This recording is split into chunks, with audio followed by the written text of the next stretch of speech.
I'm going back to basics. And my basic premise of starting a channel was to earn money and to share my thoughts and my experiences of the Philippines with you. But apparently, my goodness, the goodness of my heart to share experiences with you and what it's like living here is going unrewarded.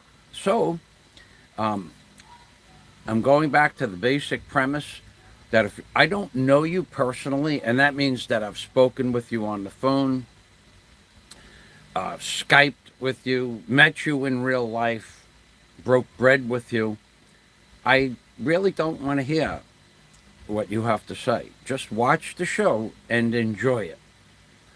Okay?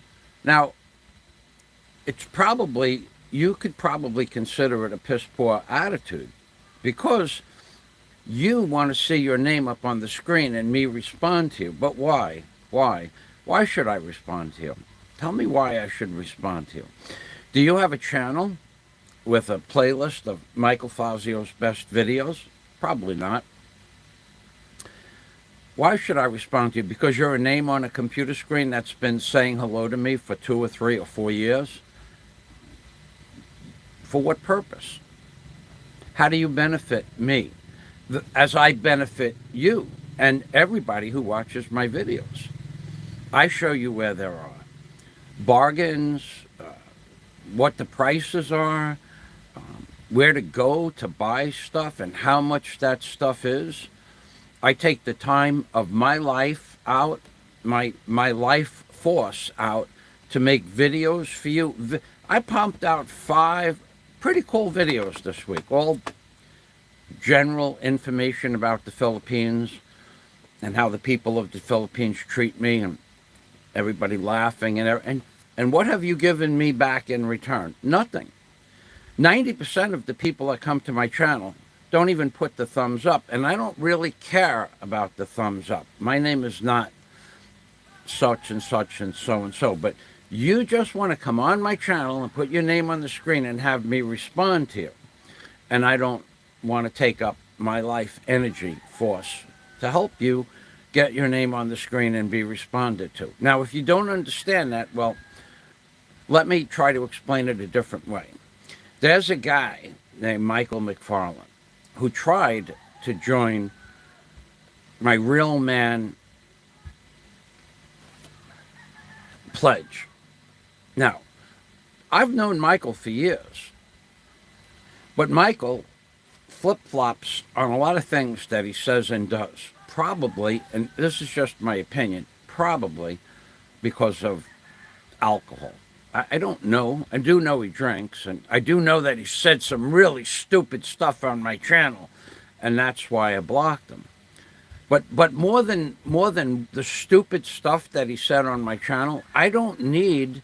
Michael McFarland was on Bama's channel yesterday, and I watched Bama videos. I kind of enjoy watching Barry's videos, but Michael left more. Listen, watch my lips. More than 100 comments, more than 100 comments on Bama's channel yesterday.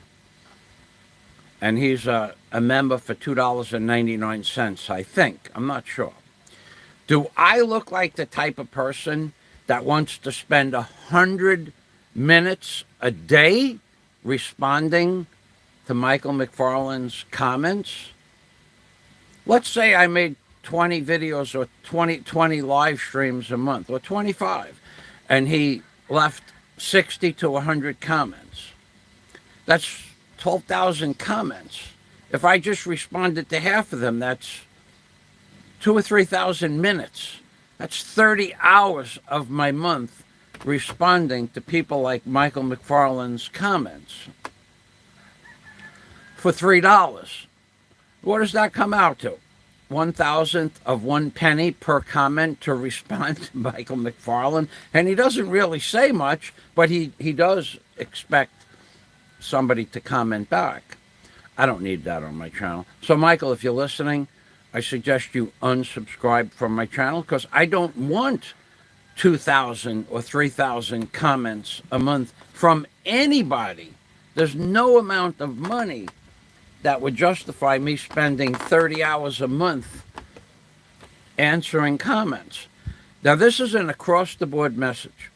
If I don't respond to your comment, it's because, I am going to go further into this in a minute. It's because you're not a member of my Super Chat community. You're not a member of my Pledge community. I don't know you personally, and I've been responding to your comments for years. I think the time has come for you to stop commenting. That's my opinion.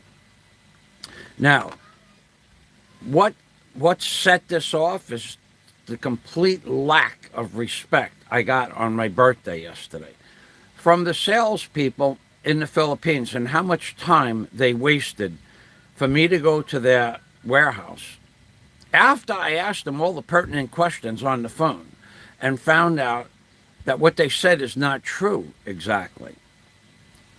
What they said was not true, but then they only found it out after I got to the warehouse. That's one thing that set me off on this routine that I'm giving to you now. Second thing that set me off is they sent me on a wild goose chase, which took up 2.5 of my hours of my birthday.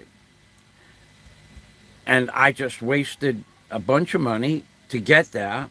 Not a bunch of money, but I wasted probably 200 pesos to get there and back, which is, and 2.5 hours. So what is 2.5 hours of my life is worth $125. I base my time on $50 an hour. If you don't think that's reasonable, well, I don't really care what you think. Now, the third thing that pissed me off is that all the people that came and wished me a happy birthday and all that happy horse shit, I got 90 messages on my Facebook, 2 different Facebook pages. You all want to be responded to. But did anybody buy me breakfast on my birthday yesterday? The answer was no. Did anybody buy me lunch? The answer was no. I was at the prawn farm. Did anybody contribute to my brunch? No. So please don't comment on my channel. Okay? I don't care that I know you for 10 years as a name on a computer screen. I don't care unless I've spoken with you directly or grew up with you. I don't care who you are. And no longer will your comments be responded to. Unless, as I said, you're a Patreon member. You know, talking about Patreon members, I have a guy on my Patreon page. I have no idea who he is. His name is Michael. He signed up to my Patreon page. I don't know, it might have been the first week I had a Patreon page, as did a few others, at the $50 per month level. I don't know who he is. He doesn't want me to know who he is. He never responded to me in any way, shape, or form other than I'm glad to watch your videos, Michael. Now, there's a couple people like that at the same level. I don't know who they are. That's a wonderful thing. But you get a guy like Michael, now that's $50 a month for 2.5 years. You get a guy like Michael McFarland, who leaves 2,000 comments a month. He would usurp 30 hours of your life force for $3 a month. We don't need to do that. None of us need to do that. You people don't get it. And another thing that sets me off is that you people are probably the same people that go to the Slob's channel and watch him and give him views or whatever, to a guy that hires prostitutes to make money on YouTube and degenerates them as people, dehumanizes them as people. I don't agree with that at all, but yet there are people that come to my channel and go to his channel and say, oh, this is great content. Get off my channel. I see your name on his. I watch his videos once in a while. I learned a lot about Thailand. I know for a fact I will never, ever set foot in Thailand for no reason whatsoever. It wouldn't make a difference. It would not, even if someone wanted to take me to Thailand for vacation, it wouldn't interest me at all. A country where they condone selling their daughters and sisters and mothers to people that are drunk and on Viagra on a daily basis, every day, every day, every day, every day. I don't want to go to Thailand. I don't want to see that crap. I did watch his videos in the beginning to see what the beaches look like and what there was to do. And what there was to do is all he does is go to filthy, disgusting, unsanitary bars and pick up probably many women at $90 an hour. He pays for street walking prostitutes. And that's what you find interesting, and that's what most people on his channel devote money to. Get off my channel. I don't need people that condone prostitution or child sex or anything on my channel. I'm not going to condone it. I'm not going to respond to your comments. I have given you thousands of hours, tens of thousands of hours of information about the Philippines, and you people still come on my channel and ask me questions. And up until today, I responded to them, but no longer. If you wish to be heard on my channel, I think you should compensate me for a little bit of my time. And that means become a member of my Patreon community, which YouTube agrees with, or become a member of my Super Chat community, which YouTube loves, or become a member of my Pledge community. Become a real man for $2.99, and then please don't comment, or just comment once in a while, because I don't want to spend my life talking to you for $3 a month. $6.99 makes you a Superman, but really, again, my time is valuable to me, and $24.99 makes you an alpha male. But just understand, you're not going to be a real man, a Superman, or an alpha male because you pledge money to me. And I don't care one way or the other at this point, whether you do or you don't. It's up to you, of course. But don't come on my channel and expect responses. I give you more information about the Philippines than pretty much anybody else in the Philippines, but more information than anyone else has ever done in Bohol. And for that, no one bought me breakfast, lunch, or dinner on my birthday. I got 93 comments on Facebook that probably should be addressed. I responded to 2 of them. And the conversation was going back and forth and back and forth. It went back and forth 3 times. I said, oh, this is enough of this. I don't like Facebook. Please don't make any more comments. And there's a guy I met, but I don't want to spend my life on Facebook. I don't want to spend my life force answering your stupid questions. I don't want to spend my life force just saying hello to you. I want to do what I want to do on my channel. If you find it entertaining, then you want to donate something to the channel, please do. If you don't find it entertaining and you want to make fun of it, then make up your own channel and start posting videos of what terrible content I provide you. I showed you a video yesterday. And another thing, YouTube is again censoring my channel. I'm putting out some pretty good videos, ones with the Michael Fazio, Social Butterfly, and Friends in Bohol. YouTube allowed 80 comments, 80 views on a great video. Any other blogger in the Philippines would have got a few thousand views already. But YouTube has my channel censored more than any other channel on YouTube that I know of. It's their prerogative. But if you people don't want to compensate me for my time and efforts, then just watch the videos and move along with your life. Either enjoy them or push the thumbs down. I don't care. I am not here for you to usurp my life force. And I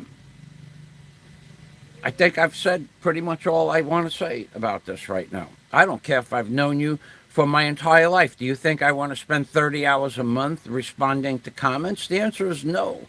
Now, I really am pissed off about what the salespeople at Rusi Motorcycles did yesterday, and now I'm going to review that. I'm really pissed off about that. Okay, so let me tell you why I'm really pissed off about that. Let me put my avocado down. They lied to me.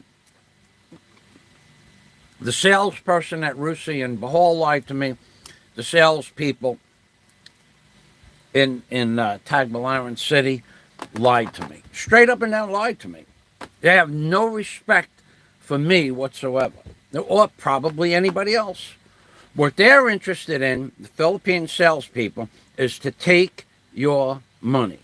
If you can't get this through your head by now, I say it in almost every video, that's their job, to take your money.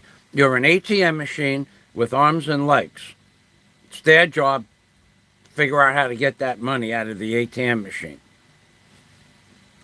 So what I got to do right now is I'm going to hold on a minute. Now, I have something planned here. I'm working with a video to show you the garbage that they wanted to sell me for half the price of a new machine.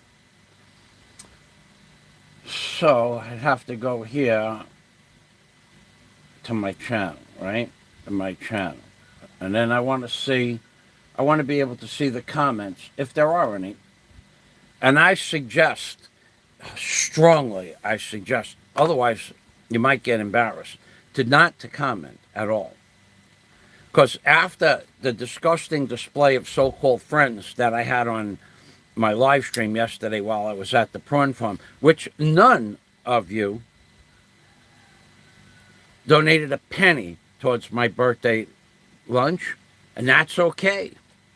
That's okay, because you know what that saved me? That saved me thousands of dollars responding to your worthless accolades. Oh, you're a good blogger. Oh, you're a gentleman. Oh, hey, I don't care what you think. I never cared what you think, and I'm never gonna care what you think.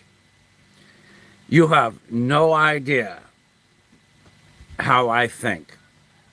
Now, you get the great Scott Del Fuego. He understands how I think. And there are people that were members of my Patreon page that I would respond to, because they did financially support me to some small degree or big degree. Some of them very big degree. But I don't need people usurping my life on YouTube or Facebook. I was just like this close this morning to just scrapping Facebook altogether. I don't care that some name that 4 years ago Daisy May became friends with on my Facebook page is wishing me a happy birthday and asking me how I am. I don't even know who these people are. Just like I don't know who the people are that are commenting on my page saying, oh, this is really great. Hey, you're a gentleman. There was a guy yesterday. You're a gentleman. Because I shut the sound off when I went into the bathroom. But I don't know who you are, Paul. I have no idea who you are. Johnny Adriel, I have no idea who you are. Nor do I care at this point. Okay? And many others. I don't care. Please stop commenting on my page. Or just go away and push the thumbs down button. That's my advice to you. And now I'm home because it's raining, but it did stop raining. But when I start working again, I'll just not even acknowledge the comments from my friends until the end of the live stream, or every hour I'll look. But I don't want people commenting on my page unless you're providing some sort of support to my channel. If I just asked you people, you think it's a joke. I asked you people if you have a page where you have my videos in a playlist. None of you have that. Nobody has ever been able to trace back to their page has a playlist with my name on it. But yet you love my videos. Hey, we have a saying in Brooklyn, Queens, in New York. Take a long walk off a short pier. That's how much I care about you. At this point, 0.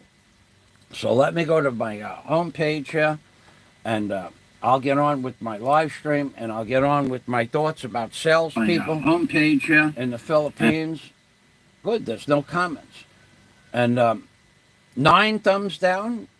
Oh, that's another thing. There are people that just come to my homepage to push the thumbs down button. You people are very small-minded, little insignificant little gnats. The gnats are like a little bug, tiny little infestation of like a biting bug, smaller than a mosquito, but they're annoying. And then you have that punk Richie, who I know is watching, who has several different accounts. He's going to come to my house, stand in front of my house and yell out profanities. He's a coward, and he's a punk, and he probably has 6 or 7 troll channels.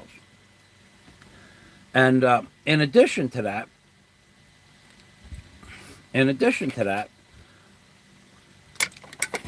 I would imagine they have a Discord server set up. If Fazio has a video going, push the thumbs down. Because last week I got 60 something thumbs down in a matter of a few minutes.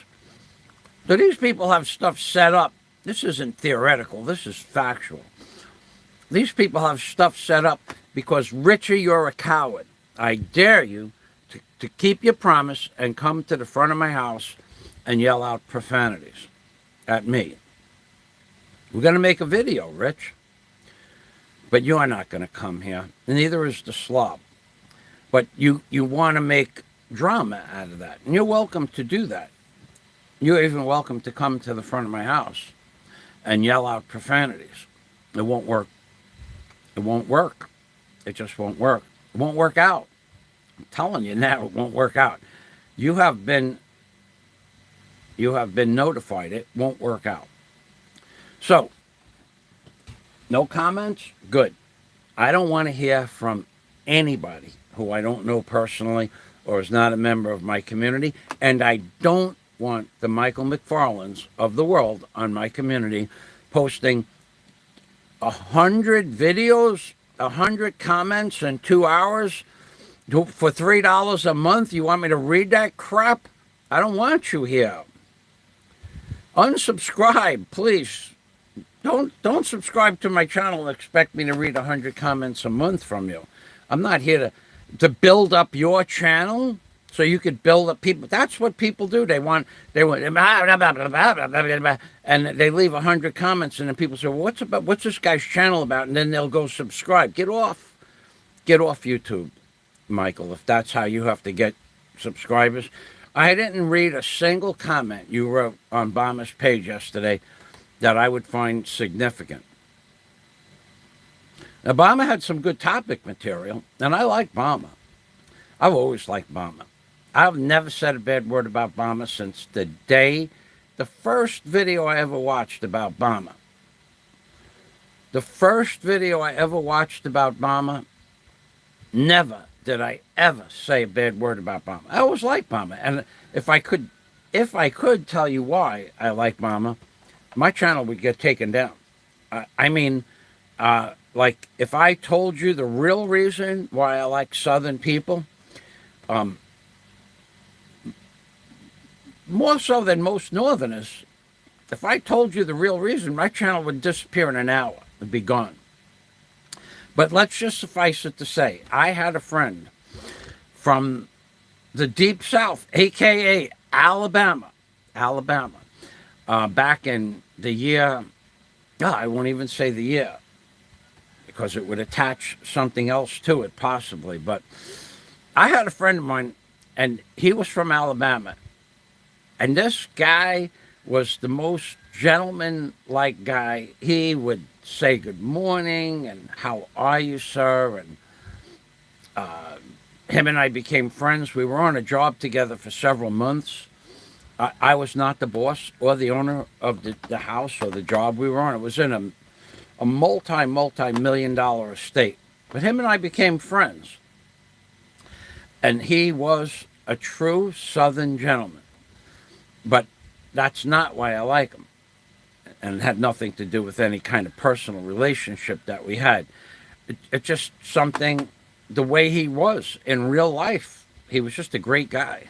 So Obama seems to be a little bit off kilter sometimes when he's drinking, but I think Obama's a great guy. And I don't think there's ever going to be allowed anybody to say anything bad about Obama on my channel either. So, and I know Obama likes me, and Obama, yeah, I was watching your video, and thank you. But it matters not whether I'm watching your video or not. I know you're on my side. So thanks for that. And we're all looking for the same end result at the end of the day, aren't we? Well, at least you and I and a few others are. So let me address this. So we have a troll already, Lassie, huh? Hey, Lassie, why don't you take a walk, Lassie? You're gone. So let's talk about Rusi motorcycles. So how do you like to be lied to? How do you like that? You like being lied to? Because if you do, then what you need to do is you need to go to Rusi motorcycles. They will, in fact, give you what you need. If you need to be lied to, they're gonna accommodate you for that. So how do I know this? So the Rusi motorcycle in Bahal, the guy Arthur was a really nice guy. He didn't know his job that well, but he's a really nice young man trying to do a job. I give him an A for effort. An A for effort. However, he could give me no information that I needed. Even though he tried. He called up the main office. He eventually had a measurement sent back from the main office, which took an hour plus to get a single measurement off of a Chariot. Arthur gets an A plus for effort, but like an F minus for results. So at the end of spending an hour and a half the day before my birthday on September 24th with Arthur at his warehouse in Bahal, the bottom line is, if I wanted to know about the Chariots and what they could customize the Chariots with or to, I had to go to the city, Tagbilaran. So I'm going to the city anyway for my birthday. I'm going to have a brunch at the prawn farm, which I did, and I live streamed from there. So I'm going to the city anyway, and to go to Rusi Chariots sales division in Tagbilaran was only a 60-cent, 30 peso tricycle ride from the ICM mall, so really on my way. So I go there, and I meet Jonah, Jona. And she's a very nice sales lady. I'm talking about, these people have personalities that are all A-plus personalities. But they wasted 2.5 hours of my time, and they lied to me at the end of the day. So all their A-plus personalities are just wiped off the chart when they waste 2.5 hours of my time on a blatant, outright lie. So how did that happen? Well, so I get there, and they knew exactly who I was. I told them I'm coming into the city in the morning. I'll be there by 9 o'clock. I think I was. And I said, hello, my name is Michael. They said, oh, you're the man from Panglao. Yeah, they knew that. These are good salespeople. These are people that will sell you snow in the wintertime. These are people that will sell you snow in the wintertime during a blizzard. That's what, and if they can get money out of you,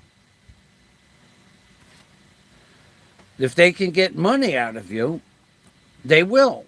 So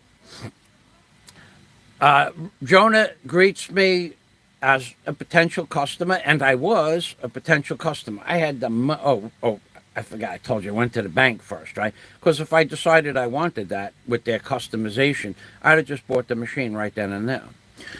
However, I get there, and Jonah brings me in the back, and she shows me this. It's a beautiful machine, brand new, but it's not for sale. And it has this curved windshield on it.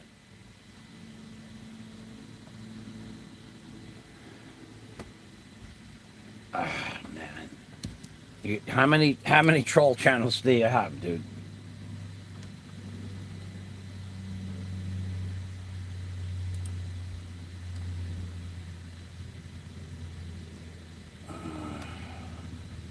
how do I get rid of you permanently? Let's see. You're gone. Again, let's see if that worked. Use is hidden. You have a lot of troll channels, dude. You spend a lot of time on this. Okay, so to answer that, no, I don't mind being alone on my birthday. What's the difference, your birthday or any other day? If I can't be with someone that I care about, I don't want to be with anyone. To answer your question, it was a legitimate question, but you're trolling me, but you got an answer. If I can't be with someone I care about, then I don't want to be with anyone. Now,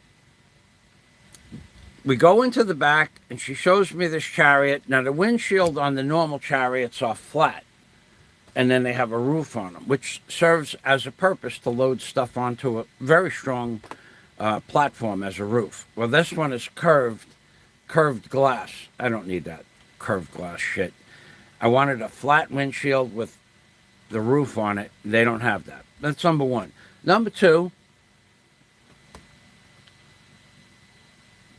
they refuse for any amount of money, even though it took them half an hour to check on it, they refuse to modify the Chariots in any way, shape, or form, other than what comes from the factory. When I wanted at least one side widened, the other side widened, the back lengthened, the front bulkheads cut out. So that's 1, 2, 3, 4, 5 modifications and a different windshield. They don't do that. But I had to go there to ask them those questions. That's bullshit, man. I spent an hour. If I had only gone to the city to see Rusi salespeople, I would have spent an hour and 20 minutes to get there, an hour and 20 minutes to get back, and 2 hours an hour and a half at the warehouse. That's 6 hours of my day. That's my entire day, and I would have spent 50 and 40, 90, $4 on transportation. Who needs to spend 6 hours of their day at $50 an hour, which is what I value my time at, and $4 on wasted transportation? Who needs that? Had I not been going to the ICM Mall, I would have not even gone to Rusi, because I had a bad feeling about it when I spoke with the first salesperson in Behold. The man was an A-plus nice guy, but he had no knowledge of what he was selling. Okay, so they won't modify it widthwise. They won't modify it lengthwise. They won't cut out the bulkheads. They won't do that. And I wanted a dump bed, so that was 6 modifications. I wanted a dump hydraulic piston put on it. What they did was they gave me the name. This is just fucking nuts. They gave me the name of a company that's supposed to sell these hydraulic pistons. And when I got there, the salesperson had no knowledge of what I wanted. None. And I just walked out. I know the people there. I mean, I said, do you have this? Sir, that's a special order, but I'm not sure that we can get that any longer. All right, so they had no knowledge of what I wanted. So I could order it online from a hydraulic supply, but they sent me on another wild goose chase. That's 2 in one day. Now, so after an hour, I said, look, this is, how much do you want for the Chariot? Well, it's $104,000. I said, I'm not giving you $104,000. How much do you want for the Chariot? Cash money today. How much do you want for the Chariot? $104,000. That's your bottom line? Yes, sir. All right, so we're done. Do you know of, and I said it just like that. I says, okay, you and our relationship, sales and customer purchase is over. Oh, they give you the worst insurance policy you ever heard of in your life. If you buy from Rusi, listen to this worthless insurance policy that they throw in as an extra, that they're doing you a favor. Now, this is the truth now. You can go there and speak with Jonah or Ramel, I think his name was. Very nice man, A-plus personality, F- when it comes to being truthful. So, Their insurance. I said, so what about? So first, does my license cover driving this tricycle? He looked at my license. Yes, sir. So in other words, if I bought this right now, I could drive it home. Yes, sir. You just need a helmet.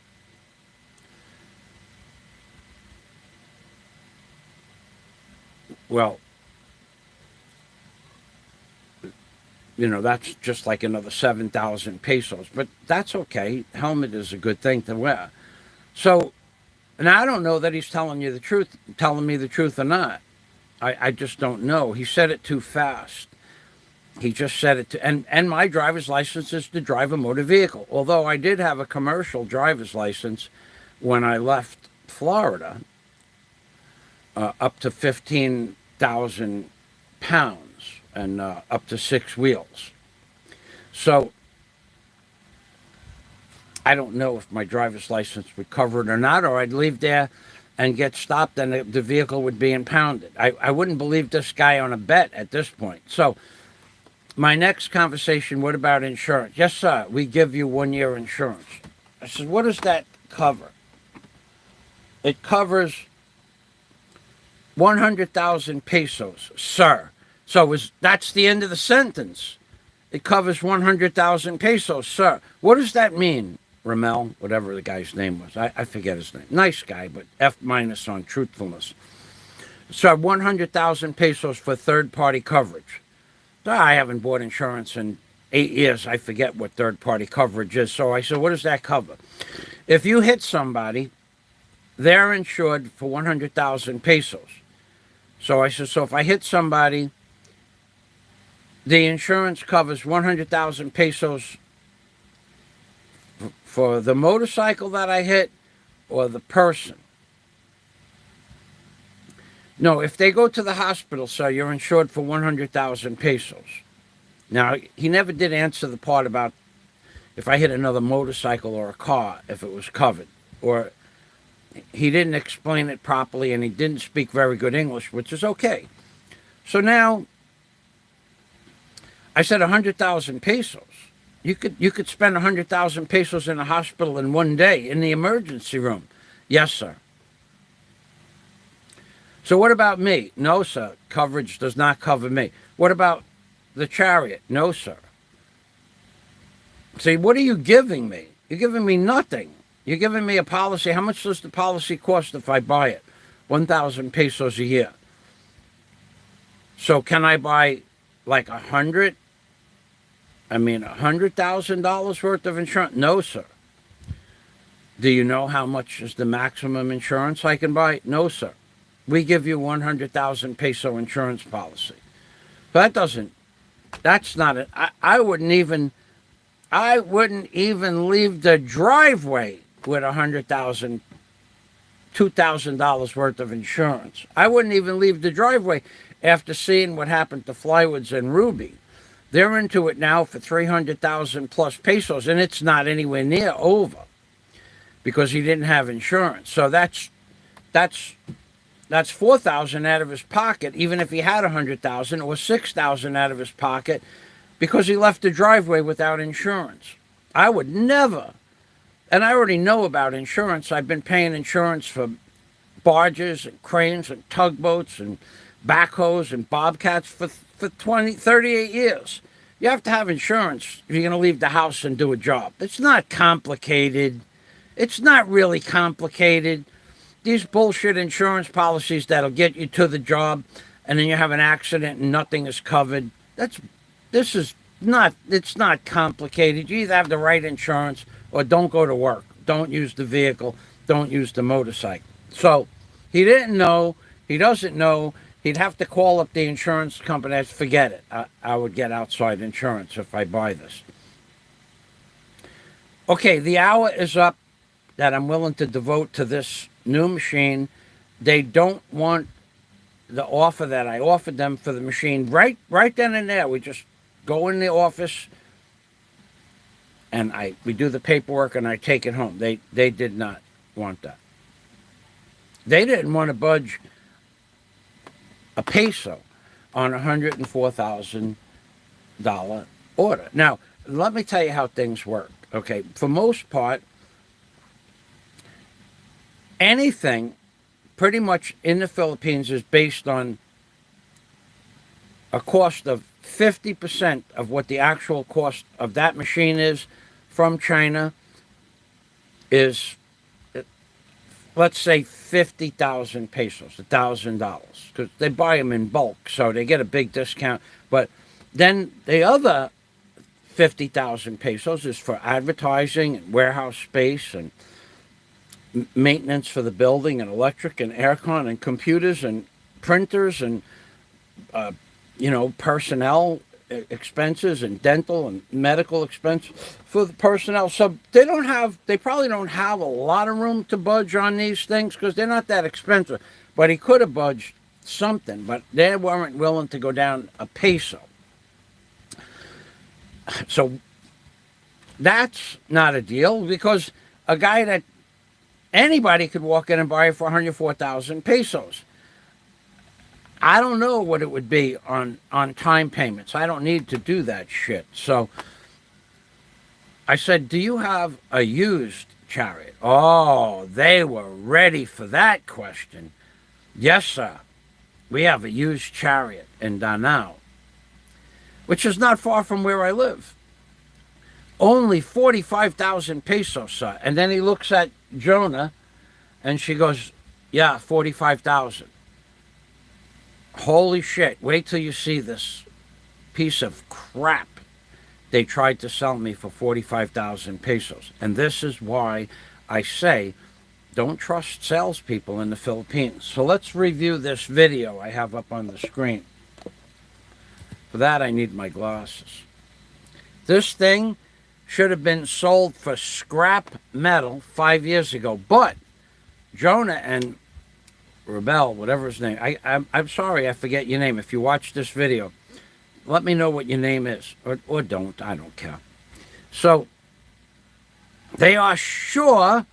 I said, what year is this? 2019, so 2 years old. That's total crap. That's total crap.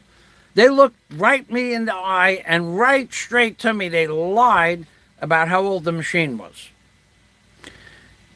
That's impossible unless other things, unless they used this Chariot to back down into the ocean where the pipes got filled up with water, for 2 years.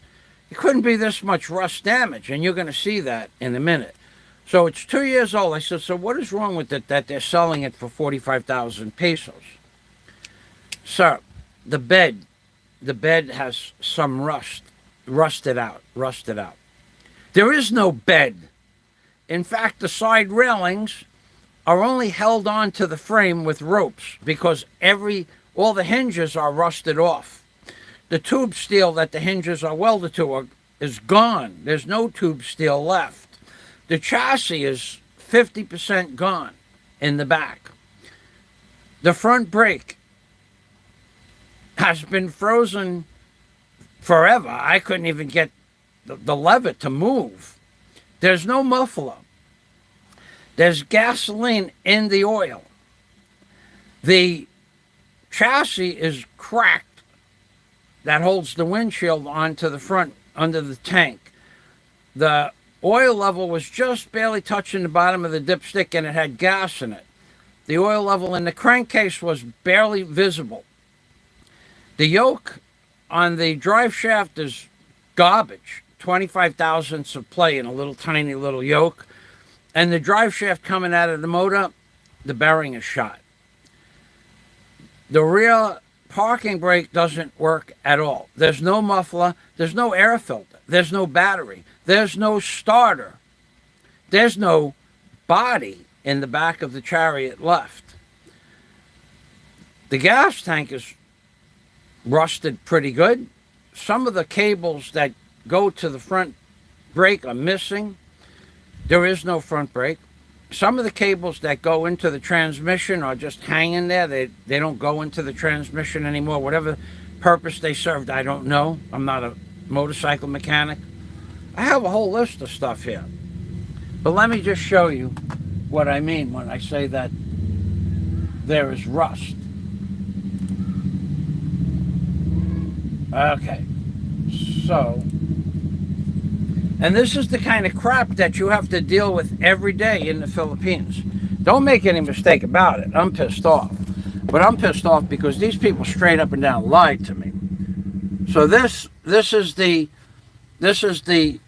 where the railings attach.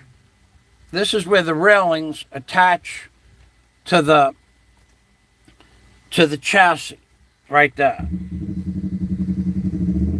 There is no attachment. And above that, which would be up here somewhere, above it, they have rope. Literally, they literally have rope cord holding the railings to what framework is left up on top. Now let's go to the next little doodad here. Let's just go through this video. Happened in 2 years unless it was stored underwater or used as a beach vehicle. What it looks like to me is that they used it on the beach a lot. Like there's a beach nearby. They used it on the beach a lot, and they never washed it at the end of the day. The only thing that could do this to this Chariot in 2 years is salt water. But it has the rust of a normal Chariot on dry land of, oh, look at that rust there. Look at that. It has the amount of rust that a normal Chariot would accumulate after 25 years of sitting in a barn in Ohio. You wouldn't get that much rust. You wouldn't get any rust sitting in a barn. But on a dry lot where they never put salt water on it, you'd never be able to accumulate that much rust 50, 75 years later, maybe. But this Chariot's 2 years old, but it gets better. So let's move on. That was the frame. There's not even enough metal left on the tube to weld that back on. It all has to be sisted up with new tubing. There's no metal left. I tapped it with a pair of pliers. There's nothing left. It's just basically tin. Now, here's one of my favorites. Look at this. Look at this. Let's back this up. Let's back this up a little bit more. Okay, look at this. Oh, ain't that beautiful thing? Look at what this guy is trying to sell me for 45,000 pesos. That's the bearing in the drive shaft, but it gets better because the yoke is also garbage. Look, 25 thousandths. 25 thousandths of play. You can hear it slopping around in there. So you need that part. That's 1,200 pesos, those two pieces. And the bearing is extra. So that's 1,500 pesos. All right, let's move forward. Oh, we're going to go to the good part now. Underneath, oh, look at this. Look at this beautiful thing. Look at how the oil makes everything shine on the bottom of the motor. Now, I had removed half the drips that were there to show the man who was showing me the machine, not the owner. The man who was supposed to be there to meet me there at 2 o'clock, Glenn, he never showed up. So this whole bottom of the chassis is just dripping oil. All right, now let's go a little bit further. It's consistent. Oil is dripping from everywhere. It's probably dripping out of this. Some of these engines have a split crankcase and the bolts get loose, and some of them they have to come apart and put a new gasket in. I don't know. I'm not a motorcycle repairman. All right, now let's go to another little problem that I'm going to show you here. So inside, all right, so this bolt here, wherever that was, it's gone. Whatever that was supposed to be there, it's gone. This bolt right here. Let's go a little bit further. I took the top off of here. There's no oil in there. You can't find oil. You can't see it. But there is a filler on the far side that you could check the oil. Now here, look at this. Okay. So here, this is what I was talking about before. You see this? You see this brake cable here? On a real Rusi that in working order, there's another cable that comes in here. It's probably a parking brake.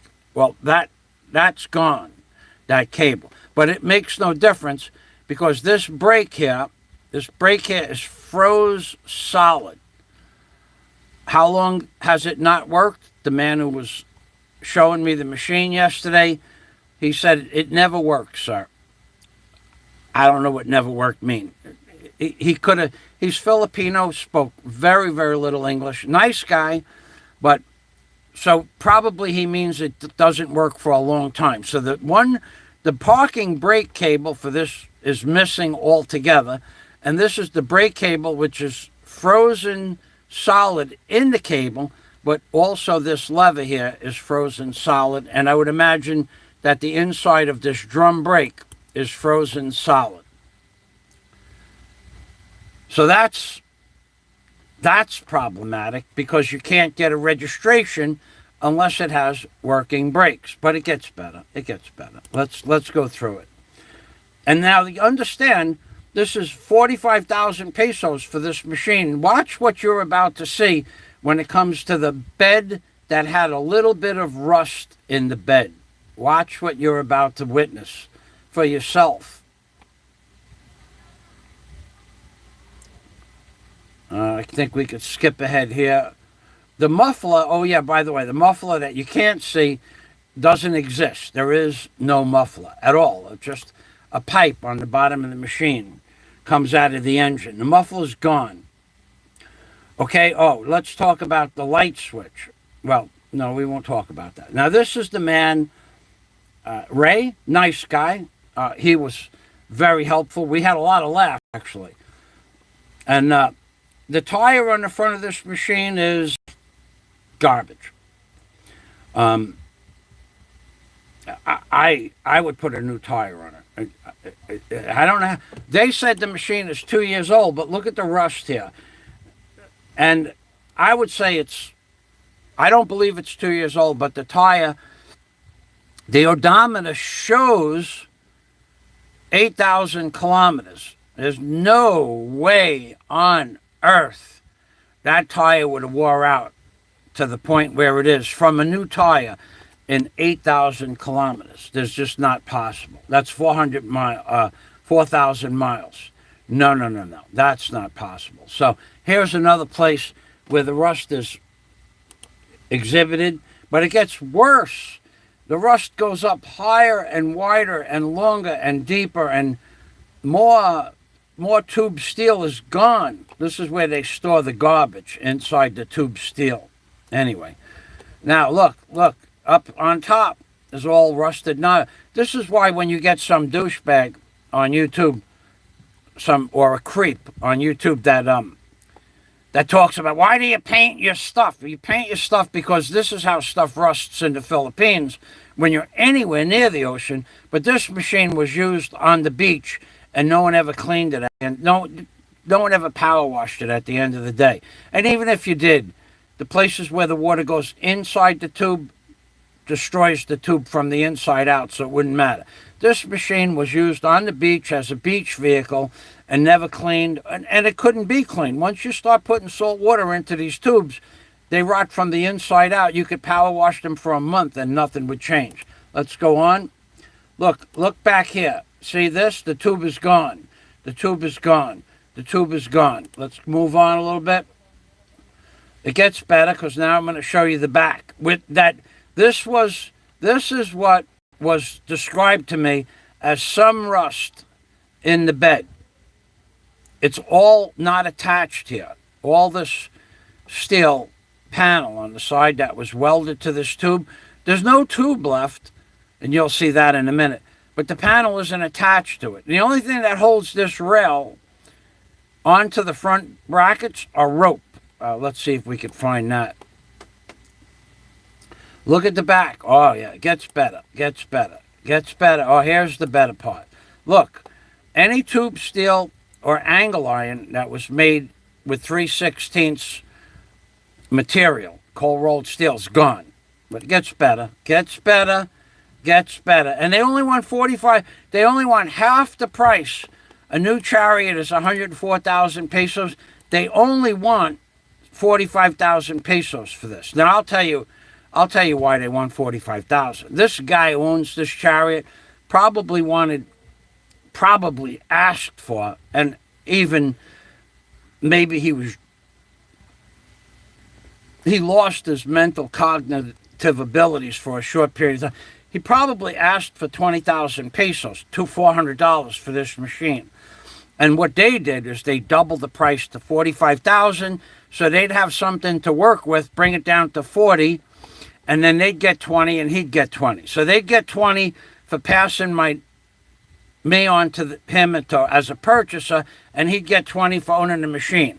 That's not reasonable, but that's what salespeople do. Let's move on. Okay, there's more chassis gone. The chassis is gone. The bed is gone. The rails are gone. It gets better. It gets better. Let me see if I can find out where the ropes are holding it together. Here we go, right here. I got to back it up a little bit. You're going to have to look at this really close. Right there.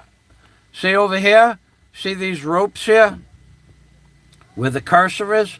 The ropes. Let me see if I can get this better. The ropes are what's holding this railing.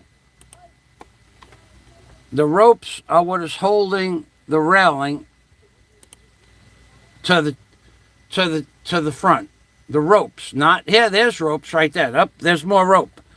Up, there's more rope. Come on, go back there a little bit. There's rope coming up, coming up, coming up. See the rope there?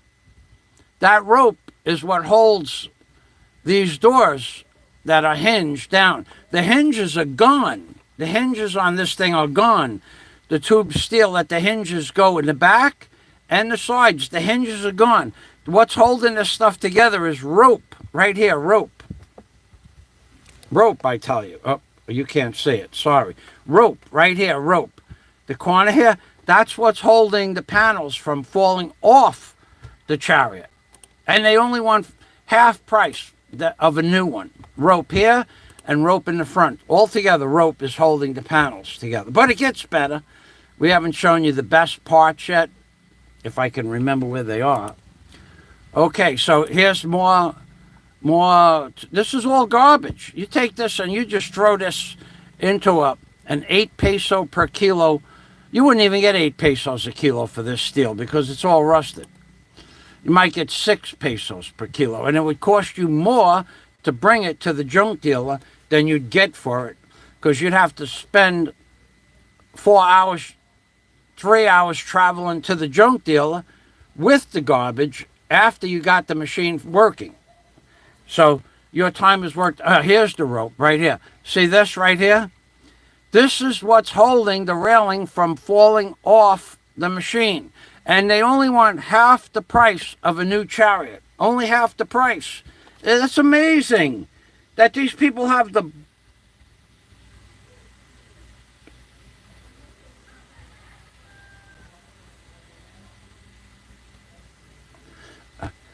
It's amazing that these people... It's amazing. Kevin Tuttle, you may very well... Well, I'm going to answer that comment. You may very well have a case filed now. You may very well. But for 1.5 years, and this is not debatable, for 1.5 years, you said you had a case filed prior to this, and there was no case. Or you said what was going to happen to a certain blogger when he got to America, that he was going to be blackballed and his passport was going to be taken away. That's factual, Kevin. I don't think you'll argue with me on that point. We heard it on every channel on YouTube. You commented that this is going to happen, this is going to happen, and this is going to happen, and none of that happened. So how can you blame me for not believing you that you have a case now? You may very well have a case now, but you did not have a case for the last 2 years that you said you had a case. So you already set a precedence as to what your reputation would be. For 2 years, you lied 100, 200, 500 times on other people's channels, but now you have a case. Okay, now you have a case, but you never did before. But you set a precedence that what you say could be not true. I'm not going to go into more detail than that. You already set a precedence in my head as to whether or not you're telling the truth. So I hope we're done. I don't want to go back and forth with you on that. You did it. For 2 years you lied. For 2 years you made promises. And for 2 years they didn't come true. So your precedence has been set in my mind. Anybody else can change their mind.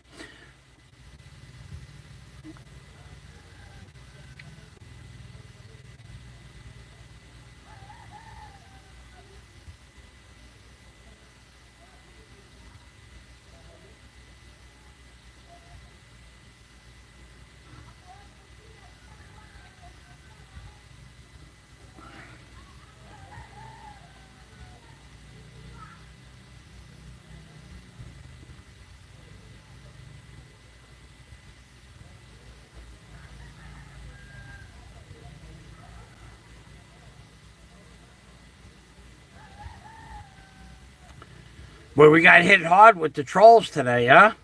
Gonna take me a while to clean that up. I'll clean it up right now. Yeah. Slob, you come to Bahal, you're gonna wish you didn't.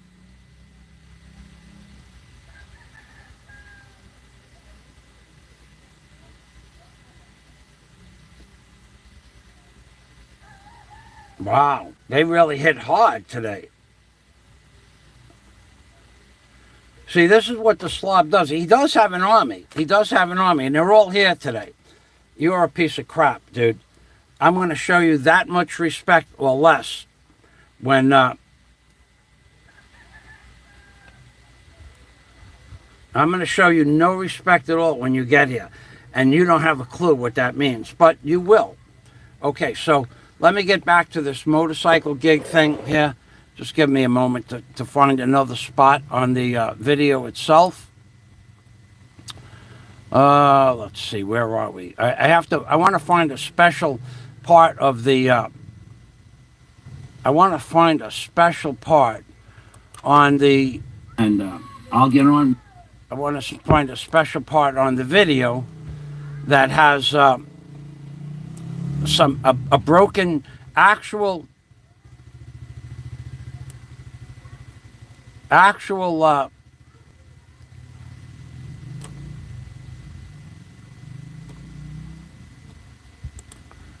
broken chassis, actual broken chassis. No joke. It actually has a broken chassis, and the guy is trying to sell a video with a broken chassis. It's amazing. It's just amazing. I don't even understand how the guy can ask for any real money for this thing. It's just a piece of junk. But he does, and I think, as I said before, I think he wanted 20,000 pesos for it, and the salespeople at Rusi just basically doubled plus the price to leave them. I think he wanted 20,000 pesos for what he wanted, to sell the machine for, and I think the people at Rusi doubled it to 45, or put it up to 45,000 pesos, and then they could remove, then it gives them 5,000 pesos to work with to bring it down to 40,000 pesos that they're giving me a deal. Because this can't be registered, what would have to happen is I would have to, first I'd have to have the registration in my hand for the machine. First, I'd have to have the registration in my hand for the machine itself. And I'd have to see what the year is, because I believe Rusi salespeople lied to me. That's number one. Number two, after I had the registration in my hand, I would have to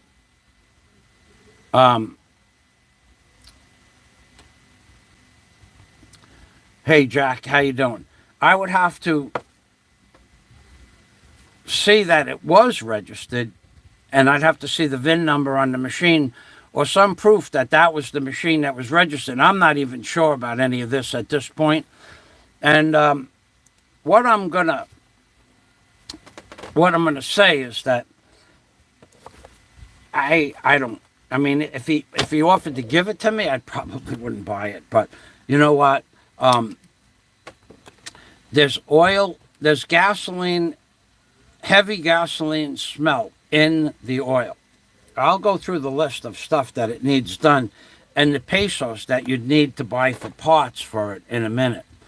So let's get back to this chat window here. We have a lot of trolls here.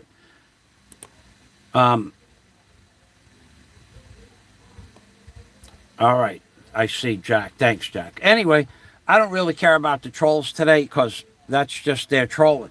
But Slob, a word to the wise: don't come to Bahal. Don't do it. I'm not kidding you. You won't like what happens.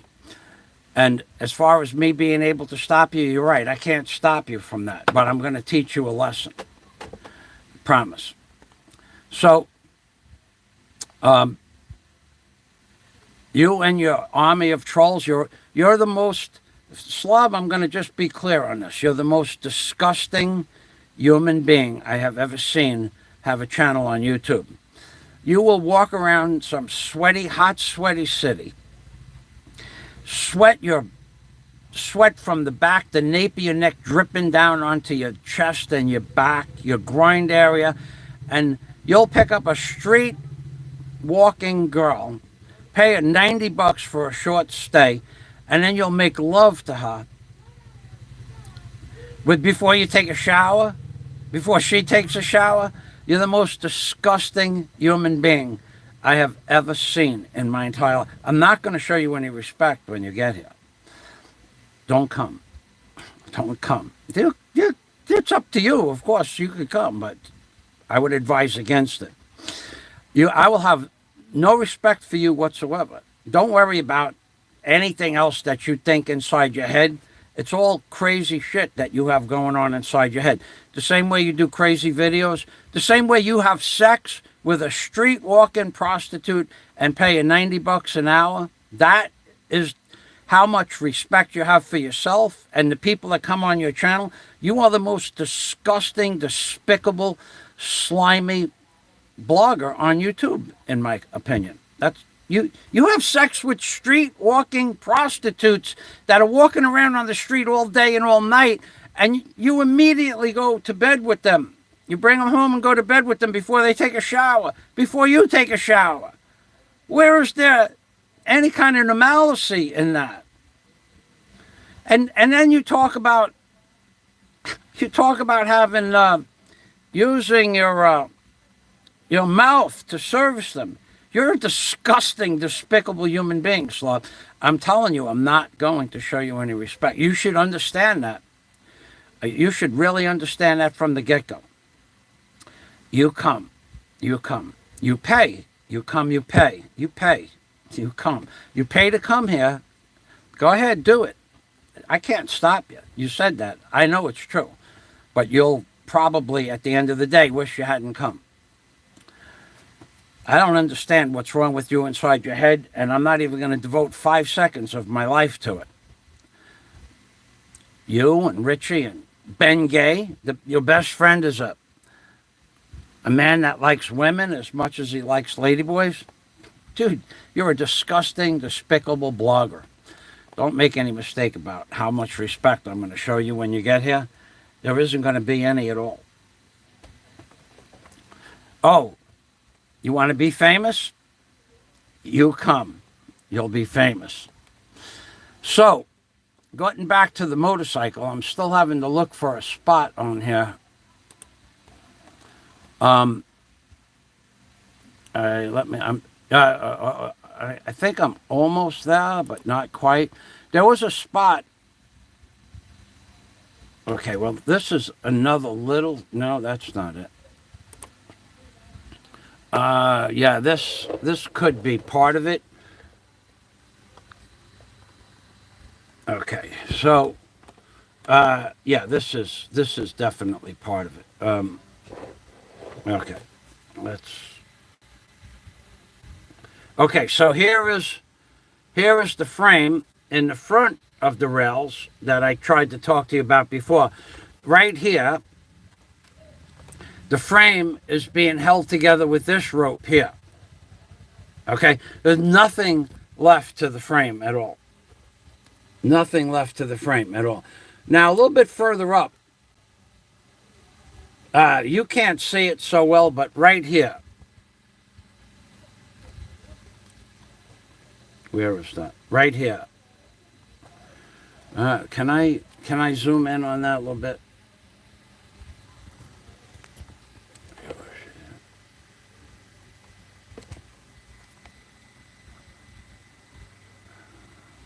Well, right here, where I'm going to put the cursor, this clamp is supposed to be, the bottom half of this clamp should be welded down or bolted to this chassis. But that's gone. That, however that was mounted to there, it's all rusted out and gone. There's no metal left there. So the chassis itself, it's another serious point that has to be fixed. It's not something you could just let go. Here it is again, a little bit better view. Right there. It should be attached at this point here. There's no attachment. And then every single nut and bolt on this entire structure, that where it has a clamping aspect to it, it's the bolts, the nuts and the washers from the salt water have been worn out. So it's all loose. You can shake it with your hand. Now, I told you that I think they drove this machine on the beach and it got salt water on it and they just couldn't clean it off. Now, this tank is also very rusty. Not through, though. Not a lot of damage on the tank, but, I mean, you know, you have to fix all of this crap. I'm going to go over a list of stuff, what they would probably say, oh, you're getting a deal. You're only paying half the price for the machine. And the half of the price that you're paying for the machine, the 40, the 50, 60,000 pesos you save on the cost of the machine, you're going to spend half of that plus on, the parking brake. Okay, so here, where are we here? Look at this rust right here. Look at this. This is the other side of the chassis. It's all just one pile of rust. There's nothing left to weld to the tube steel. Nothing at all. And now, we'll go over here. We'll go up a little bit further. All of these brackets, what I was saying before, all of these brackets are loose, hand tight.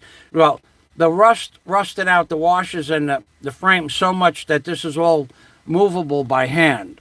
Now let's go back over here.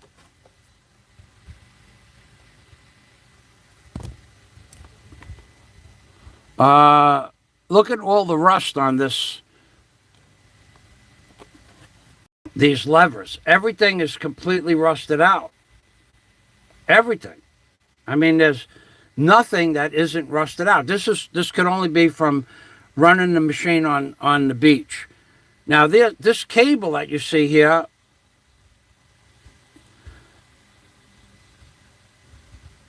I don't know if that works. I don't remember trying that. So I'm not even sure what that does. It could be a high and low gear.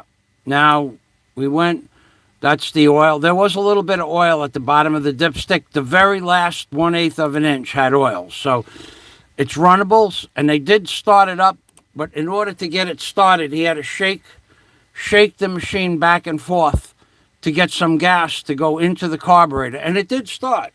Surprisingly, after this video ends, it did start, but it only ran for 20 seconds because that was all the gas that was left in the tank. And then we put that cap back on. This is part of the rear brake mechanism. Oh, you can't see that. This is part of the rear brake. The parking brake, that's the parking brake. The parking brake is froze solid. Wherever it is inside the hubs, whatever goes back to the hubs is froze solid. It could just be water in the cable that goes back there. If it's a cable, I didn't even look. At this point, I wasn't interested in looking at the machine any further. I was about ready to wrap it up, and I was running out of video battery.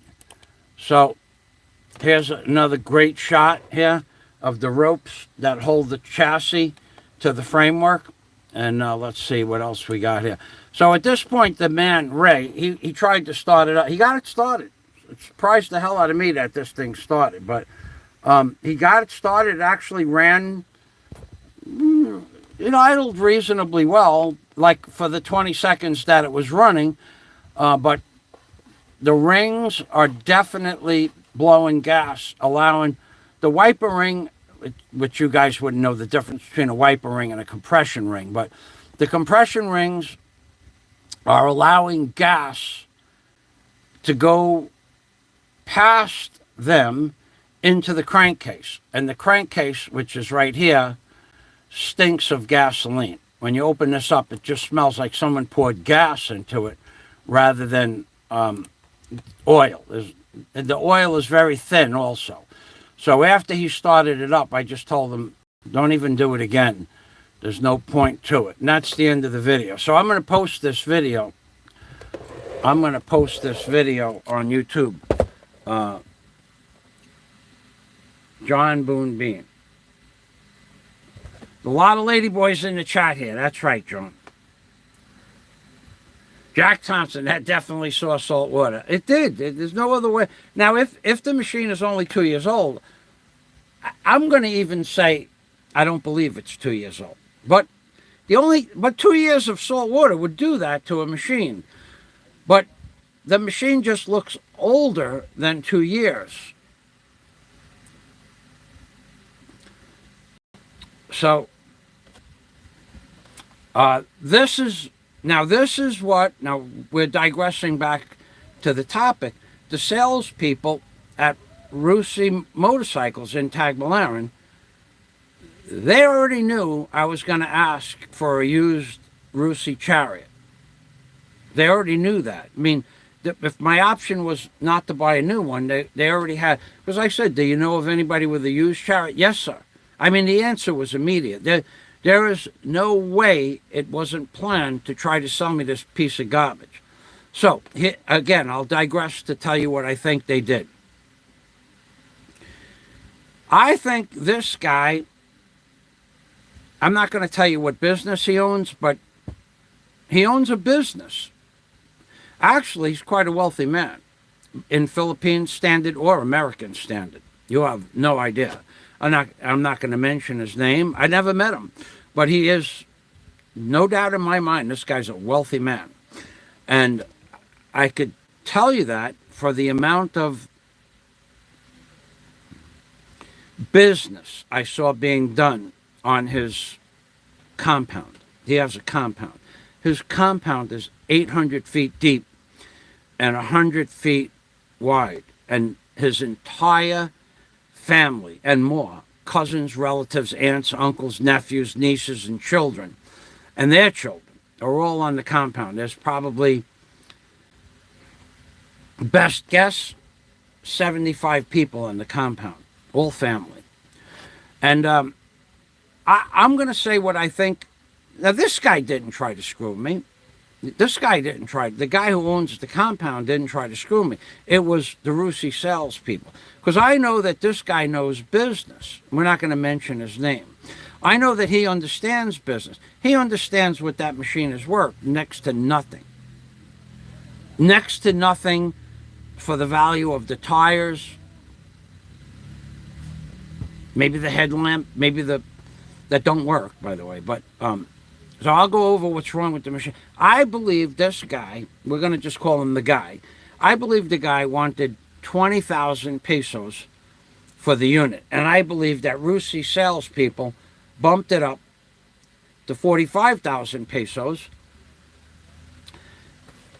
where I have to negotiate the price with them. Or I give the man 45,000 pesos and he kicks it back to Rusi. But there's a deal in the works there somewhere. Because nobody that knows the business, or a business like this guy who owns the compound, nobody would ask for 45,000 pesos for that. So I believe he wanted 20. Rusi bumped it up to 45, thinking that I'll knock him down to 40. They'll get 20 and he'll get 20. Little do they know that my offer for that machine is if it has a registration.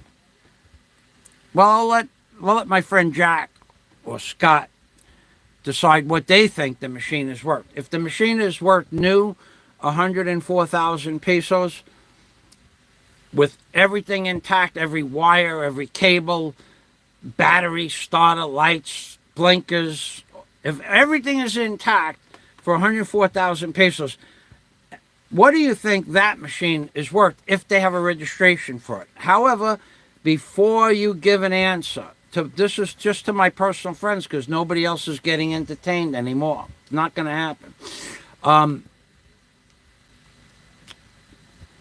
If you were going to buy this machine, you have to understand this machine cannot be registered. Cannot be registered in the condition it's in. And now I'll tell you why. I have a list here, which I always have lists, right?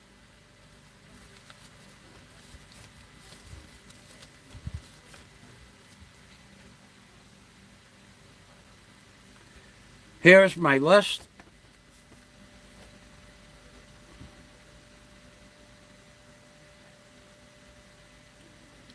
Actually ran out of a page of things that need to be replaced or bought new. Now, that's just one page, and now let's just flip the page again. It also needs these items. I started a new page, and at that point, it was already 4:30, and I wanted to go home. So, okay, so I'll read the list to you, and then you could give me an idea what you think you would pay for that machine. So, I did a survey. I went on to Rusi Motorcycle Parts last night. It needs a muffler. Without the labor, the muffler is 2,000 pesos. It needs the spline shaft, bearing, and the yoke for the drive shaft. That's 1,200 pesos, so we're up to 3,200 pesos. It needs a new steel bed, which means I'd have to go get a piece of steel and bring it back from the city. That's going to cost me 5,000 pesos. So we're up to 8,200 pesos. It needs 4 lengths of tube steel, six lengths of tube steel to weld. Throw that other crap out. That's garbage. And to make new frames that I would need for the machine, that's another 5,000 pesos. So we're up to 13,000 pesos. The parking brake is frozen solid. I think you could get the lever to move, but the cable needs to be replaced. It's 500 pesos, so that's 13,250. There needs a battery. Those little batteries for that motorcycle are about 2,000 pesos, so we're up to 15,000 pesos. It needs a new starter. Starters are 1,500 pesos, so we're up to, let's say, 15,000 pesos. It needs an alternator. The alternator was solid rusted. That's another 1,500, so that's 16,500. If I wanted to put hinges back on the sides, I'd need 6 hinges. That would be another 1,000. That's 17,500 pesos. If the piston rings are blown, you'd buy a kit. It would be a head, a piston, the compression rings, and of course the wiper ring. That would be 4,000 pesos. So that's 20,000 pesos. You'd need 10 pounds of welding rod. Say you'd need another 1,000 pesos of welding rod. So that's 18,000 pesos. You need a front brake cable. That's 1,000 pesos. 19,000 pesos. You need a front brake assembly. That's another 1,000 pesos. That's 21,000 pesos.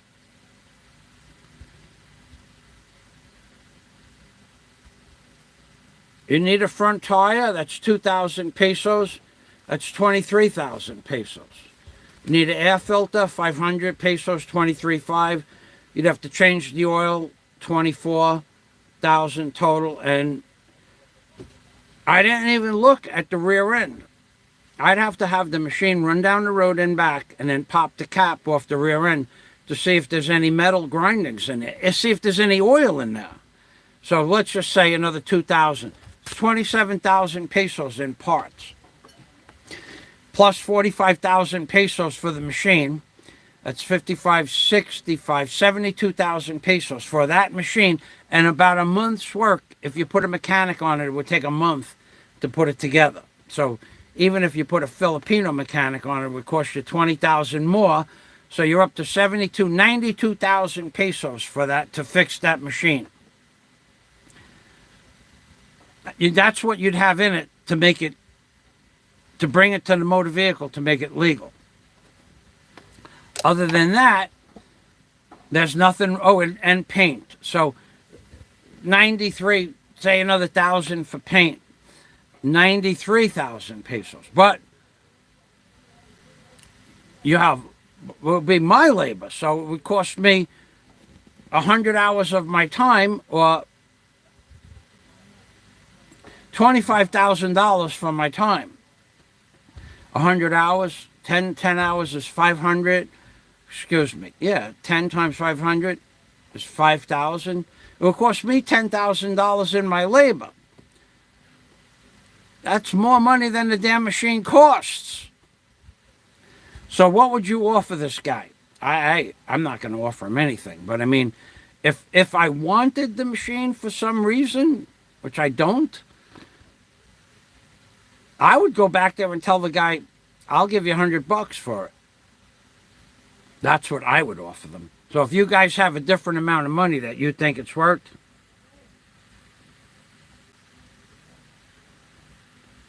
that's right, Mad Max. That's an intelligent comment. It gets read. They're bad salespeople. It's worth 0 pesos. It can't be registered. There you go. So if I wanted that machine, which I don't, it would be worth $100 and as parts for somebody else that wanted a spare front tire, spare back tire and rims,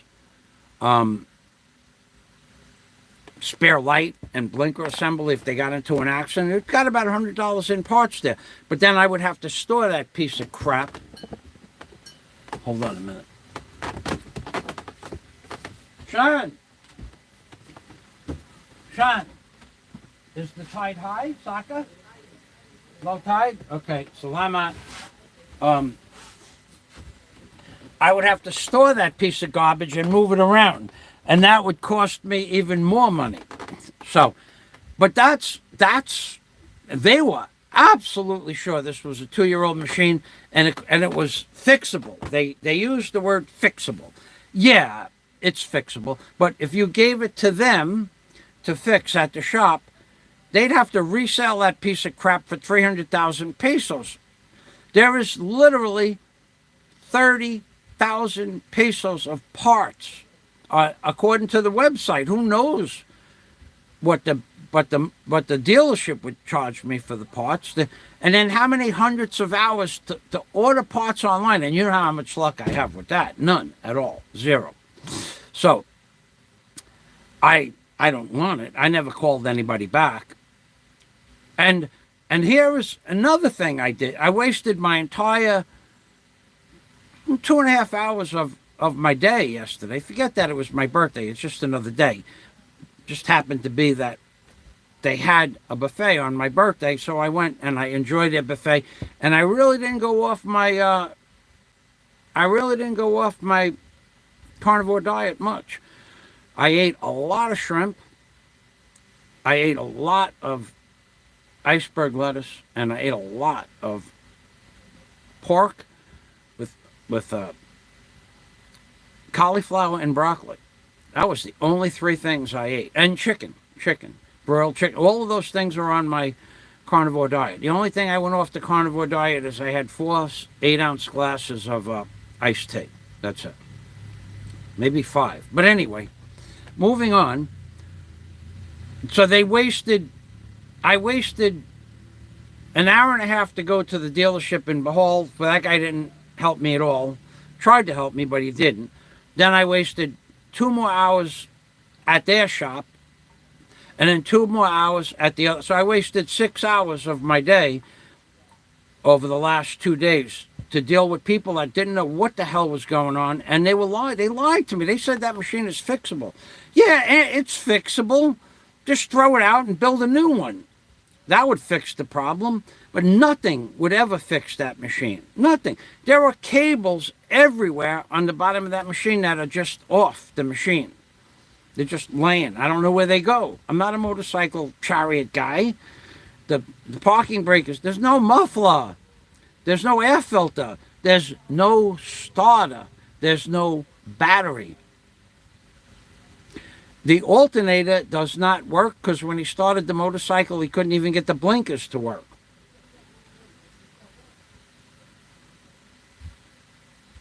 These people in the Philippines, they will sell you garbage at top dollar. And they will laugh at your stupid ass for the rest of the year. They will, I got $45,000 for that piece of crap.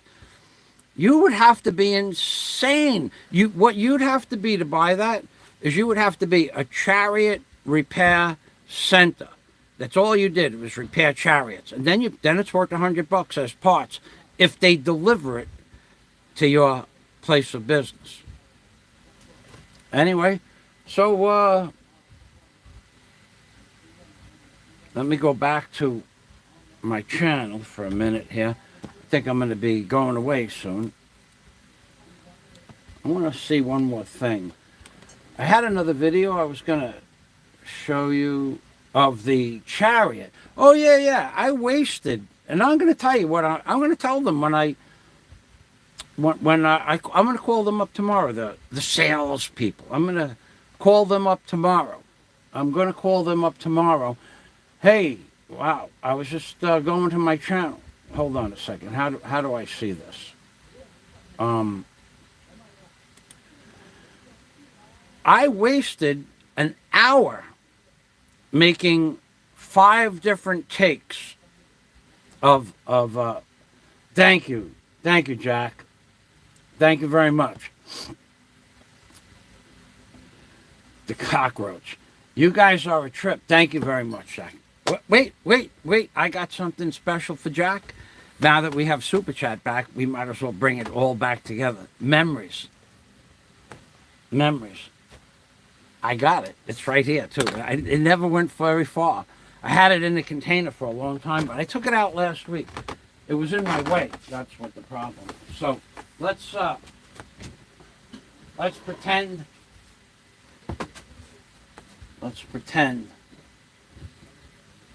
Hold on a minute. Let's pretend.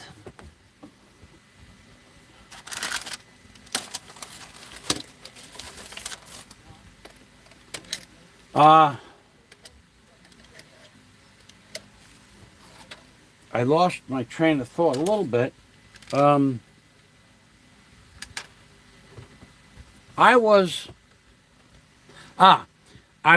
went.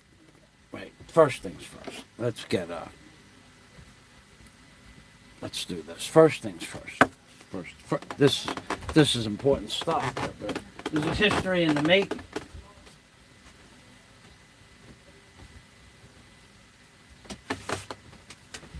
History in the making. Okay, so Jack is back as a member of my Super Chat community. So let's just bang a pot and make a lot.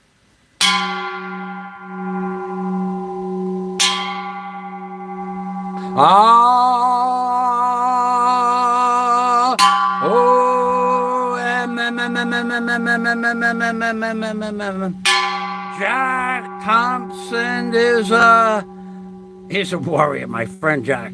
Thank you, Jack. Bang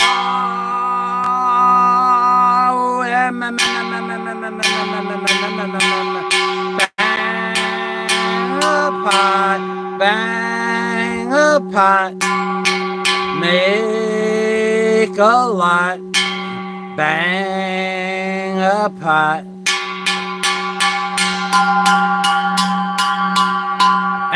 And do you guys remember? You remember God's?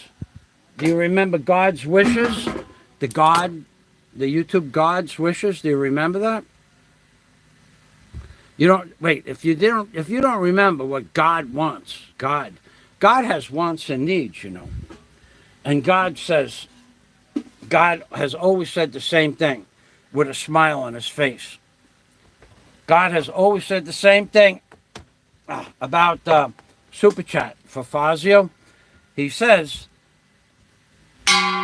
Salamat. And this is the happy face of God. And this, of course, is God's wish from his lips to your ears. It is better to give to Fazio than it is to receive.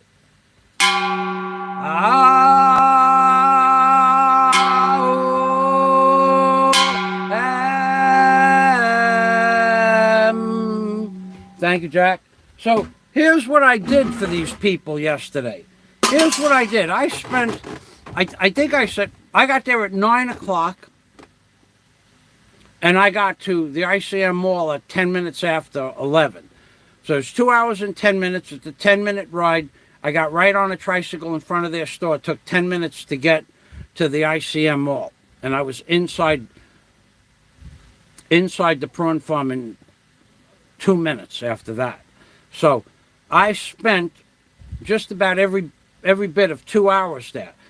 I forgot what I did for the last half hour that I was there. I went through the store making videos for them to sell their motorcycles. And the woman sat there with a big pad like this, a big pad. And for each motorcycle that I stood in front of,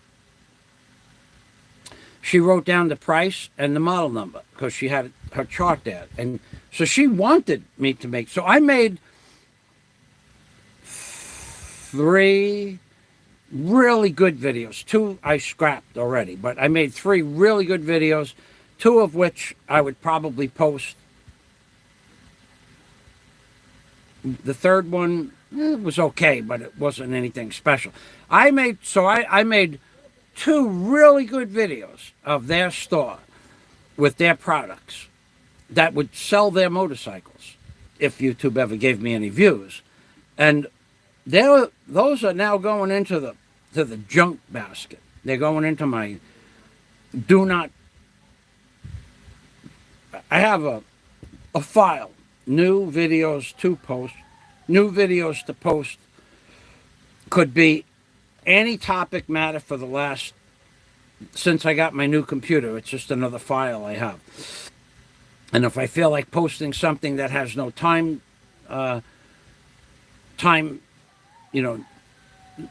no concept of time forward or future, I can bring something up from a month or 2 ago. But I made 2 videos that are pertinent to their store with 6 prices for 6 beautiful motorcycles, and then another one for a different group of motorcycles. And I made the one for the Chariot. I made a beautiful motorcycle video for the Chariot. I'm not going to post any of that crap. They wasted 2.5 hours of my time. Will I be compensated for it? No. Not one bit. Not a bit. And I'm just going to scrap it. Just going to call it a wasted day.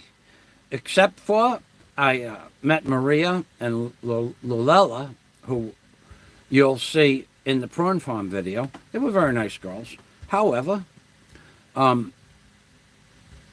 was a nice part of the day. I had a lot of conversation with them off the camera before I turned the live stream on, but neither one of them, both of them swam. I did the interview, but not for me. First of all, they live way out on the end of Bohol. I'm not traveling, nor would I expect them to travel to see me. And there was also children, complications of children. I'm sorry. I really don't have the wish, want, will, or desire to take care of someone else's children. And I don't make any bones about it. You have these cuckolders, these cucks on YouTube. Guys coming from other countries. Guys marrying women with 4 children, 3 children. Why? Why would you do that? Why would you marry a woman that already has 3 or 4 children? Why would you do that?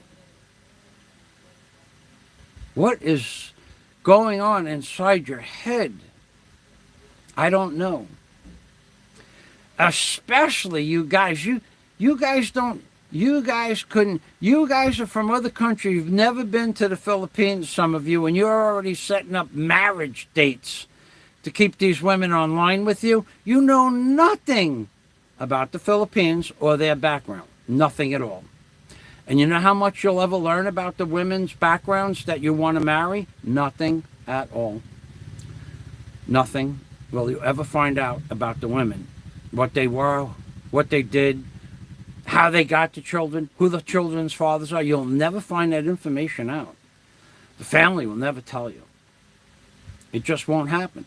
They're happy that you're going to take care of their daughter for the rest of your life, but they'll never tell you the truth about how all of that occurred. How did she have 3 children? How did she have 4 children? Who gave her the 4 children? Is the father that is designated as the father for the 4 children really the father, or is just he the patsy that they were running around, having children helter-skelter? You'll never know that information. What did she do? And how did she get pregnant when she was doing it to get pregnant? Was she just sleeping around, or was it, long-term boyfriends? You'll never know that information. And you guys that think that you're going to come to the Philippines and marry somebody you know nothing about them. All you know is what they tell you. And these people here, they can be deceptive. I've seen it over and over and over. Now, when I asked one of the girls, Yo, hold on a minute. Yeah, I got you. Yep. Yo. Go in. Go inside. Number 2, the door. Knock. Now, Doha.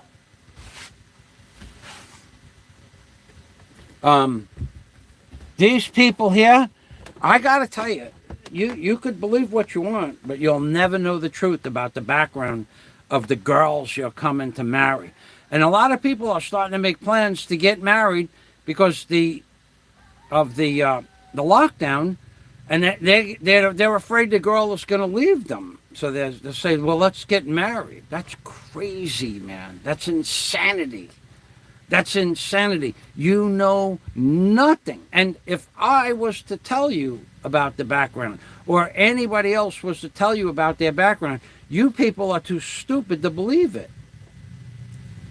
You have no idea what goes on here in the Philippines. You've never been here, and all of a sudden you're going to marry somebody with 2 or 3 or 4 kids, and you think you're going to get an honest answer out of this? They've had years to make up these stories, and you fell for it. And if someone did tell you what the truth was, you wouldn't believe it, because that's how stupid some of you people are. So, Jack is killing it. Thanks, Jack. But what am I saying? Thanks. What the hell is wrong with me, man? I forgot. Salamat, which means thank you in Visaya.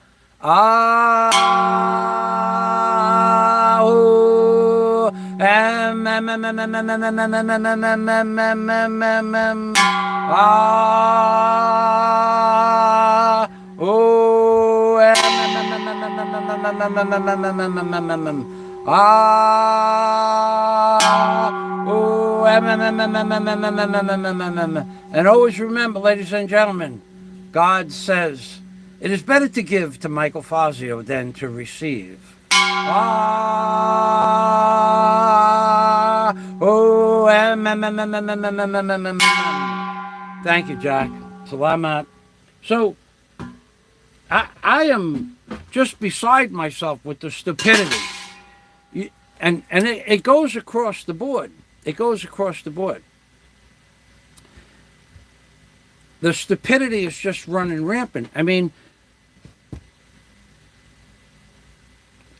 it boggles my mind to believe that anybody, under any circumstances, for any reason, would ever decide to get married because of Skype conversations. Really? Really? I can't believe that. I find, and I'm going to tell you something, and let's just make this clear as day. I know people that these guys are going to marry. Some of them.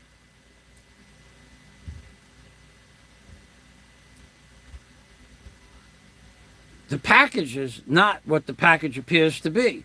And if you're okay with that, well, then that's just fine. But don't for a minute deceive yourself. Why would you do this? Why would you want to get married to somebody you never met? You know nothing about these people. And I'm telling you, this culture right across the board will do and say whatever it is to do and say what they need to do to make a living. To make a living. That was the key word. They will do and say anything. I will tell you that last week, I took money out of my pocket to give the jeepney driver change of $1,000 because apparently everybody gave him a big bill, $500 bill or something like that. So he said to me, "Do I have change of $1,000?" And of course I did. And so I had taken, maybe, I don't know, 7,000-8,000 pesos out of my pocket. That's what I keep in my front pocket. And I gave him change. The guy asks me for 500. Can you give me 500? I said, for what reason would I give you 500 pesos? He said, well, you have many money. Just stop the conversation. Don't say that again. I don't want to hear that. Number one. Number two, I says, how long have I been taking this jeepney? How many years? Yes, sir. 7 years is the answer. 7.5 years is the answer. Have you ever given me a free jeepney ride? No, sir. Why would I give you 500 pesos? Because you have many money. They will ask. They will not be mad at you if you don't give, but they will ask. They will ask. You got this piece of garbage in Thailand. He thinks he's coming here. He's making a mistake. But more than that, he says, Fazio doesn't have a girlfriend. No, I don't pay for a girlfriend. The slob, we'll go back to the slob for a minute. The slob has never picked up a normal girl in Thailand. Never. He just pays them. There was a street walking prostitute last week. I saw this. A street walking prostitute last week. Oh my God, Similcon. Wait 1 minute, Sim. There was a street walking prostitute. Last week, the slob picked up. This is how long it takes him to pick up a woman in Thailand, because this is what their value is worth. He said to the girl, do you have a line? She said, yes. He said, I'll give you 3,000 baht. That's 90 US dollars. You spend the night with me. She walked right over to him, put her arm around him. It took him 25 or 35 seconds to pick up a street walking prostitute because he promised her 90 bucks.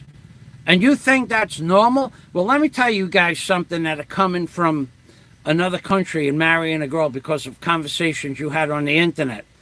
In Asia, that is normal. So when the slob says that Michael Fazio, I never closed the deal, he's correct about that. I have never paid a woman to be with me, ever.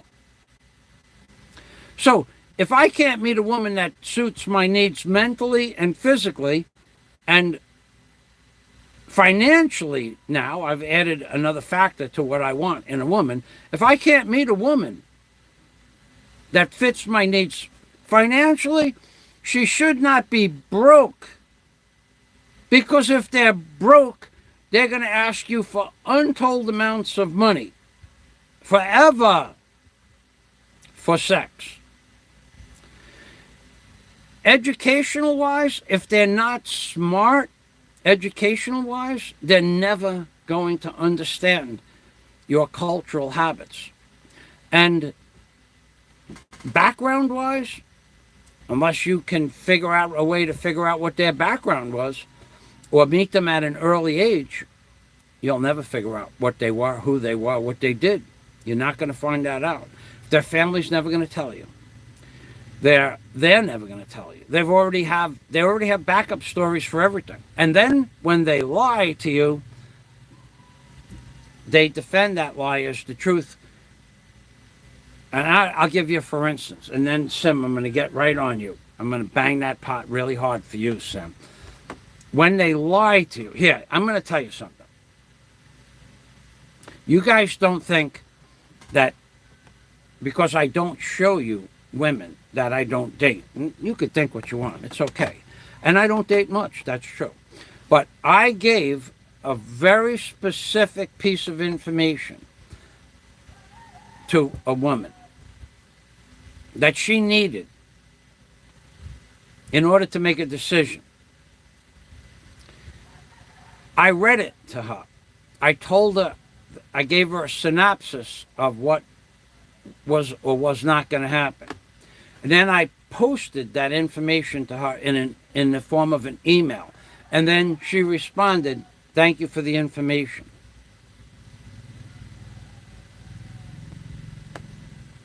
Ten days later, she had forgotten that I sent the information. She had forgotten that she read the information. She had forgotten that she responded to the information. And when I told her, "Look, I already sent you that information," "No, you did not." "Yeah, I did." "No, you didn't." I said, "Look, if you can't remember that I gave you the information, then maybe we're not compatible." And I said, "Look, you know what? Maybe I'll talk to you in a month or so when you get your head on right. Because when I gave you the information, you knew what it was. 10 days later, you're telling me I didn't give it to you. I'll tell you what, I'll give you a call sometime mid-October." And that was 2 weeks ago. I will not talk to that woman. I'll probably never talk to her again. But that's okay. Because this is a lesson to be learned. She swears I didn't give her the information. And then I said to her, "Look in your email on September 11th. And she did, and she found it. She goes, "Well, I didn't read it." I said, "But we talked about it on the phone." "No, we did not." So now they're going to be adamant about what is the truth. You have no effing clue how much deceit will go on with a woman to get you locked into paying their bills for the next 10 years of your life. You have no understanding of it at all. You have no understanding of the Philippines marriage laws. You get married to a woman, there's an annulment's going to cost you between $5,000 and $10,000, but only if they agree to it. So that's $5,000 to $10,000 for the lawyer, and you got to give them back out money. So it could cost you $15,000 or $20,000 to get an annulment. Why would you morons get married to a woman you talk to on the internet for a year? Why? There's no logical reason to it. None at all. And this is the kind of stuff I portray in my videos. And I don't understand why you people are too stupid to understand that until you get here and live in this culture, you will never understand the culture itself. Never will you understand how these people think. I gave out 200,000 pesos, $4,000 in free stuff on my block. And very rarely had I ever asked for anything in return. But when I did, they want me to pay them 100 pesos for an hour's work. Even I gave One guy, 8,000 pesos in food and shoes and clothes and rice and sauce and spaghetti and cigarettes and rum. At least 8,000 pesos to the one guy. Needed him to help me for 20 minutes. He said, give me 100 pesos. That guy I have didn't talk to for a year, maybe more. And when I did start talking to him again, it's hello and goodbye. And I told him why. Then he came to me 2 months ago and asked me for a job. And I said, no, I will never give you a job. Why? Why will you not give me a job? I'm a hard worker. Yeah, you're a hard worker, but you get drunk every day. I'm not hiring anybody that drinks alcohol. They don't understand our understanding of reality. They don't understand it. There's the guy last night when I got home from the tricycle guy's house. 2 guys that asked me for jobs in the last month, they were so drunk they couldn't walk. I don't want people like that working for me. It was 5 o'clock in the afternoon. They couldn't even walk. They couldn't talk. Hey, I said, good afternoon. I know both their names. Hello, hello. Like that. It's an amazing thing. You have no understanding of the Philippines culture. Now, back to the important stuff here on YouTube. I give you information. Constantly, I give you information.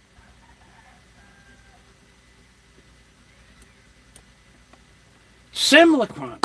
Super Chat is back, baby. Thank you, Simulacron. Super Chat is back. You heard the bell. You heard the pot. The pot is nothing.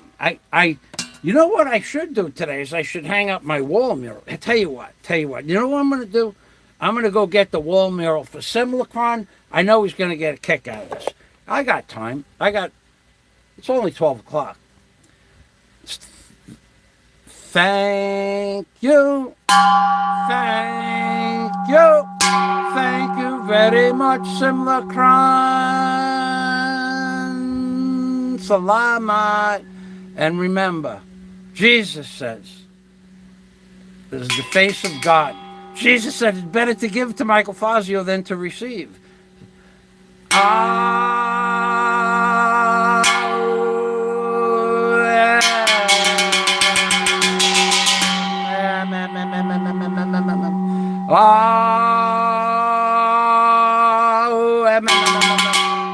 For Simulacron and for Jack, I'm going to go get. I know you guys think I know. Oh, that's another thing. Simulacron is. You don't know who Simulacron is. You never will know who Simulacron is. Simulacron is an honest man. Okay, I won't even tell you why I know that, but he's an honest, reasonable, intelligent man that goes far beyond that of normal men. And so is Jack Thompson. So for them, I'm going to, now here, but before I go outside and get the poster, let me tell you guys something, okay? I spent 74,000 pesos for this phone, and yet I keep hearing I'm broke. I spent 30,000 on a computer, and yet I keep hearing I'm broke. I spent 30,000 on wood, lumber, and yet I keep hearing I'm broke. I have an order going in, as soon as they email me back, for 200,000 pesos, and yet they keep thinking I'm broke. I have the money. I brought the money for the Chariot with me to the store, 104,000 pesos, and yet they keep saying I'm broke. This piece of crap out there that says he's coming to stand in front of my house and yell out profanities, just remember, I'm making you clear as day. It's not a good idea. Now I'm going to go get the poster. Yeah, baby. Oh, and I just spent 4 hours of my time and 2,000 pesos for this poster. So that was $40 just for the poster itself.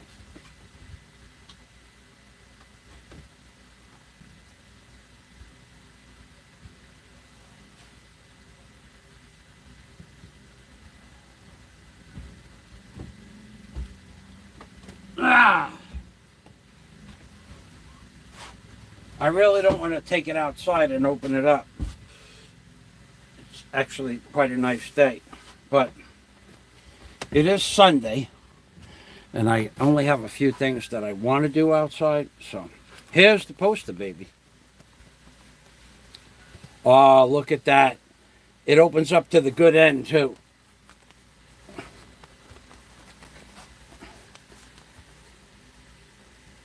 Oh.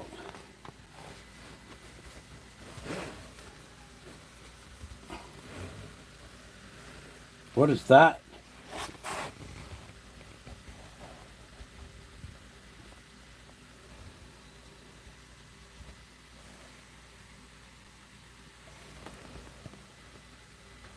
Why is this crooked like that?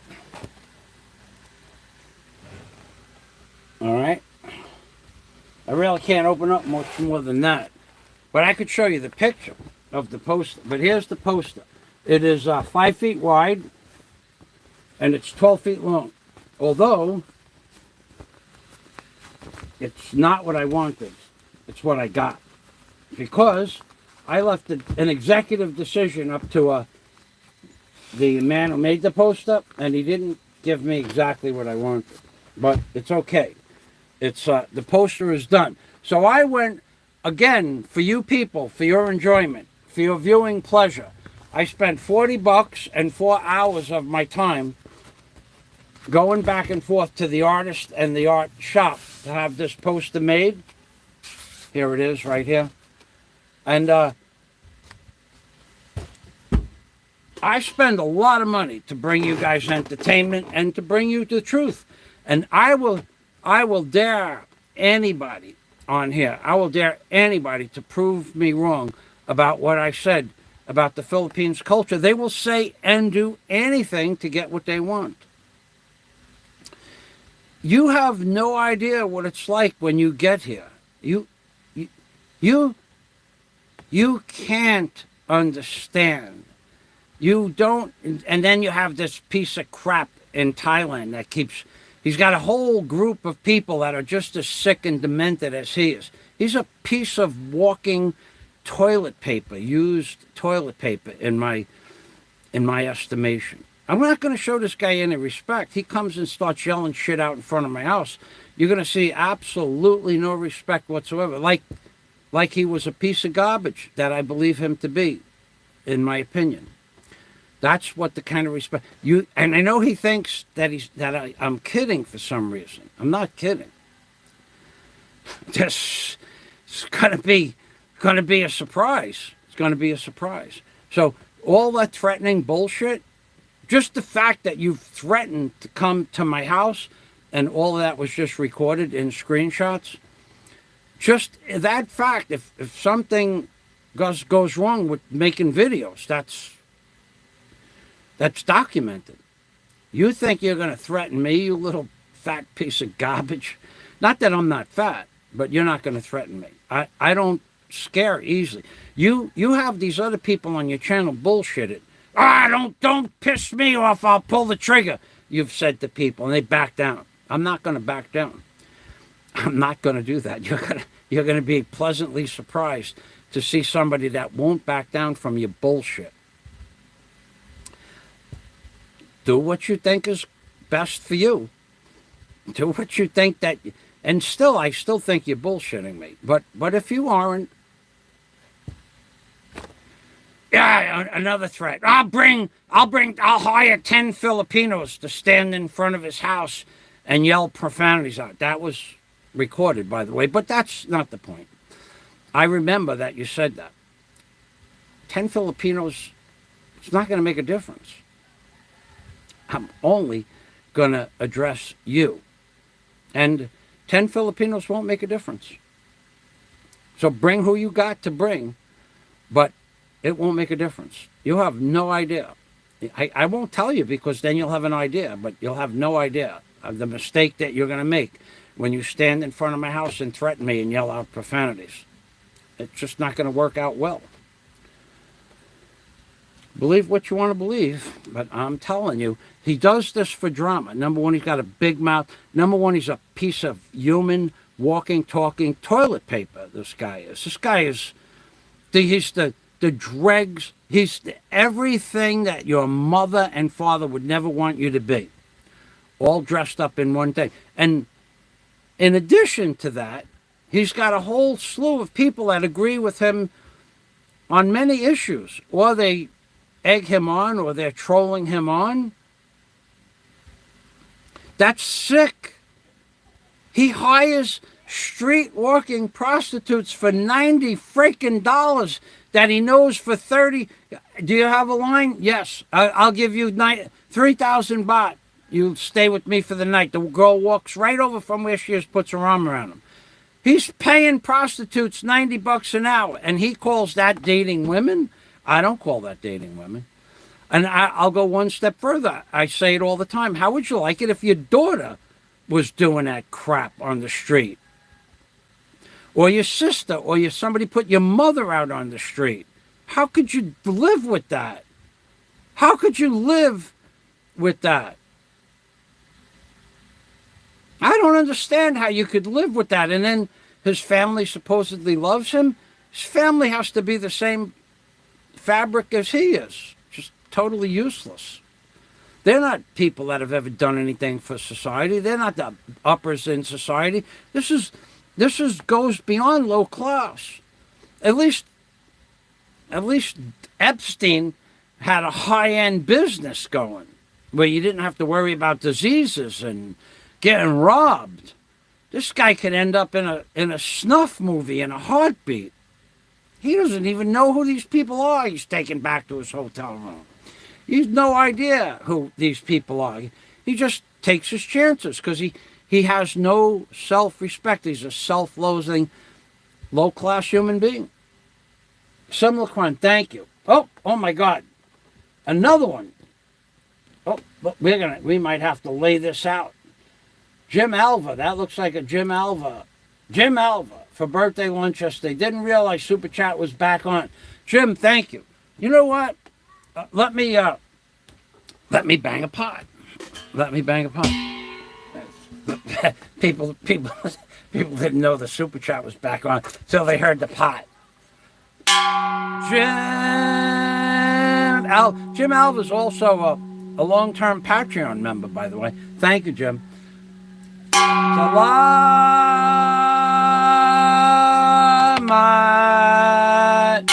Thanks a lot for Jim Alva. We bang the pot.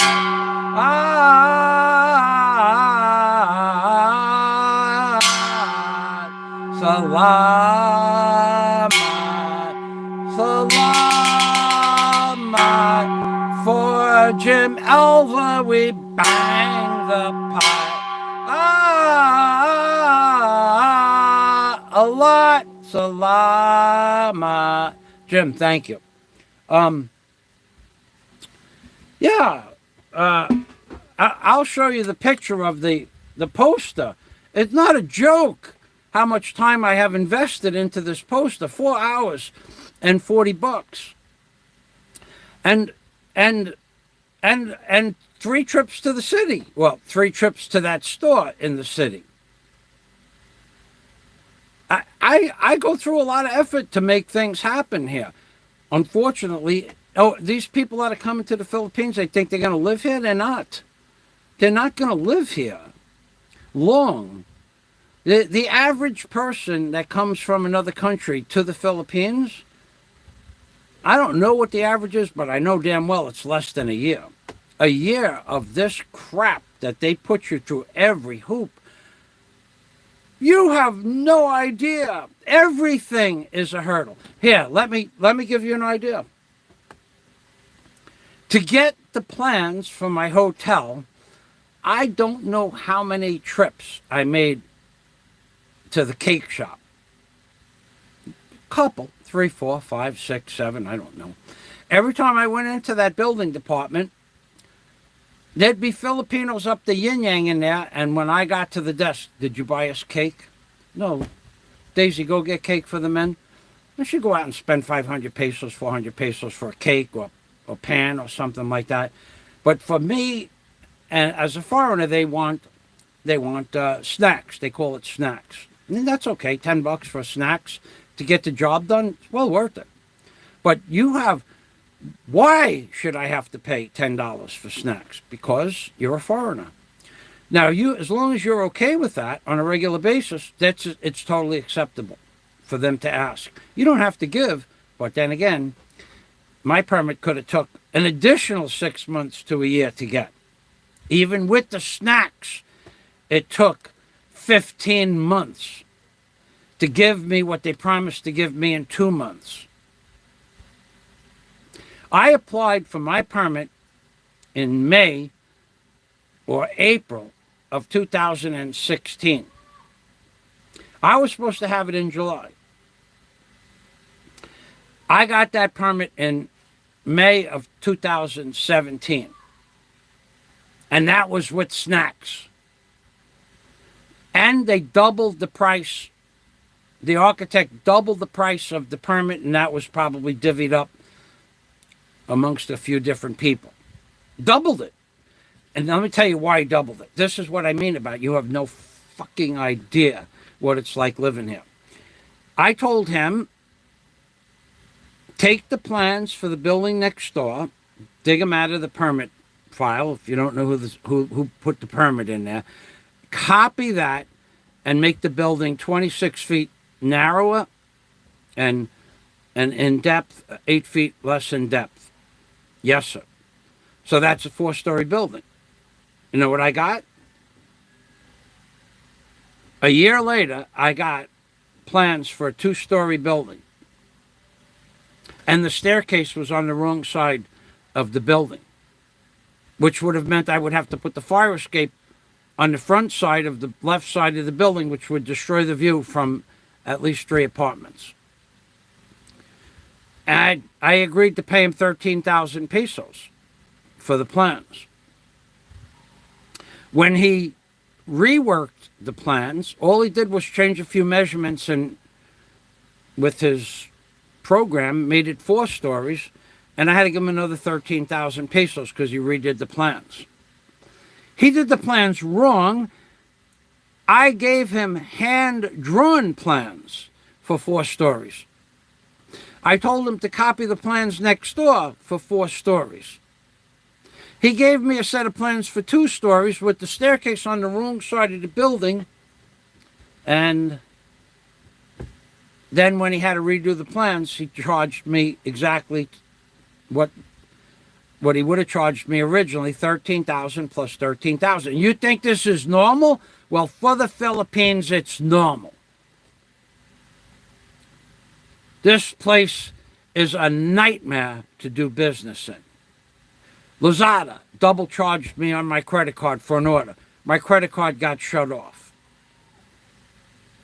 which I agreed to. Now, I had to email Lazada back and forth 4 or 5 times to make sure they're not going to double charge me again for the same order when I turn my credit card back on. That was like 4 hours of my time. And I spoke with my Skype was shut off. But you, by the way, anybody that has me on Skype can still call me on Skype. If you call me on Skype, I think I'm capable of answering the Skype call. I'm certainly able to see your messages because 2 people left me messages yesterday on Skype for my birthday. So I am certainly into this for about 6 or 7 hours because Lazada double charged me. My time gone. It's hard to do business here. Thank you very much, Jim. All right, I don't know where I am. Oh, I'm way back down here.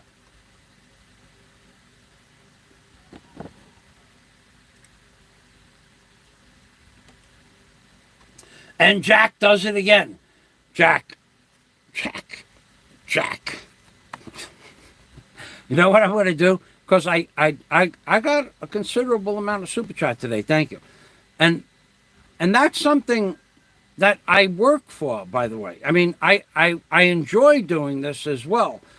I actually enjoy sharing what it's like to live in the Philippines, because had somebody told me this before I moved here, I probably still would have moved here because I, being in business for 40 years, have a better state of mind to do business with people that lie to you straight across the board, right to your face. You have no idea.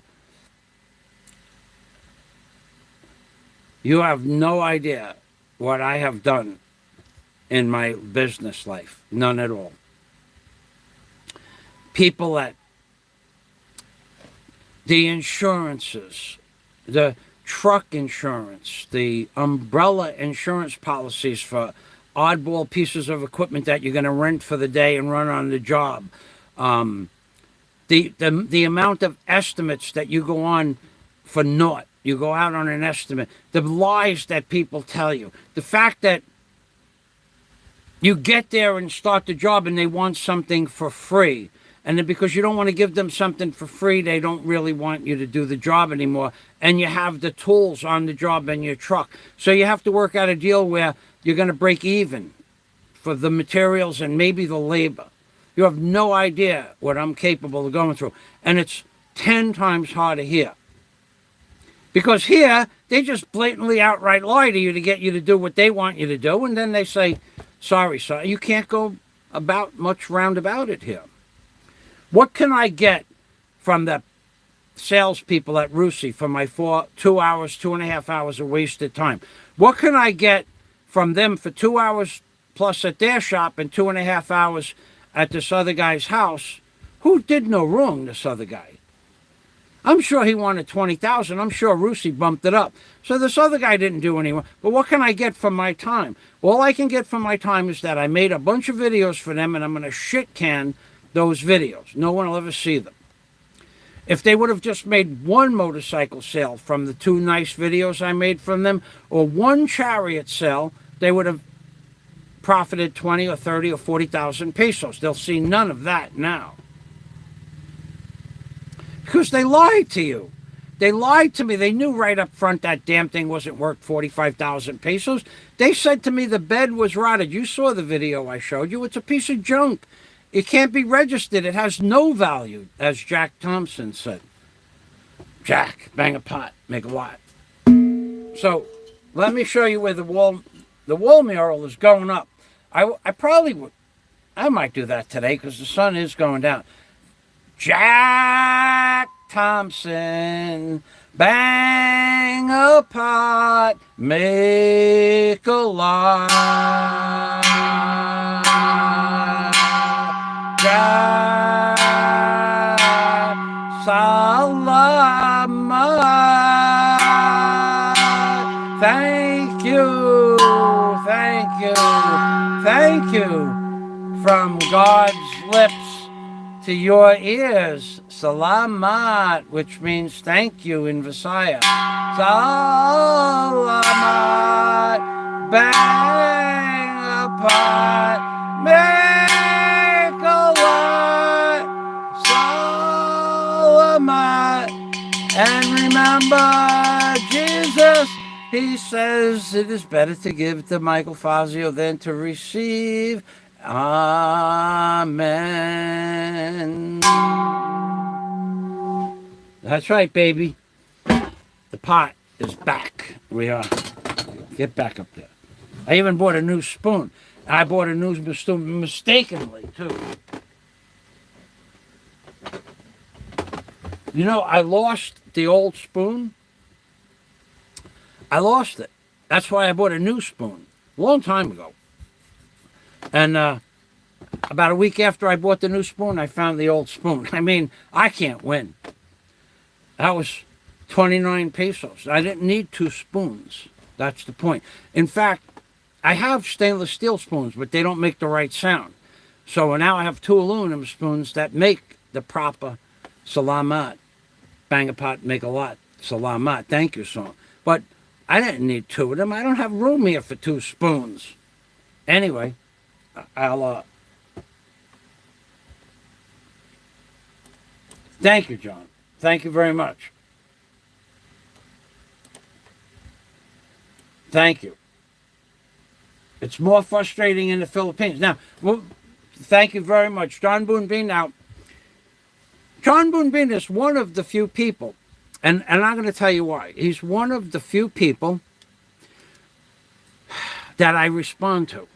Now, why? Let me tell you why. John Boone Bean is actually a mechanic, a real mechanic.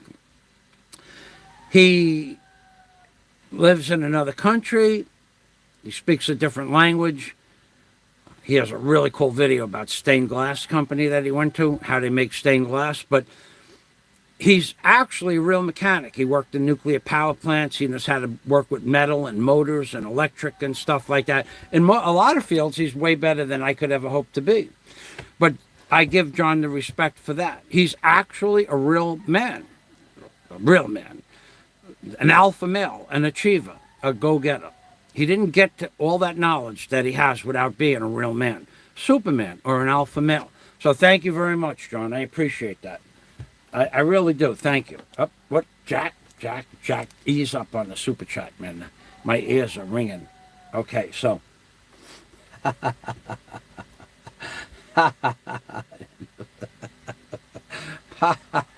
right, a new spoon. So let me show you where let me show you where the poster is going. First, let me show you what the poster is. I could do that because I have everything hooked up to the computer right now. I got to go to my external drive. I got to go to my camera. Let me show you what that poster is. And then you're going to love this poster. And this is the poster. This is the real poster. And it's going to go on the side of the yellow container as a monument to truth, justice, and the American way. So this is the real poster, and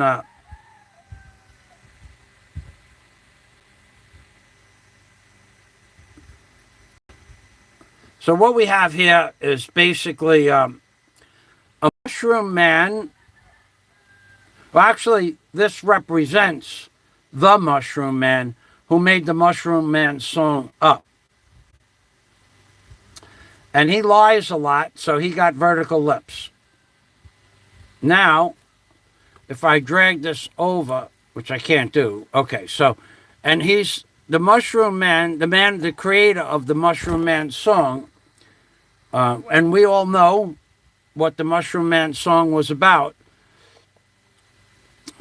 He's singing the song, and because he sang the song,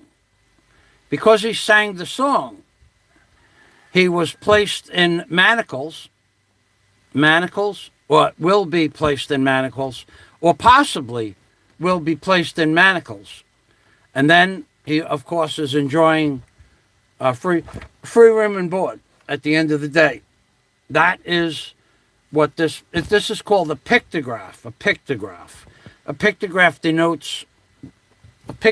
denotes a story. And this is the story about the man who made up the Mushroom Man song. And he sang that song, and he got himself in some hot water, which possibly could place him in manacles, and possibly even free room and board for a while. That's what the poster is. And that's why it was worth $4. Actually, it was a little more than $40. It was 2,042 pesos, 2,040. So it was $41. So, but I don't mind spending, and and you listen to these schmucks that I'm broke. I'm not broke. I don't know why you believe that shit. And you hear this one particular creepy little blogger. He's broke. He has them. Oh, no. I was just going to go buy 100,000 peso Chariot because I'm broke, right? No, I was going to buy it because I did the math. If the Chariot would have been customizable for what I wanted it for over the course of 3 years and 8 months, based on how many orders I think I'm going to have to go back and forth to the city to buy and or locally to buy, and how many pesos they charge me for a delivery. Just think about it like this. I did the math on the Chariot before I went to the store. The Chariot at 104,000 pesos would probably have a resale value in 4 years of 40 or 50,000 pesos. So I'm actually going to be paying 50,000 for the Chariot. 50,000 pesos. Now, if I go to the city, every time I make an order from Build-A-Ware, every time, it's going to cost me, well, we're just going to say 20 bucks. It's more now, but let's just say 20 bucks. So let's say I make 3 orders a month for a year. Right? That's, or let's say I averaged 2 orders a month from Build-A-Ware for a year. That's 24 orders. That's 24,000 pesos, right? But the problem is they never come when they say they're going to come. They'll tell you they're coming Tuesday at 3 o'clock. They won't show up till Thursday at 4 o'clock. So you have to sit there and wait for these people to come. And they won't call you to tell you they're late or not coming. They won't do that. It doesn't happen here. You could go pay for an order 1 kilometer away from my house and tell them I want it here at 2 o'clock. It's noon. Yes, sir, it'll be there at 2 o'clock. It comes the next day at 10 or 11 o'clock in the morning, and they didn't call you and they don't answer the phone. They don't answer the phone. They have phones, they just don't answer them. But let's get back to reality. So the 25 orders I'm going to make from the stores in the city for the first year is 25,000 pesos. But what about the time I spend going back and forth or waiting for the orders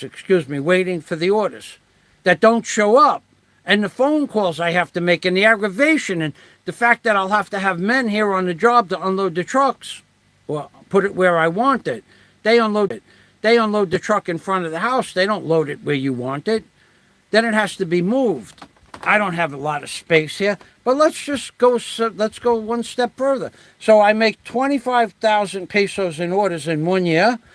So take that off the 50,000 that I spent that I'm not going to get reimbursed for when I sell it.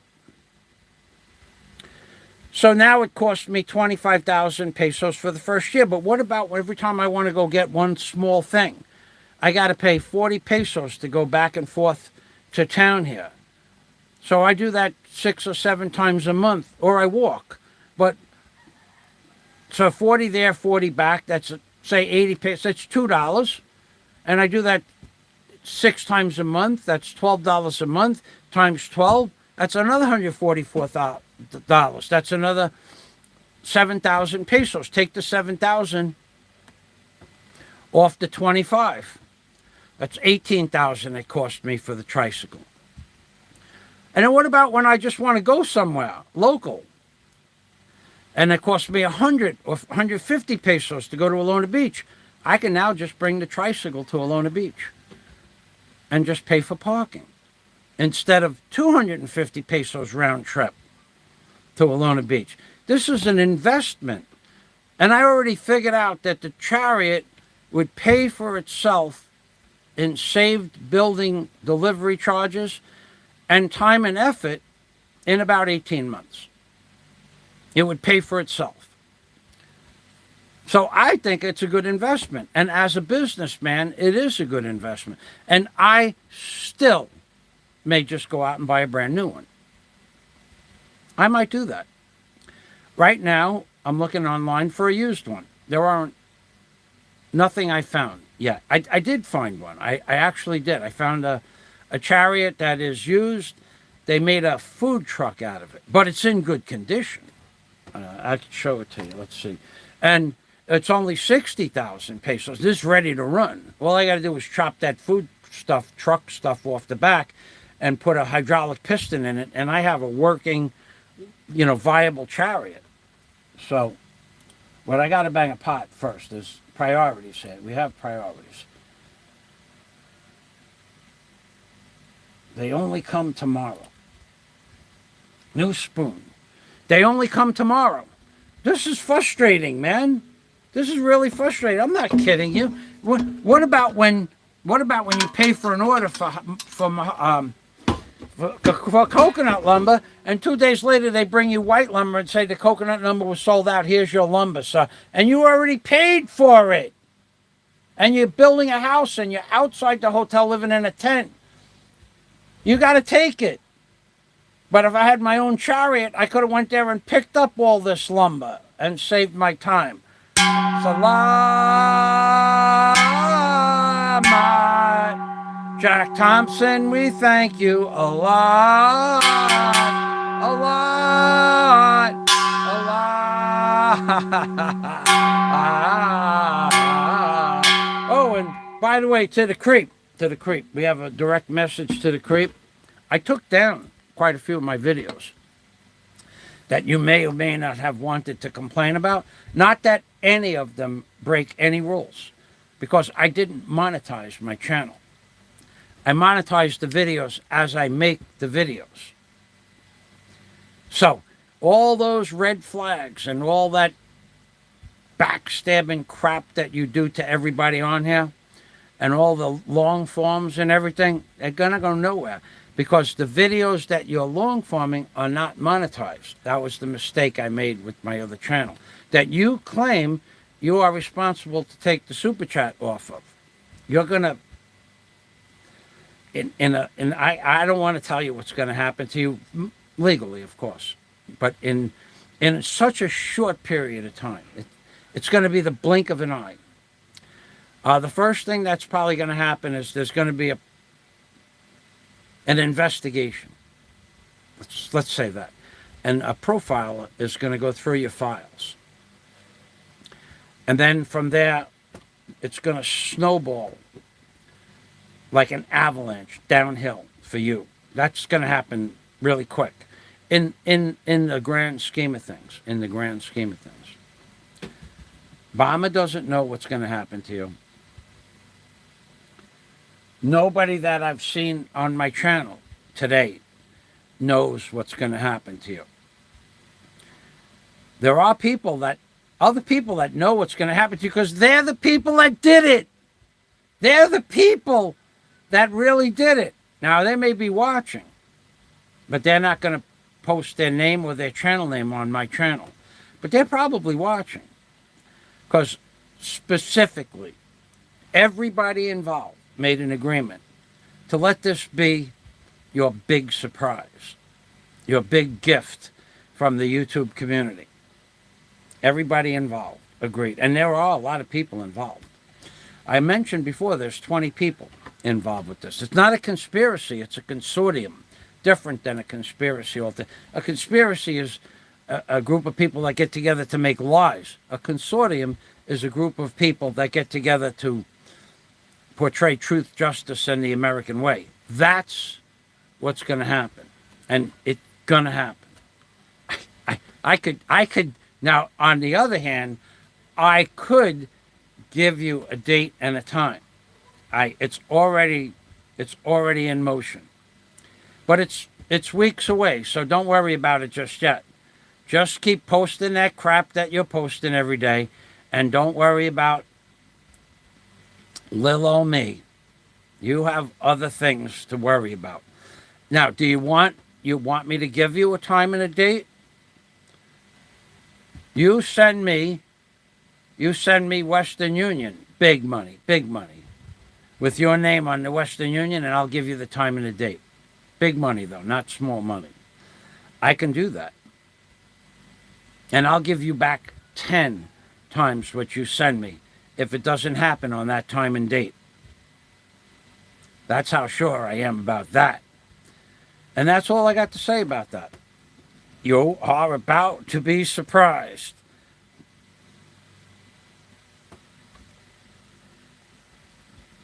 Big money and Vert. That's right. So let me show you the poster. Let's go. Let me show you where the poster's going to go. Thank you, Jack.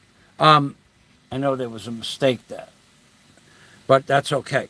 Let me show you where the poster's going to go, and then I wish I could lay it out.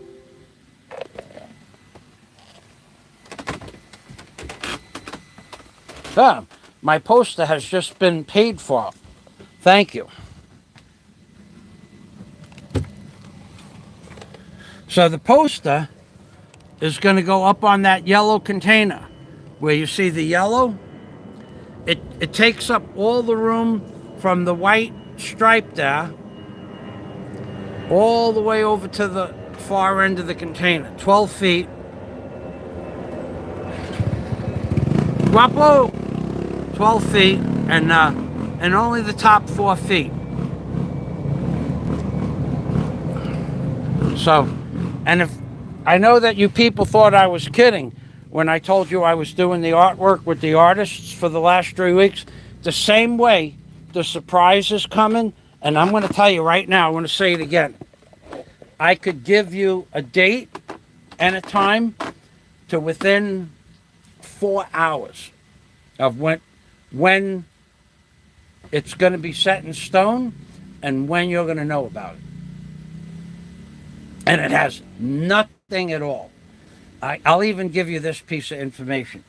It doesn't have a damn thing to do with what's going on in your life right now. It's a completely different venue, different people, different venue, different circumstances, different agencies, altogether different. This is something separate altogether. Has nothing to do with what your up and coming events are. You know what they are. Nothing at all. Like your event is over here, and the new event is just a few weeks away over here. Two different things. Two completely different things. But it's going to happen. It's already actually been done. And when the time comes, you'll know about it. So will everybody else in the YouTube community. Everybody will know about it. It's all legal. It's all legal. In fact, that was one of the precedents. In order to be able to talk about it, everything has to be legal first. And it's all being processed right now to make it legal.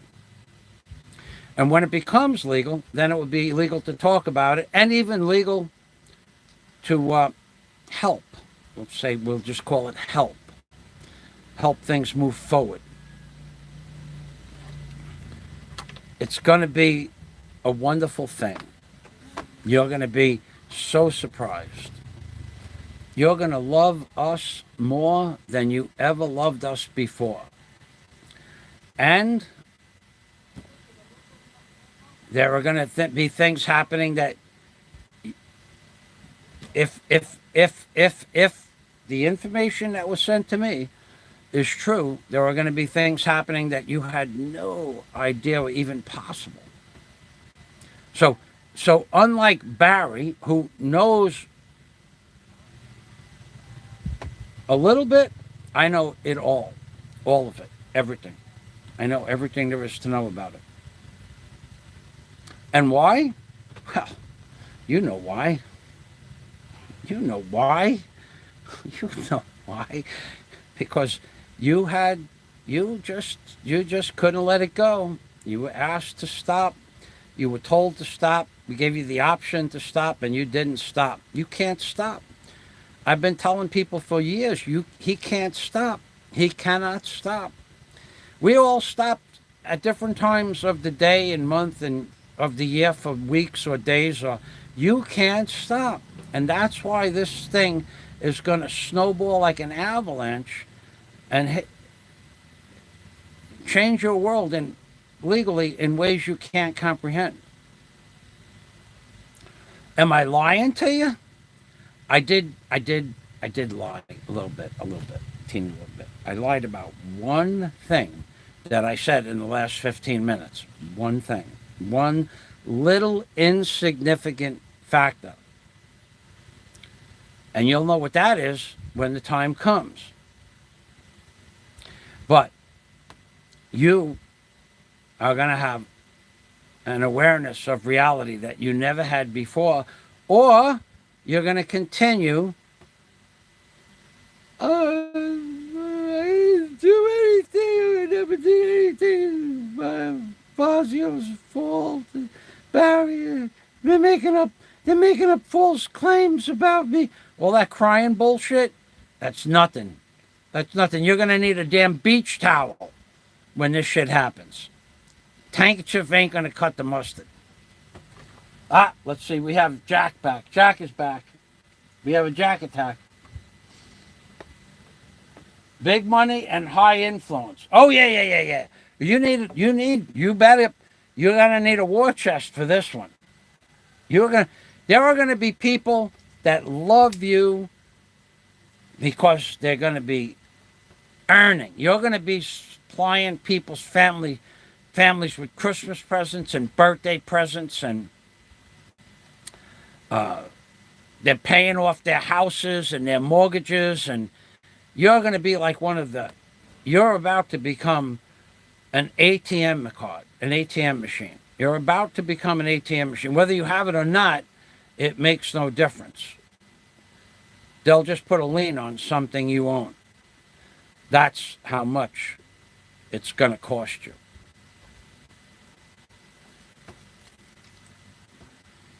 And threatening me and threatening Obama, God, these guys profile this kind of stuff. This is their job. Listening to your worthless dribble is just a matter of 45 minutes.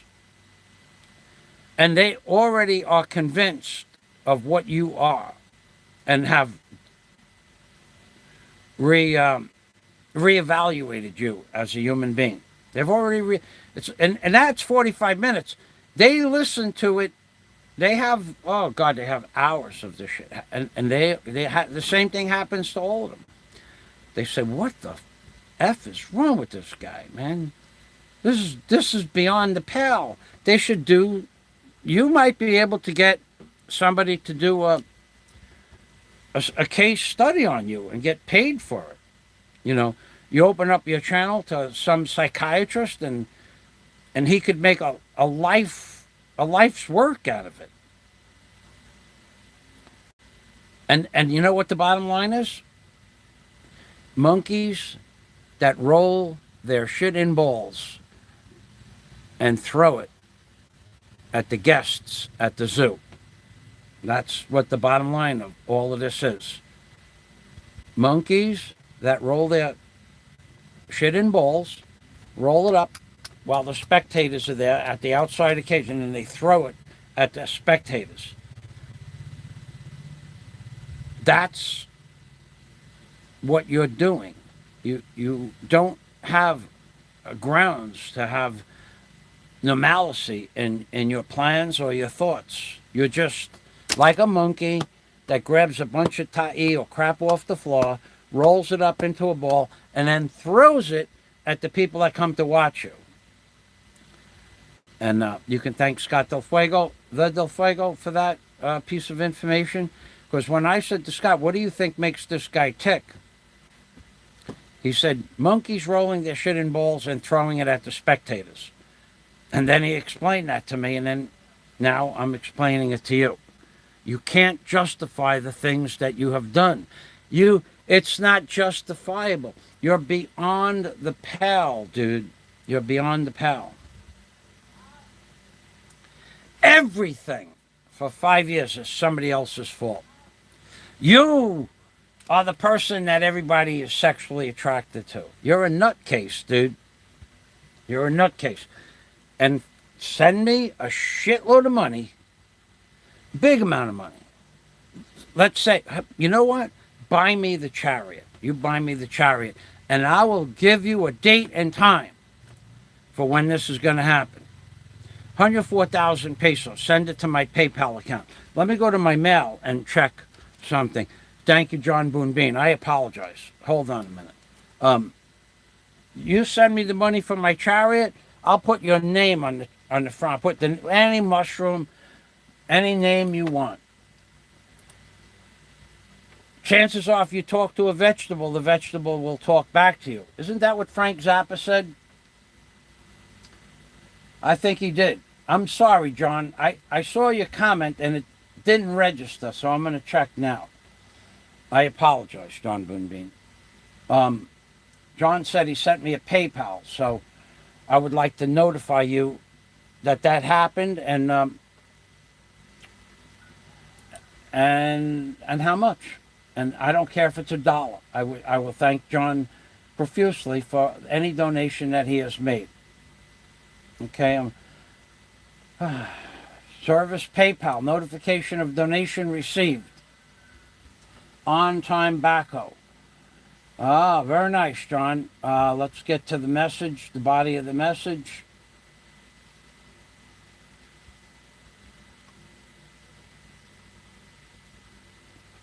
Oh my God. Oh my God. I can't give you his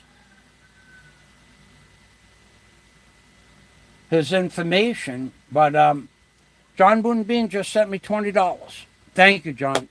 I apologize for not looking before. I have only received a small amount of PayPals before, and I forgot that I should even go look at it. It's my mistake, and I apologize. But I'm going to make that up. You're going to get a pot. You're going to make my ears ring, John.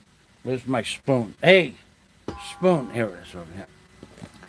John Boonbean. He's the man on the scene. He sent me a lot of super not. He decided to go through PayPal. And I thank you a lot.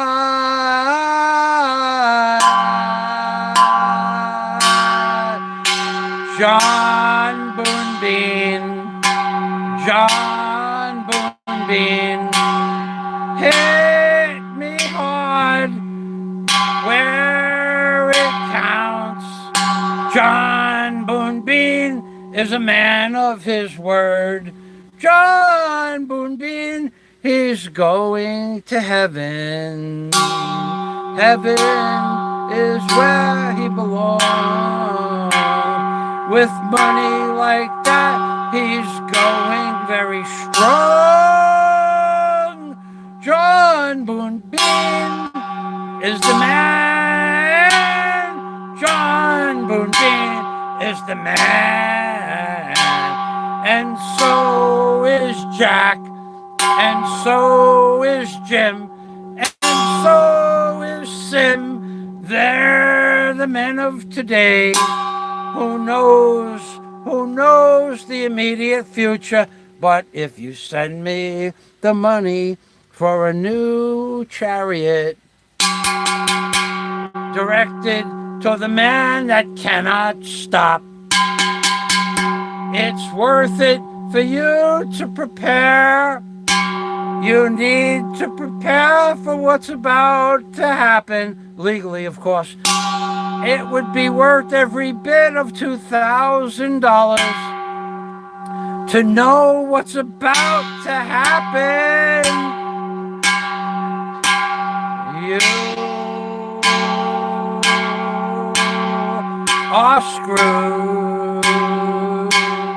You are screwed. You're screwed. The man is coming. The man is coming. The three-letter agencies. I know you don't believe that. I know you don't believe that. John, thank you. Thank you very much, John. I know you don't believe it. I know you're looking at me like I'm spouting off crap. I'm not. I'm not. I know you're not going to send me the money for my chariot as well. And I got to tell you, I could throw up. John, thank you. Thank you very much. I mean it. Oh, I'm looking over there. I could tell you. I could show you a picture right now. I can't show you that picture. I could show you a picture that would change everybody's. I could read an email to you. I could do that. I could read a correspondence to you. I could do that. I could read a legal document to you. I could do that. I could read something that's going on behind the scenes. I could do that, but I won't. But I'm going to tell you, except for me, and I have permission, except for me, everybody else involved in this is a non-entity. A non-entity. You will never know who's involved with this, ever. These are people that I have known for years, who they are in some cases, I don't know who they are in some cases, but we have become friends. And we trust each other a lot, more than you would imagine. There are people that don't like you. You say there are people that don't like me? What, the slob who's going to stand in front of my house and embarrass himself? That doesn't bother me at all.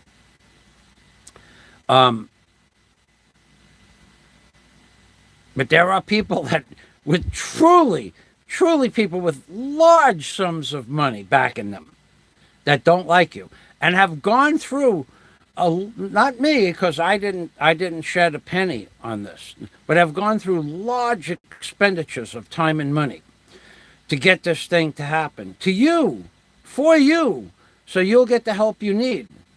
And when I tell you people that have spent large sums of time and money, I'm not lying to you about this. This is going back for a long time. This has been worked out. Just recently, it's come to light that it's going to happen, and a date for that to happen. So I know you're watching. I don't know how you do that. I'll always give you the idiot savant thumbs up, because somehow you get to watch everything on YouTube and make notes. But this thing that's going to happen is completely different. You're not going to wiggle your way out of this. It's just not going to happen. Once this goes down, you go down with it. So that much I'm allowed to talk about, but no dates and not what it is. But you could talk about it. You could talk about it. And it won't, you don't have to worry. Don't worry about waiting a long time. You're going to be where you are when this happens. There's no doubt that you're not going to have the time to skedaddle. That ain't going to happen. Just ain't going to happen. Even if you could, you wouldn't be allowed.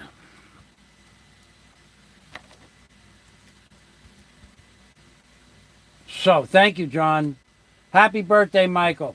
Super chat not working for me. Regards, John Boone Bean. Now that I could show you. I could show you that.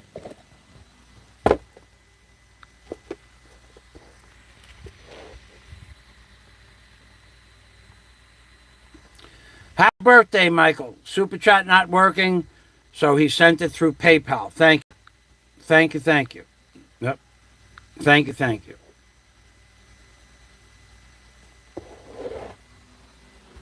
All right, so I'm going to go back to the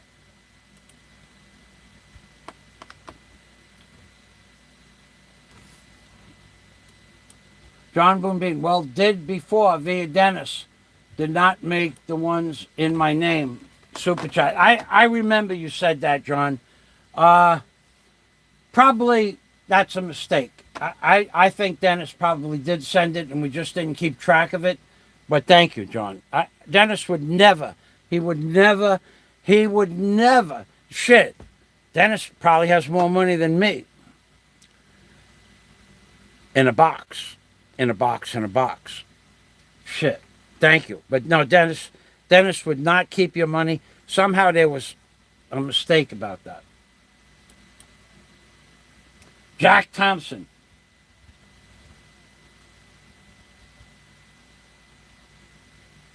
The masses will descend on Dolho. Let me tell you something else that went down with that wall mural. How much work I did with that artist. Now, I did spend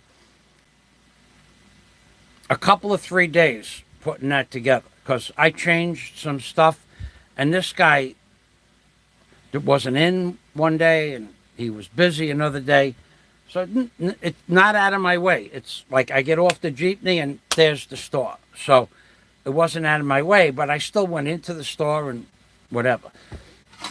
I wanted a wall mural 6 feet in height. And when I walked into the shop, I told the artist a month ago, I want a wall mural 6 feet. Yes, sir. Can you do that? Yes, sir. I know they could do it because they did it for me before. After we did the whole thing, he goes, I'm going to print up a mural 4 foot by 12 feet. I said, no. I want a 6 foot. Sir, that machine has a glitch. We can't use the 6 foot wide machine. And here I am. I already paid for it. They gave me a price. I paid for it. It's already paid. It's already in their register. They gave me a receipt and everything. No, they didn't even give me a receipt. I'm not even sure they put that money in the register. To be honest with you, I'm serious about that. They were going to get me a receipt, and they never did. I don't know that they scammed the company they work for or not, and I don't care. I got a good price on it, but that's not, I wouldn't put it past them. So I wanted a 6 foot. I paid for, when I told him I wanted a 6 foot, and then he tells me it's going to be 4 foot. And it was already paid for, and it was like in the afternoon, and I want to go home. Give me the 4 foot. I'll bring the picture to another artist. If the 4 foot isn't big enough, I'll just bring it to another placard maker, or, whatever they call that, banner maker. I'll use my picture in a 6 foot machine. I'll pay another $40 or $50 for one. But I'll see how this 4 foot works out, Jim. So, but that's what I got. Again, I got screwed. You're going to get a 6 footer. We're talking about building a 6 footer. We're going to make a 6 footer. I paid for it. And then he tells me it's only a 4 footer. And how did that happen that I got screwed like that? I paid for it. And he said, come back and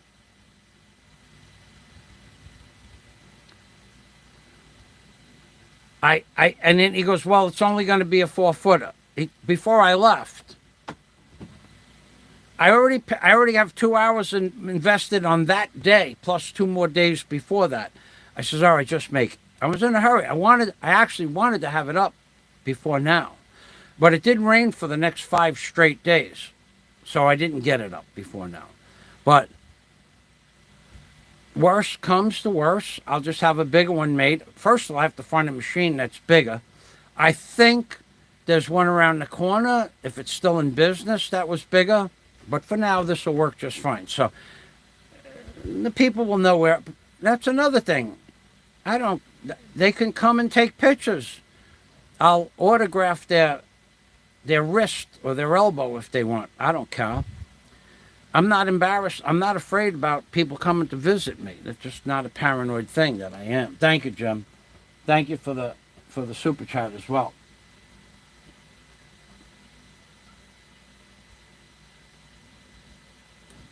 Climate change for the creep is about to hit hard. It is. JC Jack knows about this. I already talked to Jack about this. And wait a second. Now there's going to be a time and a place where people can help. I said help before, right? Jack is all in. He's all in. So are a few other people. They're all in. You have a lot of people that don't like you, dude, and they're willing to help make this happen. Whatever that means. If you haven't figured it out, well, you're not really that smart.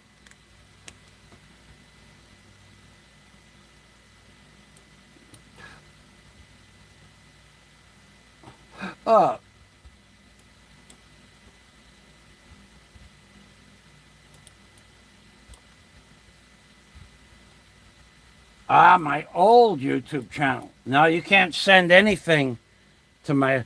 I don't think you can't send anything to my old YouTube channel. In fact, the hoops that I had to jump through to get Super Chat, not because my channel is not... They went through my channel. Their computers went through my channel.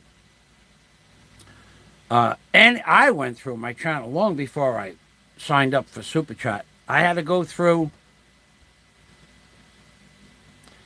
4,000 videos. 4,000 videos. And I just removed them all. I said, well, That was how I got 4,000 subscribers in the first place. This was a viable channel 10 years ago, 8 years ago. But then those videos, they would get me thrown off YouTube altogether. So I just deleted them. So they don't even exist anymore.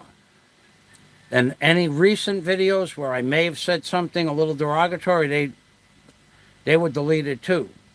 So now, deleting a video for people that want to sign up for Super Chat, after the complaint is made and you delete the video, you could still get in trouble for it. But if you delete those videos and then someone makes a complaint about a video that you once had on your channel, YouTube doesn't care about that. That's why I deleted 4,000 videos. I don't care. I had them on my first channel anyway. This was just a backup channel originally for the same stuff I had on my first channel. Some of the stuff was new here. I didn't look at them. I didn't read. I didn't listen to 4,000 videos. I just put down page 1 or page 99 of 100 pages, delete. And then 98, delete. 97, delete. 96, delete. 95, and I brought it down to page 30. Page 30 is when I started posting. Not 30. No, actually, like page 3, 90 videos. I brought it down to page 3, and then when I went back, there were like more videos, because anything after 100 pages or 3,000 videos, then it gets brought back into the picture. And then I went back to page whatever it was, 60, and deleted 60, 59, 58, 57, 56, and downward. And then, so altogether, I think I definitely removed 4,000 videos. And the ones I didn't remove, some of them are on Patreon, some of them are perfectly legal, but some of them are not, and I just didn't remove them until I can copy. Those are the ones I wanted. But I spent a great deal of time, and we have this creep who absolutely was sure that he is the person responsible for removing my Super Chat. Well, I got news for you. I don't think you were responsible for removing my Super Chat. I was responsible for you removing my Super Chat. If I didn't have crap on YouTube that was illegal, they wouldn't have removed my Super Chat. So it's my fault, but you're a rat. You're still a rat, and you take credit for it, so I'll give you a little bit of the credit, but I'm going to tell you now, what's about to happen to you legally, that's all me. That's all me. That's all me. All me. Me and the other people that don't like you, that are with deep pockets. So it's all me and all them. But you'll never know who they are. So it's all me. Blame me. Blame me for that. Go ahead. Blame me. You like blaming me for everything else. You just lie about everything. You couldn't stop, right? You couldn't stop. You just couldn't stop, right? You couldn't stop. You can't stop. You're incapable of stopping. That's one of the main things I say about you when people ask me why he's like that. I says he can't stop. You can't stop. You're going to stop, though. I'm going to tell you something. Very soon, you're going to be off social media altogether. Altogether. You will never be allowed back on social media, ever. In any country, under any name. You will never be allowed back on. That's just one thing that's probably going to happen. And if you have a credit card, which I doubt, because I'm going to tell you something, these people that did the research on you, they're telling me that you have you fib a little bit about your finances, what you're worth. Yep. You fib a little bit. You fib about your finances. You're a liar. And that's provable because a few weeks ago you bitched about spending $50. Dude, $50, if you have to even talk about spending $50, then you're broke. Broke is a joke. Broke is a joke. Where have we heard that before?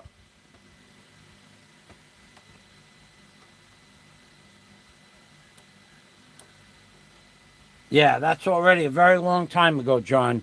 You're right about that. That was more than a year ago because the creep took credit for it about a year ago.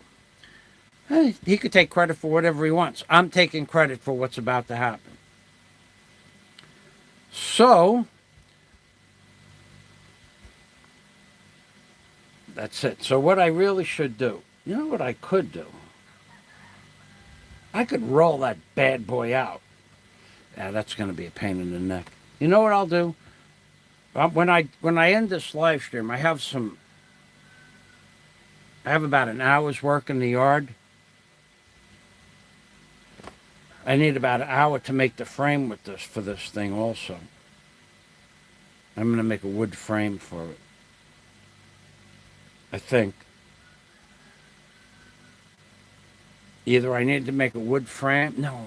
I got an idea. I have cable. I have 100 feet of the cable that they use for the high-speed internet cable. It's very strong, tensile strength-wise.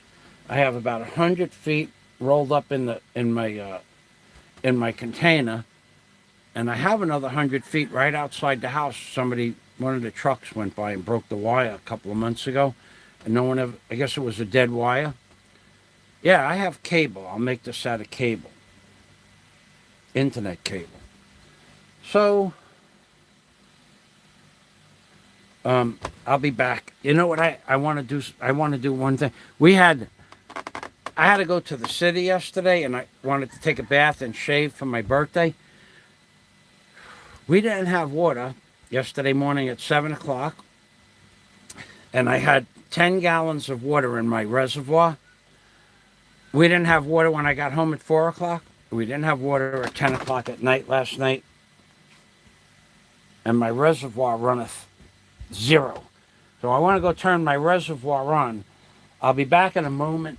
I'll see if we have water now. I even had to take the last 5 gallons of water out of the 3 gallons of water out of the reservoir to flush the toilet. That's things are getting bad at that point. I'll be right back. Oh wait. Let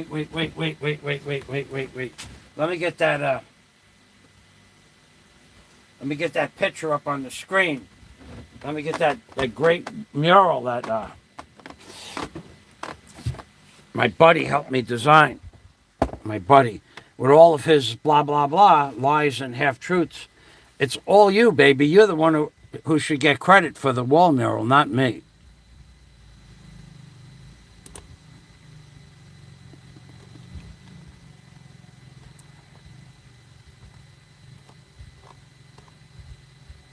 Where did it go? Where did it go? Oh, man. There it is right there. There it is right there. Popped right up onto the screen. Let me make this big for you. Let me show you what I'm gonna do. I want you to study this. This is what is known as a pictograph.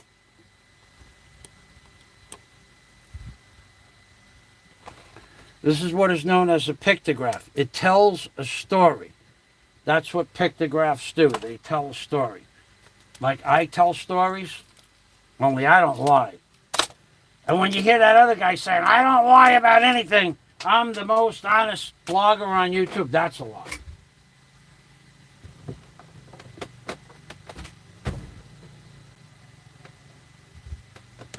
And when you hear the other guy saying, I'm going to Bohol, that's a lie too. That's a lie. Or it should be a lie.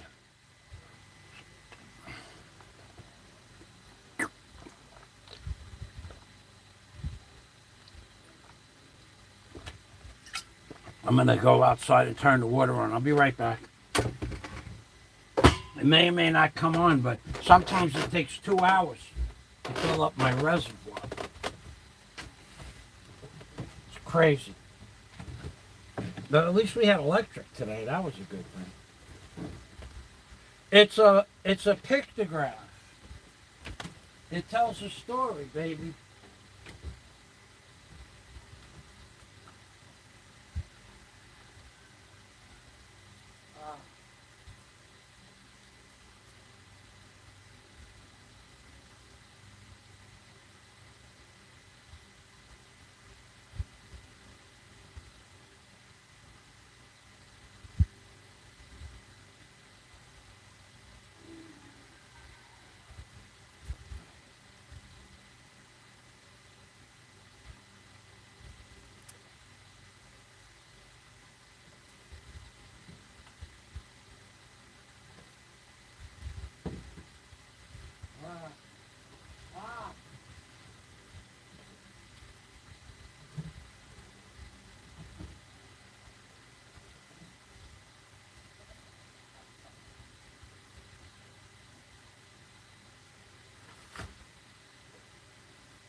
John!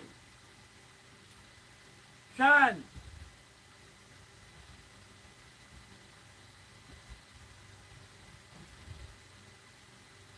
Well, we have no water.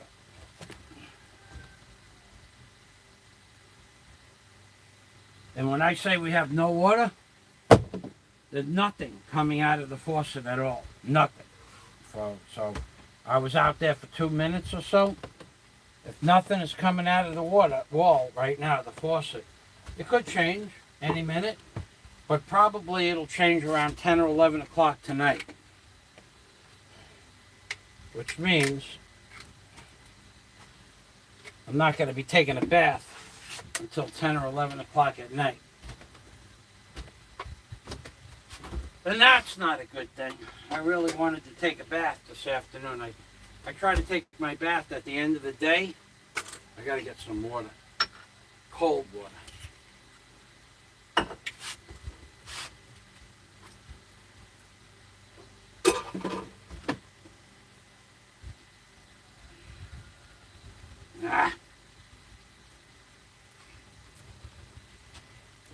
Damn it. I'll be right back. I'm gonna cook up a piece of pork. Damn it.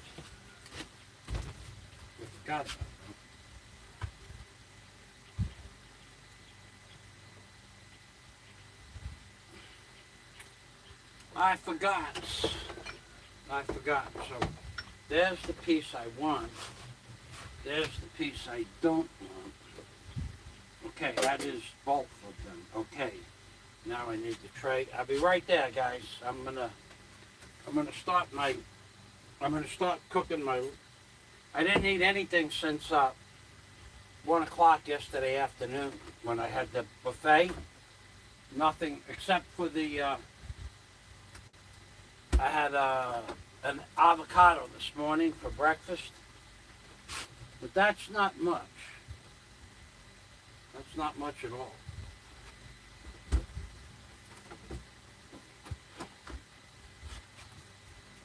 Huh. I lost it. I have a tray that I use to put the meat on. Ah, there it is. It's right inside the toaster oven. Imagine that. Right where it belongs. Huh. So, why I'm going down is because I took this meat out yesterday morning. It's still good. But now I have to cook both pieces. Because if I leave or freeze it again for a third time, and I don't want to do that. So I'm just going to cook up enough meat for for my, well, this is about as much meat as I want anyway. I'll be right there. I'm going to get some cold water. And there is the cold water right there, right? Yep, there it is. Okay. Yep, there it is. Okay, we got that. We got that. We got that. We got that.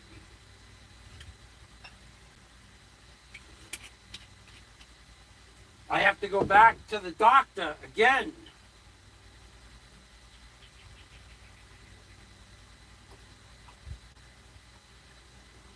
Here, let me give you another story about the Philippines and what you got to go through jumping through hoops here. So, last Thursday or maybe Wednesday, as you all know, I went to the hospital. I had my results for my blood test. Everything is normal. So that creep that said I had diabetes, we've proved them wrong on that.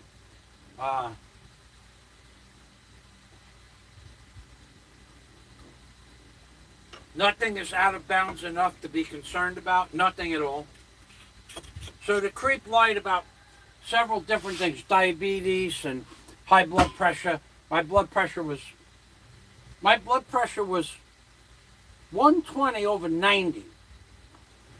Whatever that means. So if you guys know what that means, that's what it was. If you guys can look that up for me, if that's normal for my age. And I had just spent, I don't know, 15 minutes walking around the hospital, not up and down stairs or anything like that, but 15 minutes of walking up and down in the hospital.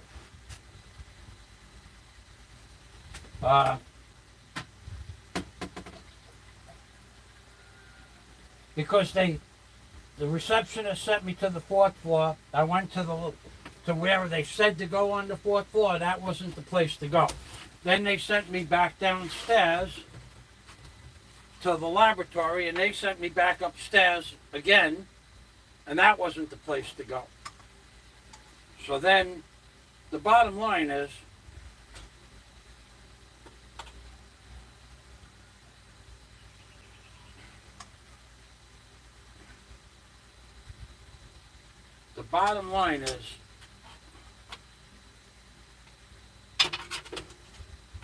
I had walked around quite a bit in the hospital, and so and immediately she sat me down and took my blood pressure. So, and I was aggravated. I will tell you, I was aggravated because 3 people that were supposed to know where to go in that hospital, that were in charge of things, sent me to the wrong place. How is that possible? I want to know. Inquiring minds want to know. So how is it possible for the guard, the receptionist at the information and reception booth, the girl in the laboratory, and the girl upstairs that the laboratory sent me to, how is it possible that those 3 people didn't know where to send me? If you don't, now mentally that's frustrating, because you're saying to yourself, I could have been in and out of that entire process of the blood test and the urine test before I actually got to it. I wasted 20 minutes walking around in circles. That gets your blood pressure up all by itself. And yet my blood pressure was still perfectly normal. So the creep that keeps posting bad shit about my heart and my blood pressure and this, that, and the other thing, the creep is in for a big surprise. His blood pressure, he needs to calm himself down for this one, because what's about to happen is going to rock his world, baby. So my blood pressure was 120 over 91, I think it was, or 90, whatever it is, it's normal. So, and it was normal after being pissed off for 20 minutes. So this is what you go through when you go to the Philippines. You got a guard that doesn't know where to take the blood test for a cardiac panel. That's absolutely fucking sure you go to the 4th floor. He walks you over to the front desk. And the front desk is absolutely sure you go to the fourth floor.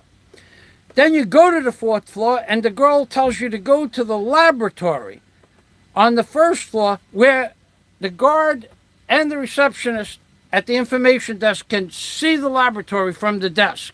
It's 60 feet away from the front desk, but I should have made a video. The hospital is beautiful, huge hospital. There is nothing between the receptionist, information desk, and the guard. Nothing at all between them and the laboratory. It's a huge place, too. We're not talking about some rinky-dink little 50-year-old hospital in the Philippines. We're talking 5-star accommodation hospital. So neither one of them knew where it was. Then the girl on the fourth floor said, no, sir, you go to the laboratory. So I went back downstairs to the laboratory. And the girl in the laboratory, wait, I digress. This is what I mean about living in the Philippines. This is what I mean about living in the Philippines. So the guard is sure it's the fourth floor. The receptionist information desk is sure it's the fourth floor. There's no doubt. The way they said it unequivocally, they're 100% positive. So before I go to the fourth floor, from the desk of the info and receptionist and where the guard is, I see laboratory. What a spectacular place. The Ace Hospital. Ace, A-C-E. Ace Hospital. It's 7 minutes outside the city of Tagbilaran. Before I go upstairs, I said, let me go into the laboratory, and I want 2 things done today. I want my blood work done, and I want a culture taken from my leg. And I purposely didn't put any cream on my leg at all. And I purposely didn't take any ibuprofen since the 12 hours the night before. So the pain was there. I won't say how much pain there was. The pain that I have in my leg when I don't take ibuprofen is probably enough pain to stop most people from doing anything at all. Yeah, I'm not lying about that. I'm telling you, they're open wounds. It's just that simple. So I stop in the laboratory. I said to the girl, I want 2 things done today. I want the cardiac panel done, word for word. Yes, sir, that's on the 4th floor. And I want a culture done. Yes, sir. Where is the culture done? The culture's done here in the laboratory, sir. Okay, so I'll go up and get the cardiac panel done, and then I'll come back down. Yes, sir. Well, I go up to the 4th floor, and I go to the area. She said, go up on the elevator and make a left, and you'll see a receptionist up there. I go there, and I look at the receptionist. I said, ma'am, I'm here to have a cardiac panel. Yes, sir. Can you do that today? Yes, sir. Okay, when can you do it? Sir, you go downstairs to the laboratory. Well, wait a minute. The girl in the laboratory just sent me upstairs. No, sir. What do you mean, no, sir? No, sir, she didn't send me up here. Or no, sir, I'm lying. Or no, sir, that's not possible. What? No, sir. Sir, cardiac panels are done in the laboratory. The blood work and urine work is done down there. And what about the culture? Yes, sir, in the laboratory. So I go back down to the laboratory, and then the girl that was there is not there anymore. Probably she got fired. No, I don't know why she was there. She probably was just replacing the girl who knows what's going on. The girl who knows what's going on was probably in the bathroom having, relieve herself. So Trixie was the girl that should have been in the laboratory. So the first girl is gone. Trixie's there. Trixie, do you do the cardiac panels and the cultures here? Yes, sir. But there's one problem. What's the problem, Trixie? Sir, we cannot do cultures today. Well, Trixie, I called up on the phone last night, and the woman who answered the phone, the receptionist, the operator, said, you do cultures. Yes, sir, we do cultures, but not today. So now you got to understand about living in the Philippines, you stupid bastards that think it's easy living here. Now you got to go through a list of questions, the 20 questions to get to the real answer. Trixie, do you do cultures in the laboratory? That's one question. Yes, sir. Do you do them today? No, sir. When do you do them? I don't know, sir. How long have you not done cultures? Many months, sir. That's 4 questions, right? When do you think the cultures are going to go back to being done? I don't know, sir. 5 questions that they're not going to do cultures. The girl on the phone also said, you come here tomorrow, sir. The cardiac panel is 1,350 pesos. That's $27. $27, that's cheap. It's cheap at 10 times the price, by the way. So, can you do my cardiac panel? Yes, sir. Can you do it today? Yes, sir. Fill out this form. So I filled out the form, and I said, how long will it take to get the results back? Now, they don't offer you any information. They don't give a shit about your time. Or they're just too stupid to care about your time. Or they just don't give a shit about your time. So, Trixie, you will do my blood work today. Yes, sir. And how long will it take to get the results back? You will wait 3 hours, sir. 4 hours maximum. So it's only 9 o'clock in the morning. If you think I'm going to sit in a chair for 4 hours, I'm not going to do that. Trixie, can you sure that it's going to happen in 3 to 4 hours? Yes, sir. Okay, so what can I do here in the meantime? Can I go to an amusement park? No, sir. There's no amusement parks. How about bowling? Is there a bowling alley around it? No, sir. No bowling alley. Movie theater? No, sir. No bowling. City. In the city, sir. So apparently there's no bowling alley even in the city. But a movie theater there is in the city, but Trixie doesn't know that the movie theaters in the city are closed. At least for the matinee shows. I don't know if they're open at night. So, Trixie, is there an amusement park? No. Is there a bowling alley? No. Is there a movie theater? No. How about go-kart rides? No. How about Action Park? No, sir. There's no Action Park here in the Philippines. Not here, sir. So I need to come back in 3 to 5 hours. That's 6 questions, right? Yes, sir. I walk out. I leave.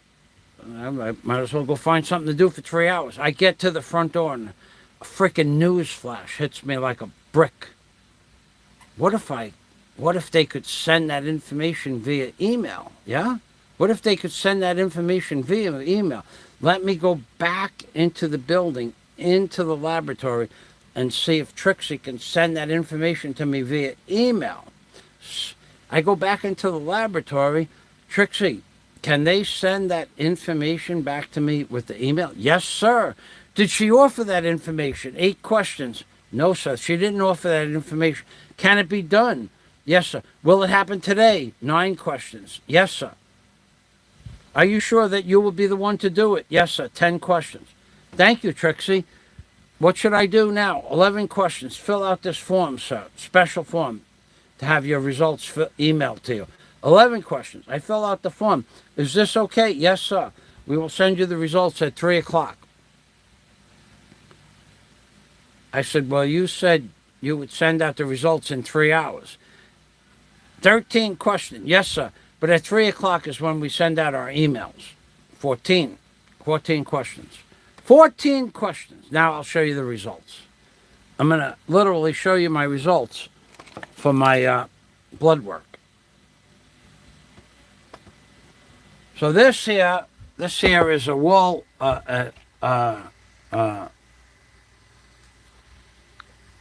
This here is a pictograph of a guy singing the Mushroom Man song, and then because he sings the Mushroom Man song, let's get this clear as day here. Because he sings, what happened there?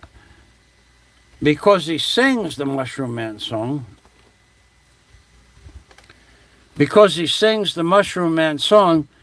the lies come out of his vertical lips. See the vertical lips? Lying. He's lying through his lips. The lies come out. They come out in the form of a song, the Mushroom Man song. And then what happens? He's placed in a pair of manacles. And after the manacles, he has just one place to go, and that is into a holding area where he will wait until his trial comes up. That's what is a pictograph. That's what's known as a pictograph. And who is this masked man? Well, he is the man who made a video that lasted 5 minutes and 25 seconds, but no name. He's just the vertical lip guy. The vertical lip guy. So let's go to my blood test, and I'll show you my blood test again. And I'm very proud of this, actually, because I have no symptoms of being a diabetic, and yet I've been called a diabetic. It's been said that I'm only 5'4". I'm 5'7". I even made a video to prove that, but I don't really need to prove that.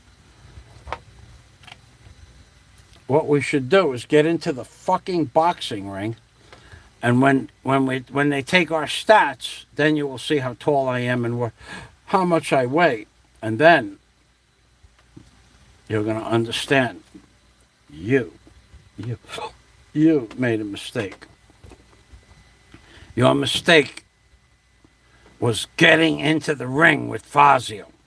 Your mistake was running your mouth to Fazio. Your mistake was thinking that you're above the law to Fazio. Your mistake is believing that because you say it ain't so, it ain't so. That's your mistake.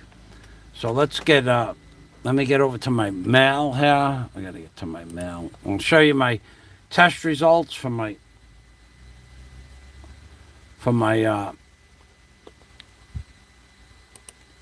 first I got to check some. Thank you very much. He can't stop. He just did another one for Barry Jordan. Again, doxing Barry Jordan. He can't stop. I've told you that. Flywoods, he can't stop. Thanks, Sam. Thank you very much. I'm going to go to my mail. I'm going to open up my actual blood tests and it's an actual what do they call PDF file? An actual PDF file. So I got to go to my inbox. I've had a lot of mails. I have 26 mails. 26 or 27 mails to go through to get back down to my blood work. And every single one of them are from a 3-letter agency or a lawyer. Oh, yeah. Did I forget to tell you this? Lawyers, plural, involved here. There are civil lawyers and federal lawyers. I forgot. I apologize. My mistake. So here are my laboratory results. Okay, so clinical laboratory results, Allied Care Experts, Bahal Inc., and the phone number. And let's go to the preview. You know what I should do? I'm going to open up 3 Yahoo Mails so I can open up the results in 3 files. I'm going to preview the first file in the results. That file is right here.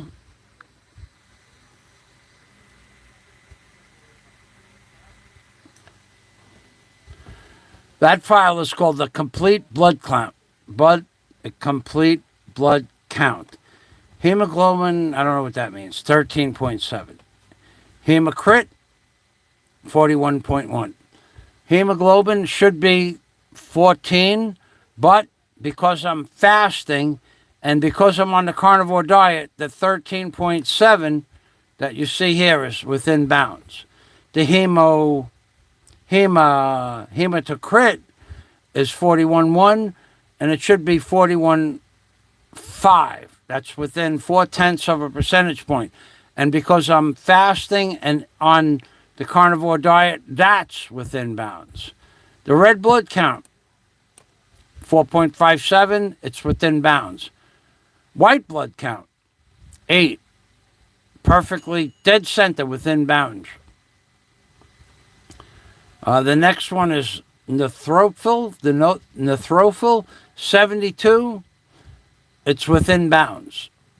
It's a little bit out of bounds, but a little bit within bounds, considering I'm fasting.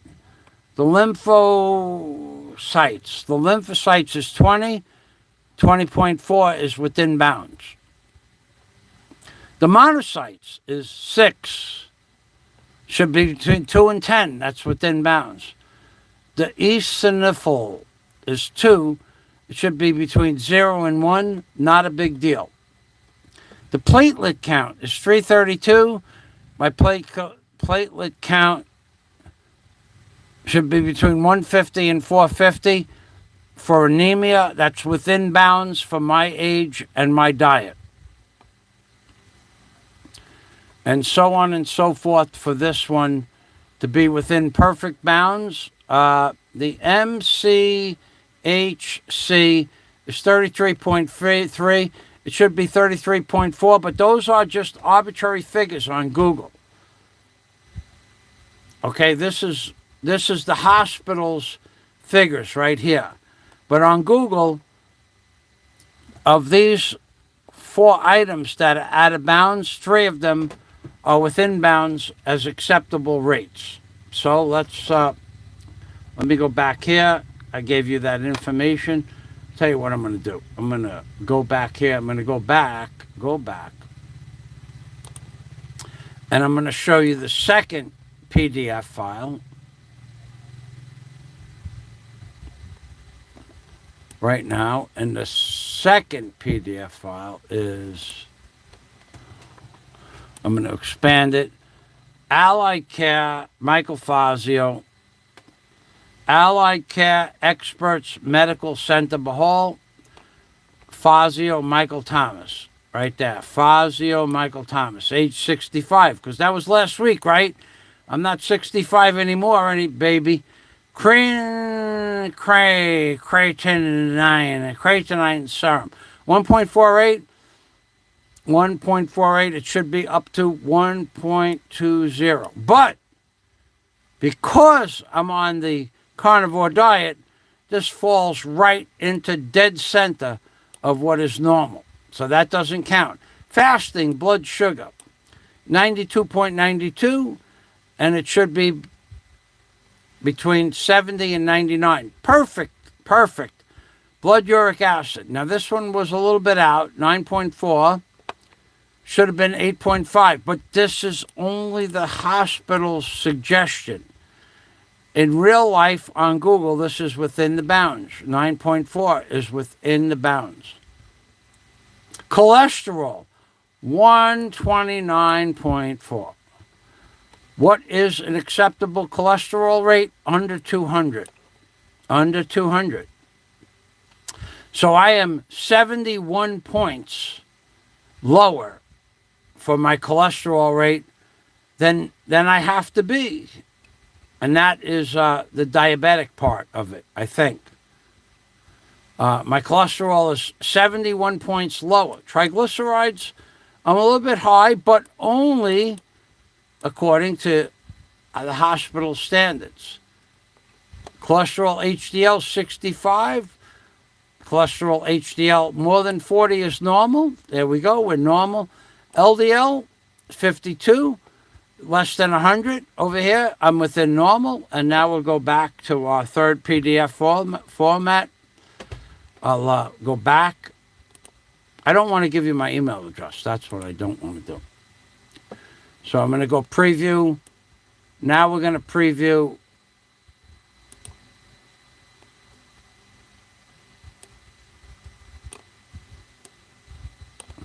All right, let's go back to the Allied Care Experts Medical Center Bohol. And what are we doing here? Urine analysis. Kind of looks like a Greek god work. Urine analysis should have been like the name of a Greek god. The color is yellow. Yellow. Yellow. Yellow. I like that. Clarity clear. That's a good thing. If it wasn't clear, it would have blood in it or fecal matter. Clear. That's a good sign. Blood, negative, negative. Urobilinogen, you're normal, negative. Normal, normal. Ketones, oh baby, I'm in ketosis. Ketones is something that happens when you're on the carnivore diet. I'm in the plus, right here, plus. Ketones is plus. I should be negative, but because I'm on the ketone diet, the carnivore diet, my ketones should be positive because my body is burning fat, not carbohydrates. That is perfectly within norm. By even if my ketones were off 30 or 40%, that would mean I was in a good place for ketosis. Protein, negative, negative. Nitrate, negative, negative. Glucose, negative, negative. pH, 5.5. Specific gravity, no answers for that. Leukemia esterase, negative, negative. RCB, 410.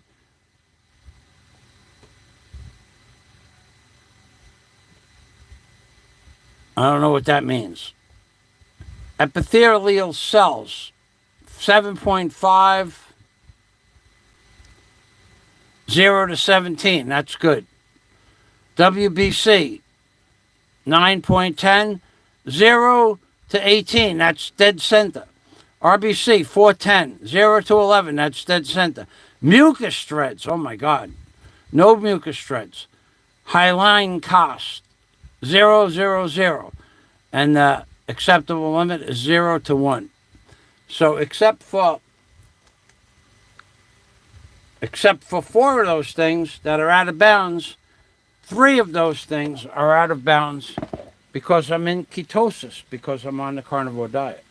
Well, I was until yesterday when I had 4 glasses of iced tea. Boy, did that taste good. I gotta tell you. I could tell you stories about what tasted good and what didn't. That was the first time in 61 days I had anything with sugar in it. Oh, God, that was like drinking.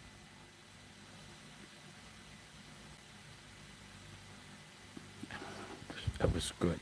It was really good. It was really good. I can't tell you what it was like drinking. It was like drinking pure, fresh squeezed orange juice or pure, fresh squeezed, ripe grapefruit juice. Or drinking pure, fresh squeezed apple juice. That shit tasted so good. In fact, let me tell you a little story. And you know when I tell you a story, it's the truth. There are not 1, not 2, but 3 girls. We're going to name them right now. The first girl's name, she is one funny girl. Her name is... What's her name? Sasha. Is it Sasha? I don't remember. I got to look it up on Facebook. Hold on a minute. Let me look it up. Let me take a look. Shouldn't be that. It should be over here. It should be in Messenger. Okay, it should be in Messenger. The first girl's name, she is one cute little girl. She is just a sweetheart.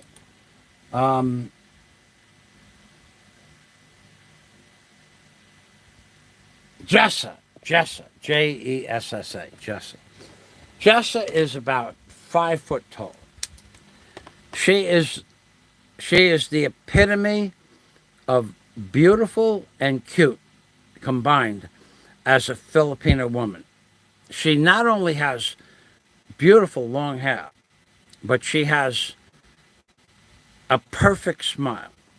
So that's why I wasn't with a woman yesterday, because Jessa has a father whose father has a birthday that was September 25th.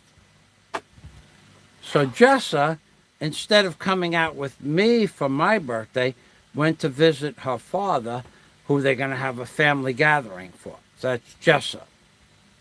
Well, that's why I was alone on my birthday yesterday. Now, there's another girl. Let me see if I could look it up. Her name, Ariana. Ariana had made plans long before I met her to go to Manila. Excuse me, Mindanao. And why did Ariana want to go to Mindanao? Because Ariana is a college graduate who is another beautiful Filipino woman. Gorgeous in every way. Smile, face, hair, persona. Ariana is in Mindanao to get a test done for her master's. And I won't tell you what the master's is in, but she had to take a test for her master's in a 4-year college degree, and she had to take that test in Mindanao. And of course, the last but not least, Honey Lynn. Honey, Honey Lynn. She is also a perfect Filipino woman with a job. All three have jobs. All three have an education. All three swim. All three pass the initial Fazio interview. All three are funny. All three have a sense of humor. All three have a quick wit. All three are gorgeous. All three have jobs. All three. Any of those three women, I would be proud to call friend. Honey Lynn is also in Mindanao with Ariana, who was taking the same test, and I won't tell you what the test is for, although I know, for her master's. These are quality Filipino women, not some piece of shit from Manila or some other shit part of the Philippines. These are all quality women. And all of them come from good families. How do I know that? Because I am friends with them. And they've shared their pictures and their family with me on Facebook. Okay? Now, why would I want to be with some piece of crap on my birthday that isn't at least brought up to the minimum specs of Jessa, Ariana, or Honey Lynn? I would not. Could I have met somebody? I don't know. I just don't put a lot of effort into that. It's not important to me. I had a lot of stuff to do yesterday. I have a lot of stuff to do today and tomorrow. I don't put a lot of effort into that bullshit.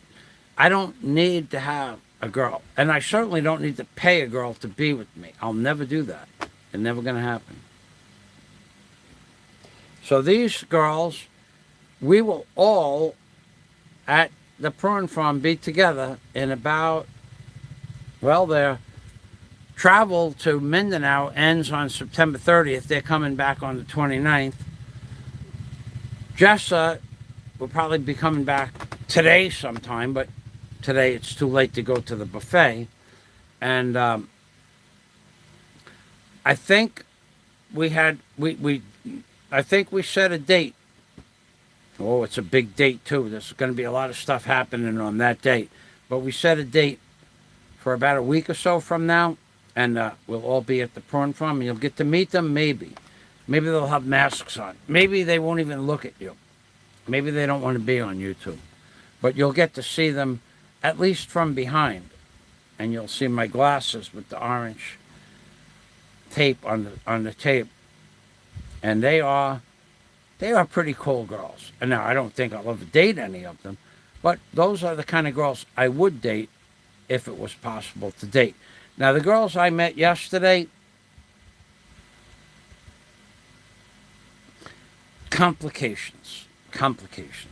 First of all,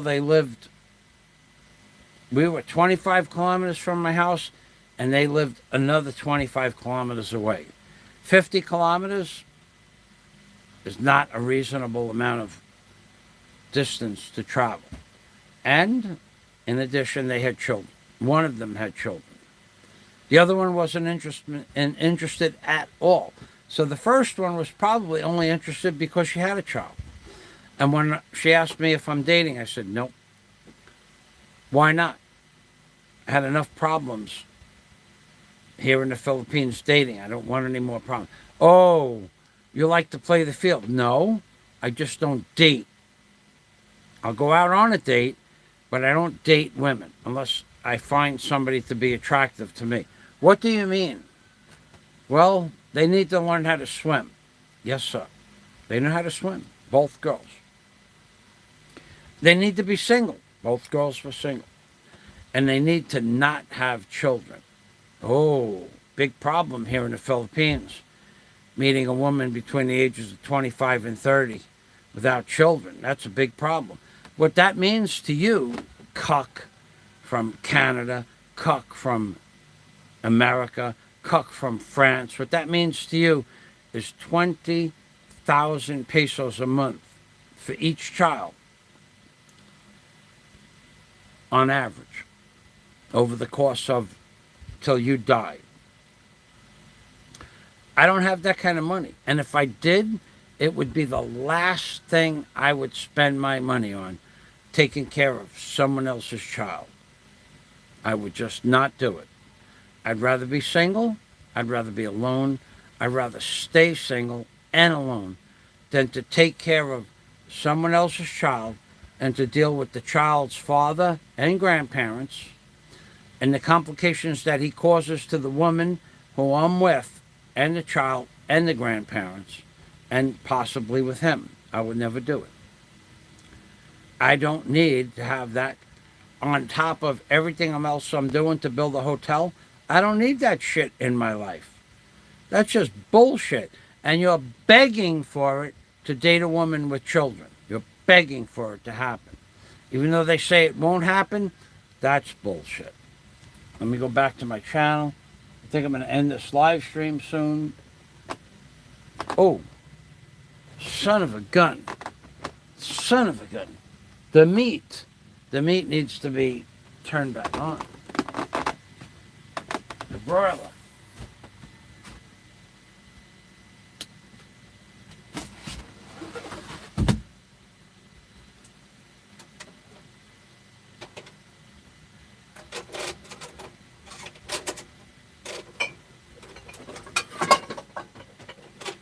What the hell happened there?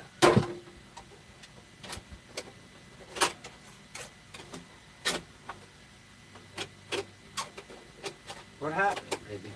What happened?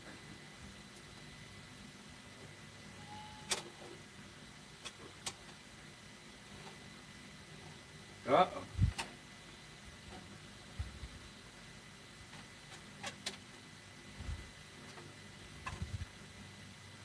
Uh-oh.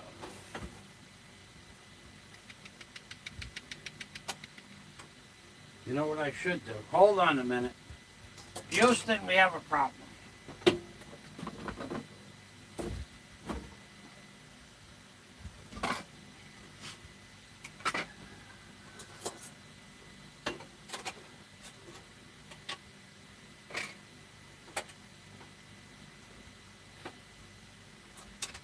Houston, we have a problem.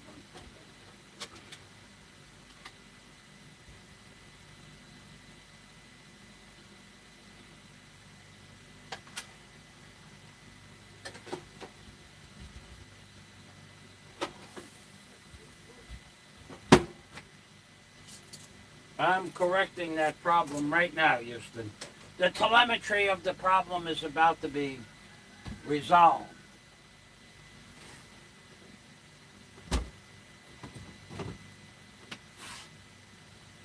Where the hell did that fork go? Oh boy. Holy macaroni. Holy macaroni. I don't see the fork. I'll lose it the fork. I need to clean this place up a little bit. A little bit. We starting to get a little cluttered. We need to get a big bin outside and do a proper cleanup. Well, it ain't gonna happen today though. Where's my fork? No fork there. Fork that. Fork there it is, right there. I got a fork.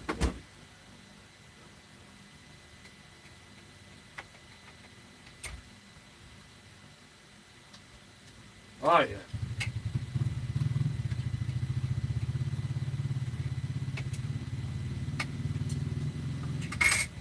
Oh man. First piece is done perfect, baby. Perfect. I'm going to use mustard. No salt, mustard. For the first piece. And the second piece, I think the second piece is just about done. I'm going to shut off the broiler machine there.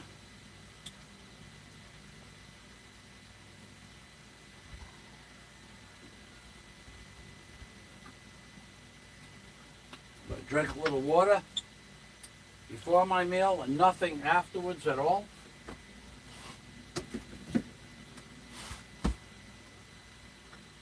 Until I get, you should not drink water with your meal. You should drink water half an hour before your meal or an hour afterwards.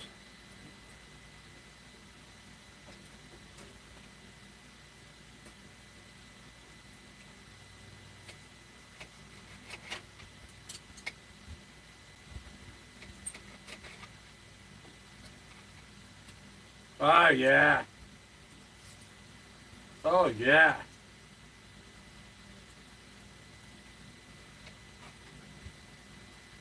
I put 2 pieces of pork in the broiler.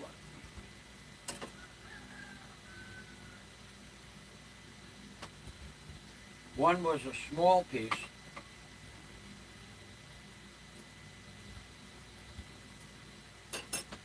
And one was a big piece. The small piece was cooked perfect. So where was I? Where was I? Where was I? Okay, I was talking about the 3 girls that you're about to meet. That day, mark my words. I'm going to check right now.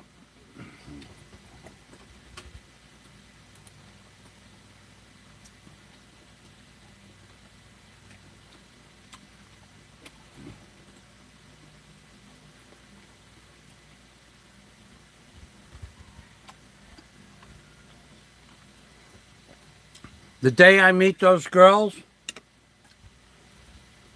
all the events I told you that were going to start to take place will have already been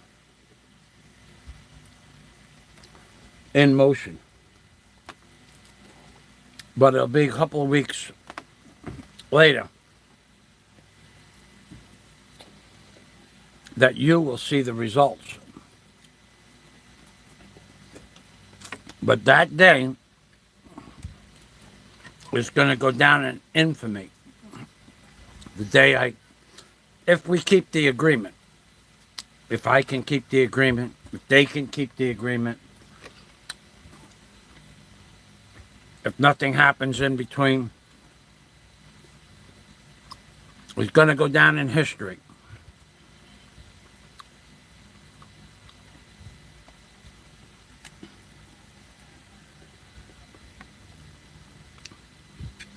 Of course,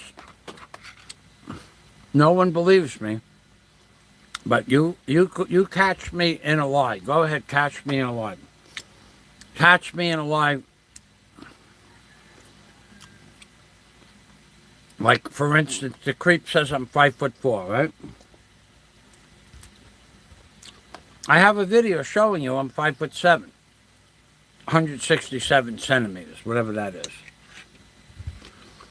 The creep says I'm 300 pounds. I have a video saying I'm 110 kilos, whatever that is.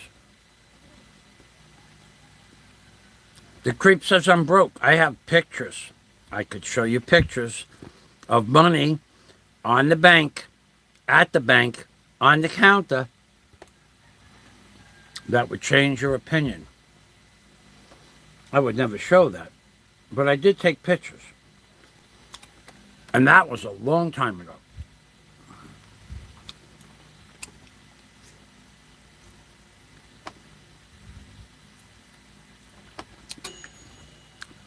I said I was going to go look at a Chariot.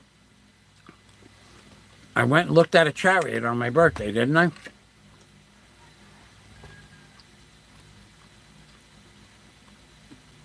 I won't show you those videos that I made, but I did make a video on my birthday of the Chariot because they lied to me.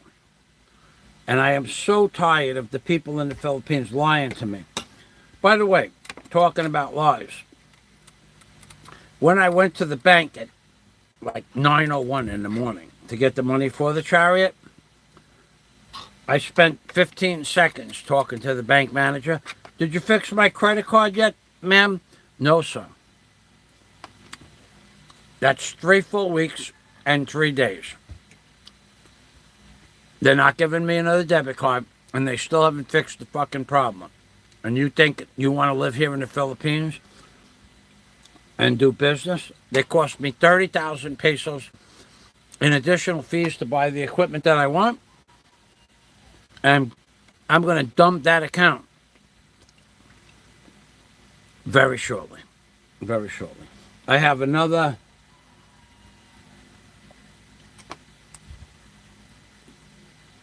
bank account with a couple of $1,000s in it. My dollar account, I'm getting ready to dump that account too because my new bank has a dollar account. I don't need two. But it's going to cost me money to make a fucking dollar account. Why? You people think you're going to come here and do business like a normal fucking human being? You're not gonna. You're not going to do business here like normal.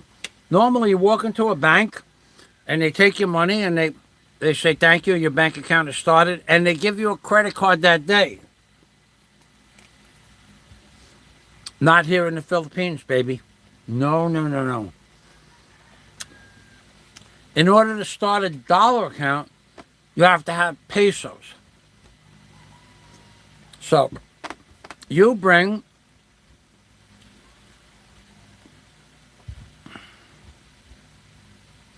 26,000 pesos to the money launderer exchanger guy, the Indian, and he gives you 25,000 pesos worth of dollars. Five $100 bills. So it just cost you $20 to convert $500 from pesos to dollar bills. You have to take those $5 bills with no marks on them at all. No bends, no creases, no rips, no tears, no marks, no ink marks, no pencil marks, nothing. It just cost you 1,000 pesos, $20 to convert pesos to dollars. You bring it to the bank.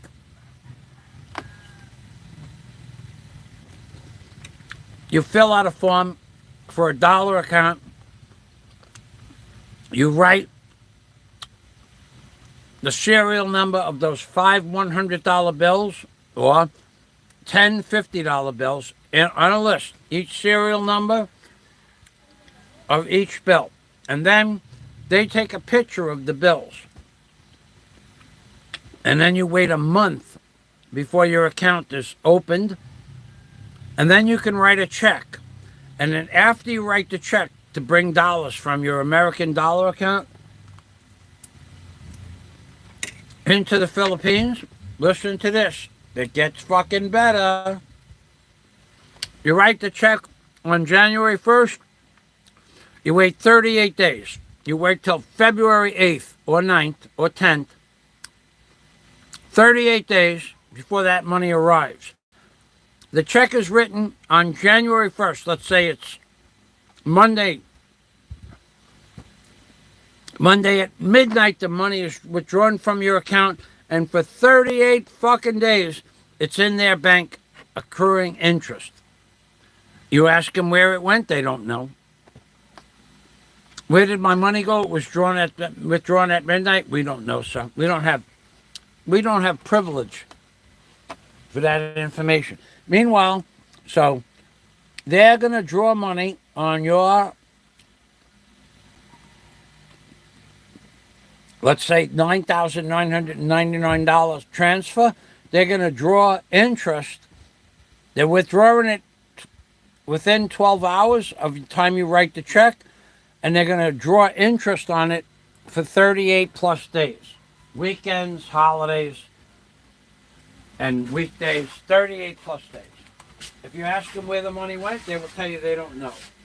Are they telling you the truth? Absolutely not. They know goddamn well where the money went, but they're not going to tell you because you are not important to them. You are a damn ATM machine to these people. Don't ever make the mistake of thinking that they care or ever are going to care about you. So, let's just say I wrote a check for $10,000 January 1st. On January 1st at midnight, they took the money out of my account. The money wasn't available for 39 days. Plus, if you don't get to the bank, it's still not available. So they keep your money for 38 plus days at current interest rates, which you get nothing of. That money is transferred to them at midnight the day you write the check, and you get nothing for that bank transfer, that check writing situation. You get nothing for that. Nothing. Zero. You don't get $1. You don't get a penny. You don't get a peso. But they're collecting interest for 38 days. So if you put $50,000 in their bank, for 38 days, they're collecting interest on $50,000. You get nothing of that. If you ask them where the money is, they don't know. They can't find out. It's not privileged. It's privileged information. They can't tell you. They'll tell you they look, but they don't look, and they don't give a shit. They don't care. They know goddamn well that money is in their account, and they're collecting interest on it. So, don't believe me. Go to the Philippines, set up a dollar account, and then ask them the same questions I just gave you the information to, and they will give you some bullshit lie where the money is. They don't know where the money is. Where did my $10,000, where did my $9,999 go? So we don't know. We're not privileged to that information. These lying bastards. This is the managers of the bank, too. This is not the girl at the counter. This is the managers. They know damn well where the money went. It went into their account, and they're collecting interest on it, and they're not acknowledging that you sent the money. Now, call up your bank in America. Your bank in America tells you that money was withdrawn at midnight. Where did it go? They don't know where it went. It went to Asia. It went to your bank. It's gone. Yeah. You come here and think you're doing business here. You people are You people are in for a freaking nightmare.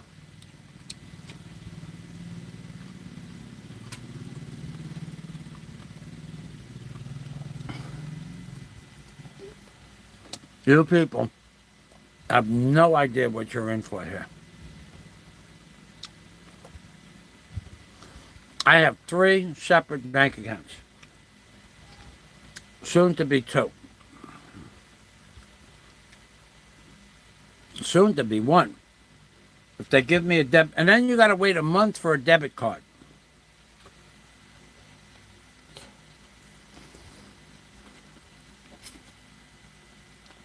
A month. So here you are. In one account, I put an insignificant amount of money. In my debit card account, $100. I got to wait. But in a different bank, I put a significant amount of money in. Enough to build a house. Let's just leave it at that. And I still had to wait a month. And then when the debit card came, it didn't work. So, that's what you got to go through when you get here. Jump through the hoops. Listen to their bullshit. Listen to their lies.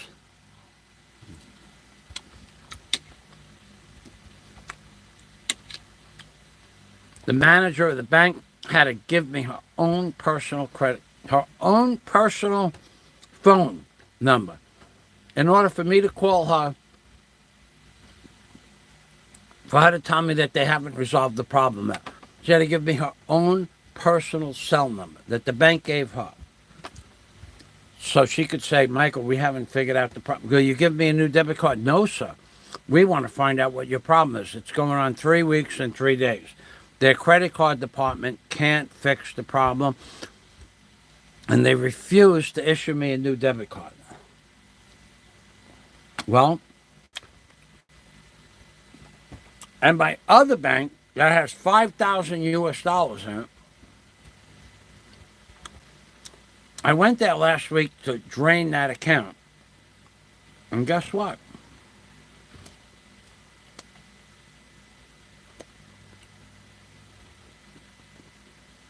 There's a notice on the door. Due to COVID, we are currently closed from September 16th onward, 2 weeks. Did they send me a notice on my phone? No. Did they send me an email? No. They closed on the 16th. They sent me an email on the 18th. They don't give a shit about you. Get this through your freaking head. And that's why my content about the Philippines is valuable. Nobody else will tell you this shit. You got all these other ass kisses on YouTube. Oh, a bunch of ass kisses on YouTube.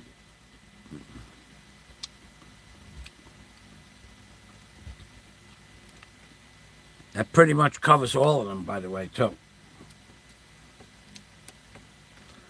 I'm probably the only vlogger that actually tells you the complications that you're going to have when you get here. Other people say, oh, yeah, there's complications. But they won't tell you what. You people are dumbing in dog shit. Think you're going to come to the Philippines and live here? You have no idea what you're up against.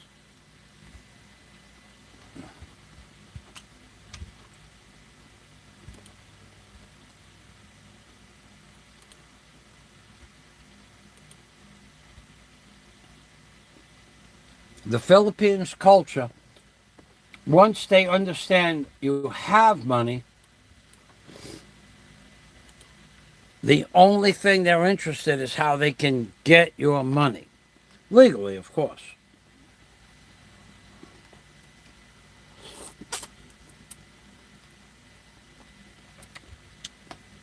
You take, for instance,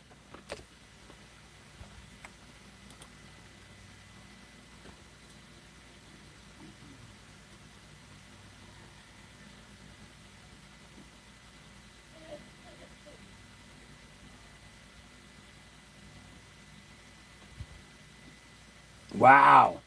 David Pease.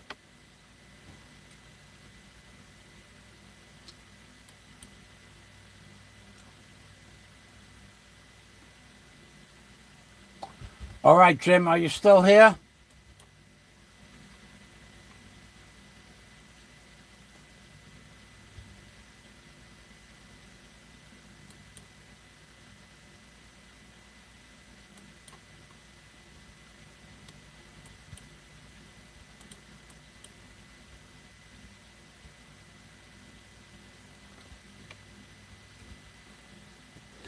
David Pease, another coward on YouTube. Another coward, literal coward, David Pease on YouTube. Another coward. Oh my God. You're afraid to show your face, so you are going to get shit canned. You are going to get shit canned right now.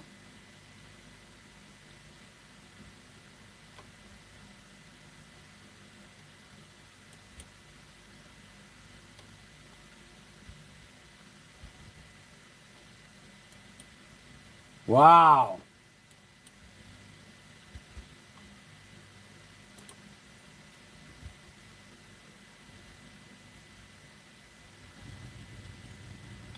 David Pease, adios, asshole. You just spent 5 minutes making posts that just got deleted. I don't know if any one of those girls would ever want to date me, and I don't care. It's not who they would want to date that makes a difference to me. It's who I would want to date. Hey, asshole. I am the one that supports them for the rest of their lives.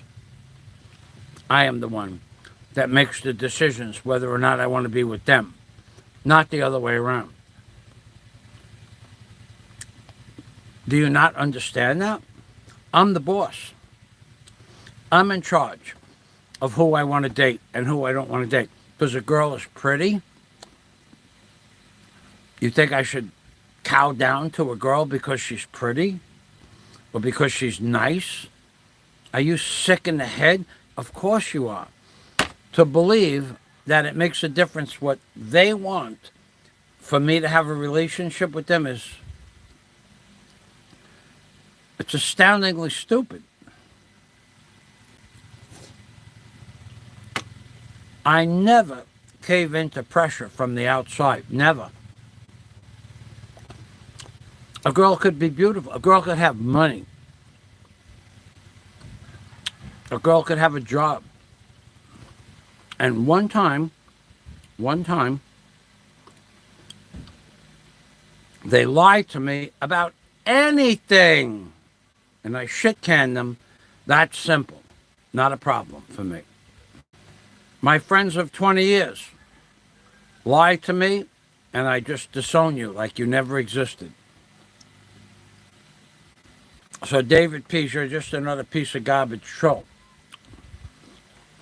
No woman will ever run my life. No matter her prettiness, beauty, money, social status, ever. No woman. Well, I could be wrong about that.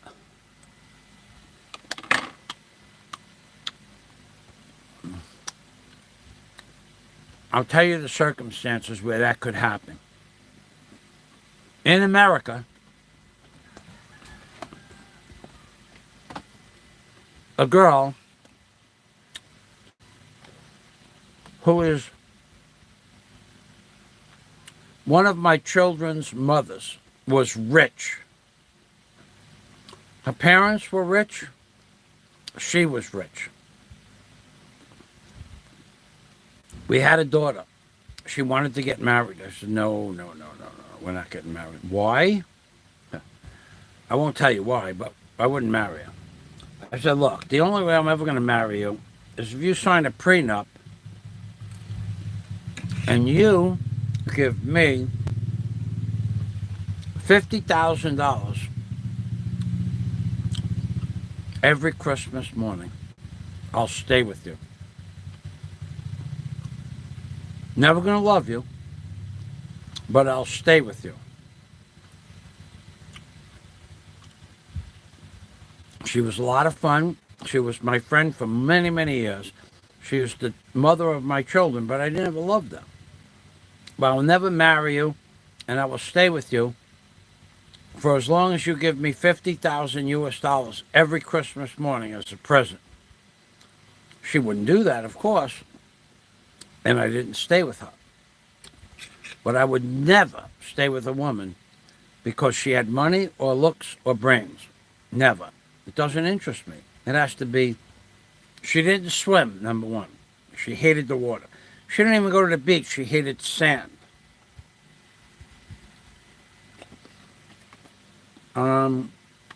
At the time,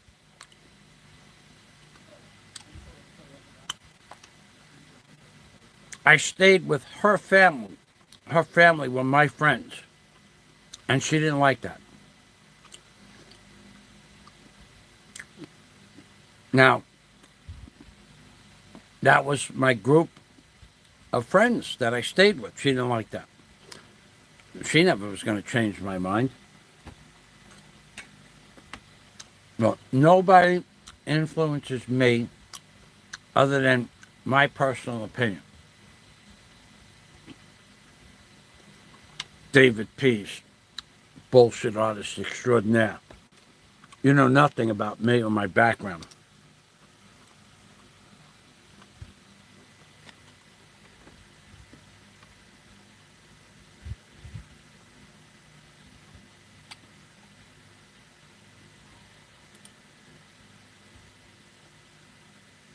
Adios, asshole.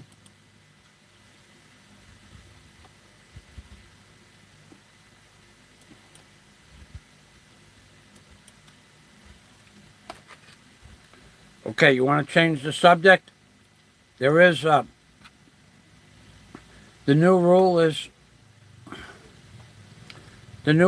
people won't be thrown out of the Philippines for being overstayers. But there'll be fines and penalties associated with overstaying. And when the lockdown ends, you'll have to leave for 3 days and come back on a tourist visa.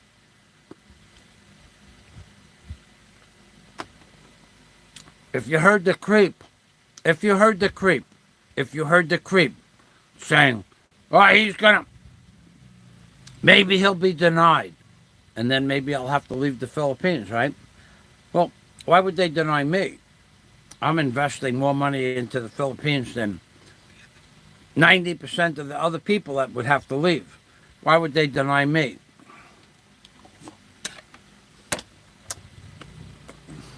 They wouldn't. They wouldn't do that. So,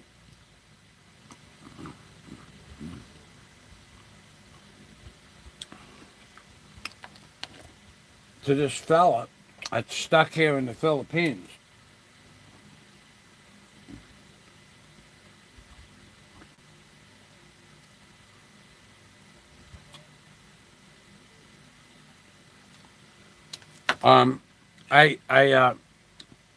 I commend you if you're stuck here in the Philippines for that reason. That I understand.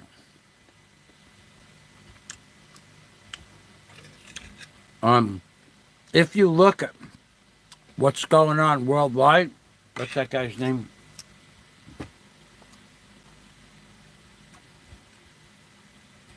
Digital Works.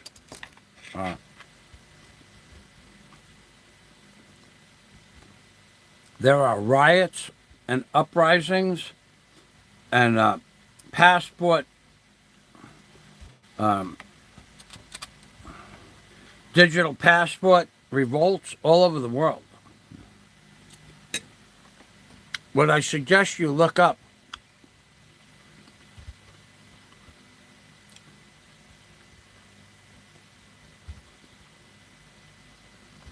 is, I don't know if you're aware of it or not, but I suggest you look up the following. police declining mandatory vaccinations, or nurses declining mandatory vaccinations, or school teachers declining mandatory vaccinations. You're going to find that all over the world, in different parts of the world, those three groups of people en masse are declining the mandatory vaccinations. So whole entire hospital staffs are being laid off.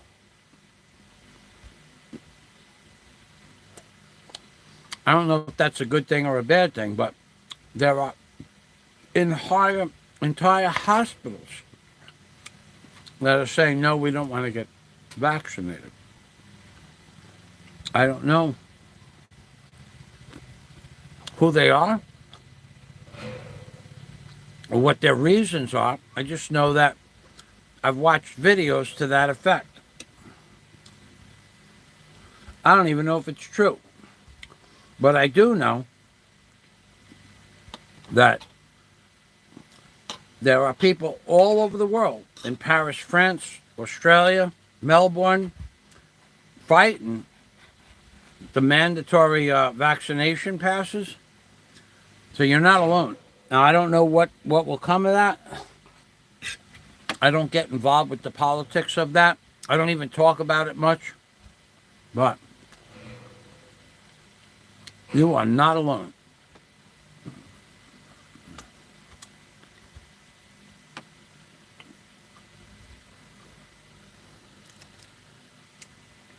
Wow, that was a big piece of meat. I'm still working on half of it.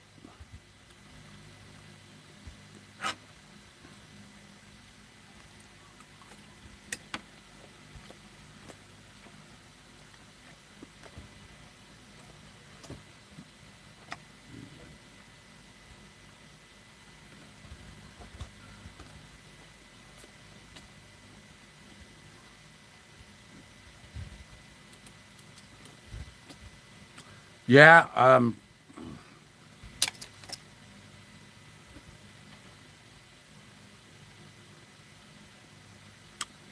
another piece of information you might want to look up is I'm going to get you the name of the blogger that talks about that stuff. Hold on a minute.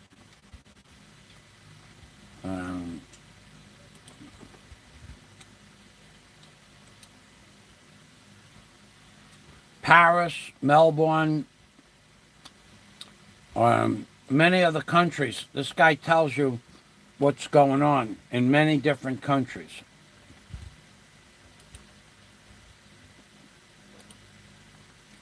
About the vaccination passports. His name is Alex something.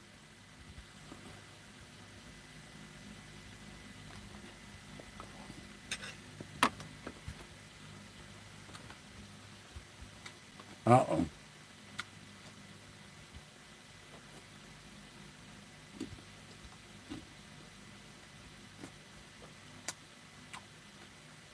I don't know that I have him on this channel.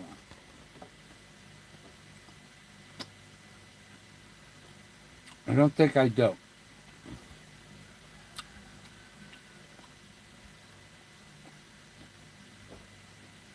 I'm going to go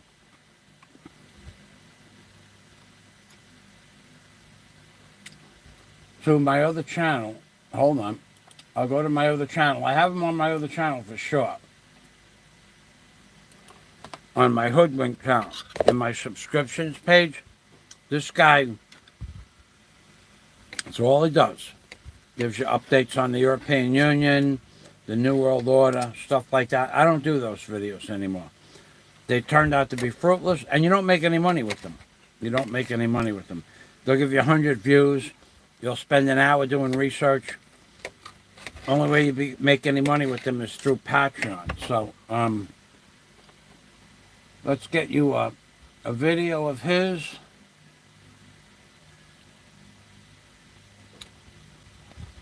Okay, President of Croatia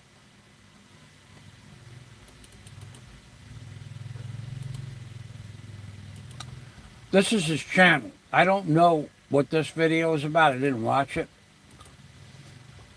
But this is his channel.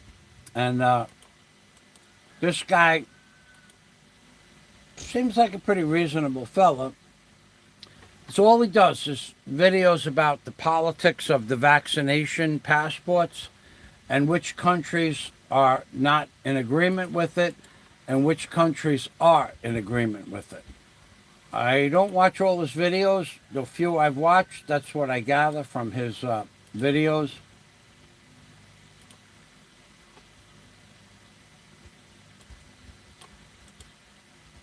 Now, I don't know what this video is about, but I'm going to post it 3 times. All I want to do is tell you that this guy researches big time which countries are against, he calls it the COOF passport, and which countries are having riots and revolts in the countries for that.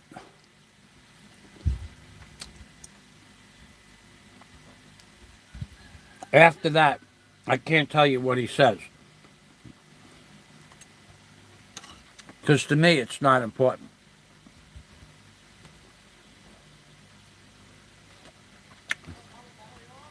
He's just giving you an update. To me, actually, it's not important. I already know how I feel about it.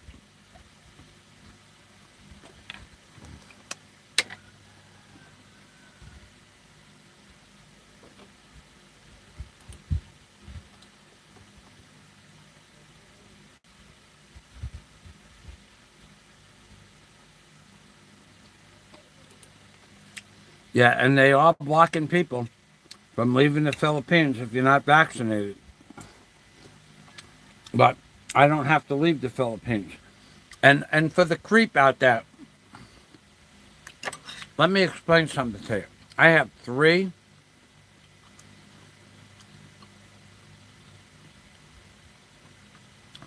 1, 2, 3 options. Whether or not I have to leave the Philippines. All of them are possible. But to the creep out there,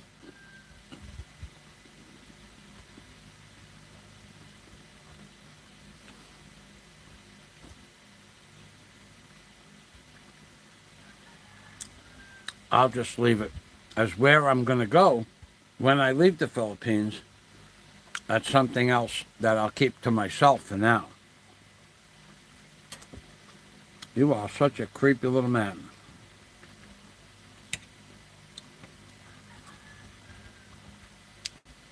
You are so screwed. When I make the announcement of how screwed you are and why, it will be public record.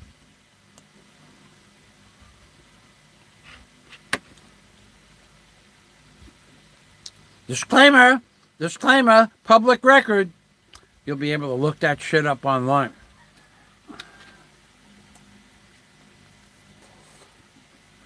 Then what are you going to do? Accuse me of false accusation, slandering your good name?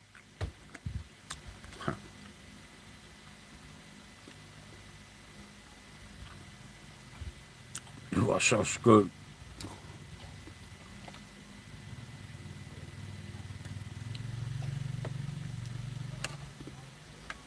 You are so screwed. Boy, oh boy, I can't wait for that day. And I don't have to wait much longer.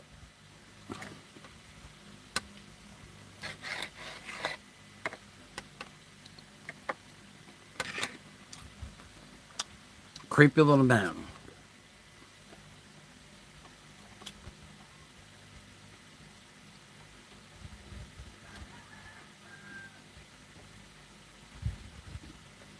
Jack Thompson bought me a new spoon.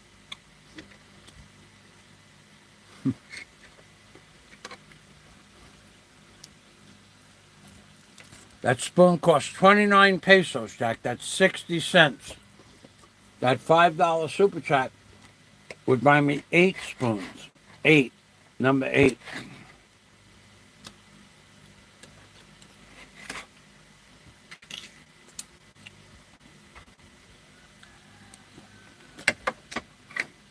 Wow.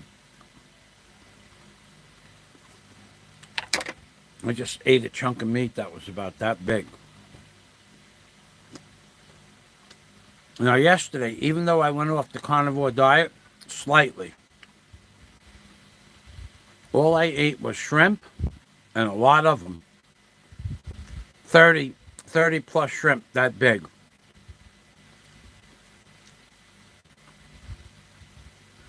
Pork, cauliflower, and broccoli. About 1.5 to 2 plates of that. And barbecue chicken. I didn't have any rice. I had 5 glasses of iced tea. 4 iced tea and 1 cucumber. I did have a lot of sugar in that. But, and I had a soup. I don't even know how they made the soup. I think they put a pile of salt in the middle of the pot and added some vegetables because it was salty. I didn't drink that water though. It was too salty for me to drink. It tasted good though.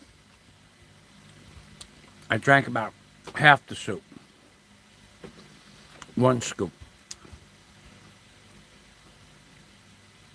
But my feet didn't swell up. My ankles didn't swell up overnight. And the wounds didn't bleed. So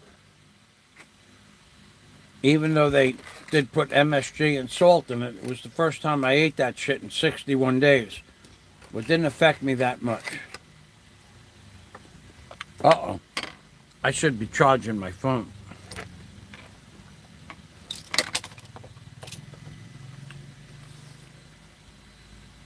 Huh. Yeah, we're at the 4-hour mark. My phone needs to be charged, baby.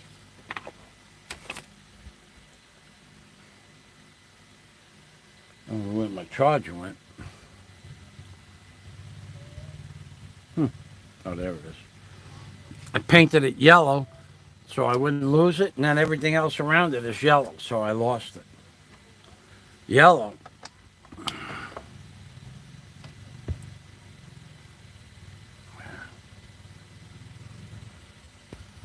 I bet you I don't have 16% left. Whoa, 40%. That surprised me. I'll take it out. I have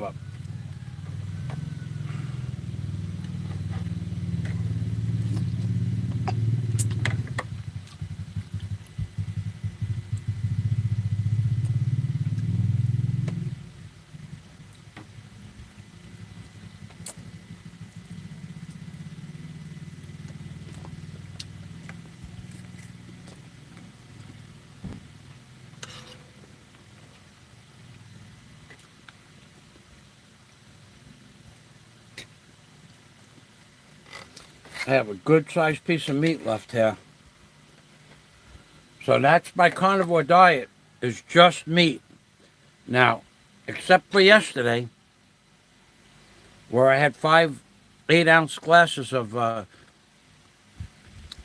iced tea and cucumber juice.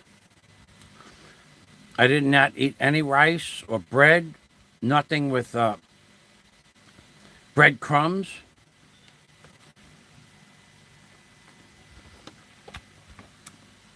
So I stuck to the carnivore diet.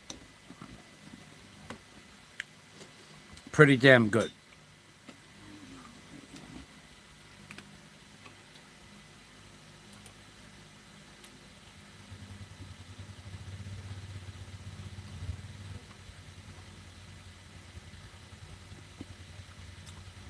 John Boone. I'm not even allowed to drink a cup of coffee on the terrace here in my country since 25 this month without a test Not older than 24 hours. That's bullshit, John. That's not fair to you. Melbourne, Australia, I hear is the same way.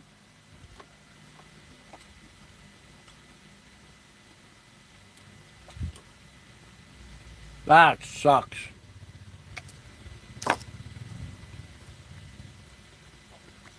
That's crazy.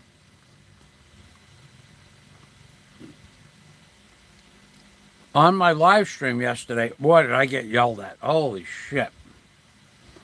You may not have seen it, but the amount of people that were pissed off at me for just walking over the buffet with the camera. I forgot to put my face mask on. I just forgot. It wasn't intentional. And by the time I got to the second display for the desserts and the drinks, holy shit. There were people coming at me from like three directions. Your face mask, sir. And I just turned around and said, I'm sorry, I forgot.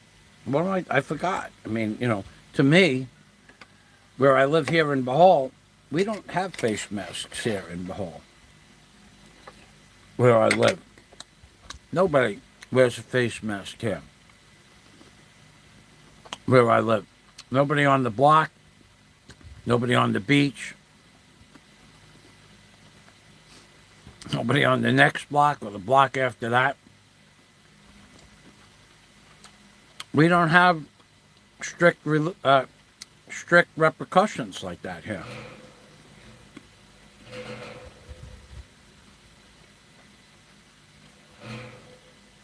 Now, if you go into the barangay office, they have a face mask on. And they ask you to put yours on. But if I went into the building department last week, no. When you walk in, everybody puts their face mask on. Everybody. But before you get in there, they're just living their life like normal human beings used to live. Now, I have my face mask on when I walk in there because it says it at the door. You got to wear a face mask. When I went into the police department last week to get a telephone number to, whatever. The guy in the police department, he had a face mask on.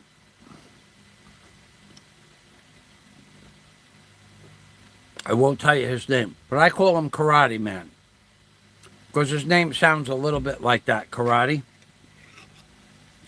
Karate Man says, Michael, how are you? In the police department. I don't know who you are. I'm Karate Man.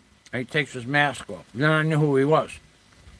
But when you look in the back, where all the police officers are hanging out, nobody had their face mask on. For whatever reason, I don't know, and I don't care. But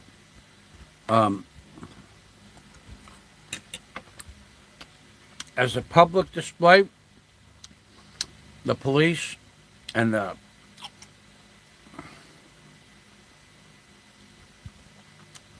government officials, they all wear their masks. And then, when they're not on public display, let's say they remember what it was like to live without a mask on. Now, there are places in the city you're never going to see that. You're never going to go into the governor. You're never going to go into the mayor's office, which is huge. You're never going to go into the Bohol Museum, which is huge. Everybody in there is going to have a face diaper and a shield on. Everybody. But Bohol is pretty laid back on the rules because we don't have If any, I don't know if any, no one knows of anybody getting sick here. They know their relatives on a different island, yeah, but not here in Bohol.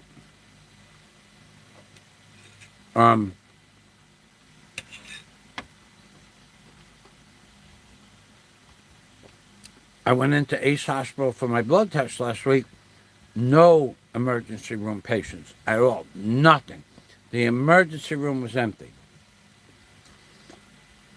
I went into the Romero Hospital to get a culture, which the laboratory is closed. No patients in the emergency room at all. And I went into the Borja Hospital to get a culture, in which they recommend you to go to the Romero Hospital to their lab, but the emergency room was empty. So we don't have a lot of problems here in Bohol as compared to some other places. And I just got lucky when I got this place right near the beach here. I got very lucky. You got that other creepy little fella. For 5 years, this is what I mean about the creep. For 5 years, it was only a 12-minute walk to the beach. That's 5, 10, plus 2, 12 minutes. For 5 years, it was a 12-minute walk. Last week, 8-minute walk. 5 and 3, 8-minute walk.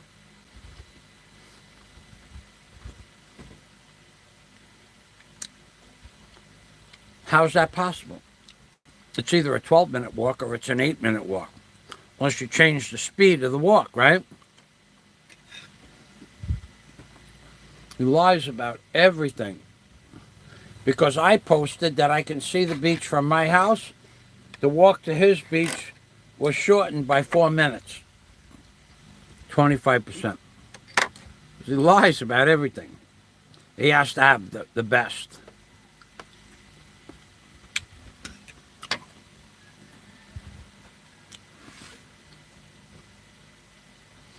By the way, talking about lies, how the hell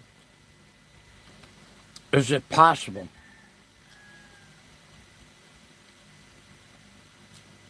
that you have made 150 videos saying that Barry's going to get arrested when the police see him, and Barry talks to the police on a regular basis? How is that possible?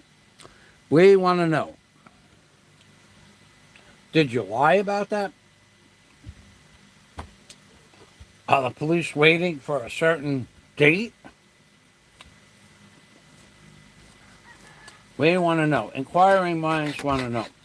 How is that possible? Barry pretty much explained it on his channel yesterday. It's possible that Barry talks to the police when they stop by. He says hello to them because there is no warrant for his arrest. How is that possible? You said there was. So how does Barry sit in front of an obvious place, hanging out day and night, with his very unique profile, on a chair in the street, day after day, for months, screaming out, hello, to the police? How is it possible he hasn't gotten arrested yet? Are you lying? Oh, is that possible that you lied about that? I don't know. Barry said you're a liar. And I would believe Barry in a heartbeat over anything you say. Barry Jordan, I would believe him above you and above most other people on YouTube, long before I would believe your happy horse shit. Why? Because Barry proved it. The police stopped by his house at 2 o'clock in the morning last week and said, hey, how you doing? He said, no, I live here, and they left. Now, if there was a warrant out for his arrest, a skinny, bald-headed white guy that lives in a certain area, and the police stopped him for standing in the middle of the street at 2 o'clock in the morning in that area and didn't harass him or question him, I think he's telling the truth. I think you're a liar. I think he's telling the truth about you being a liar. No, I know he's telling the truth about you being a liar. So why wouldn't I believe Barry? I would believe Barry. I believe him. He's proven that you're a liar. Now, I don't want you to prove him different because I kind of like Barry and I don't want to see anything bad happen to him, but every day you make a video about Barry or me, and every day you lie about something. Last week I was 5'4". I'm 5'7", just shy of 5'7". You said I was 300 pounds. I'm just shy of 24 pounds, I think. Said I have no money. That's a lie. Oh, that's a big lie. But I'm not going to prove to you otherwise. But, and you said you're not in any trouble. That's the biggest lie of all. You are in trouble more than you know. You don't know how much trouble you're in. You're in trouble.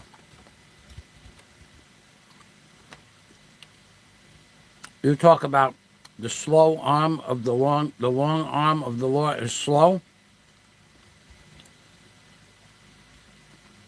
Dude, the long arm of the law may be slow in the Philippines, but in America, the shit that's going on behind the scenes, when the shit hits the fan, it won't be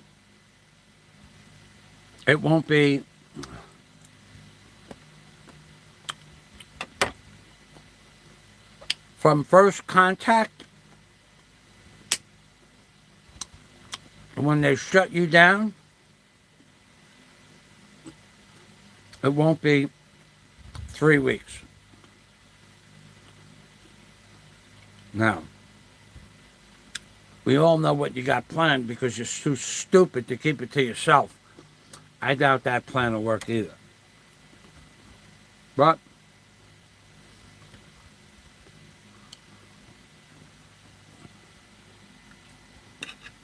you are too stupid to keep your plans to yourself. I'm never going to talk about myself again. And then you tell everybody what you're going to do. You're an idiot. You're an idiot. Plain and simple.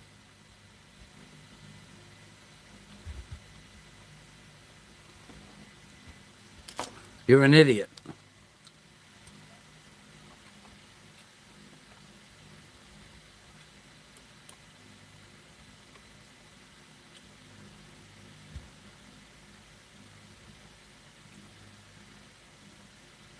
$174. Wait a second. Did I say 167? Hold on a second.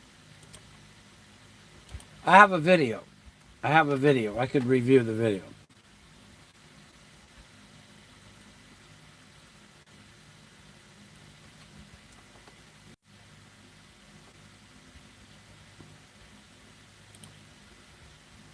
No, it's 167.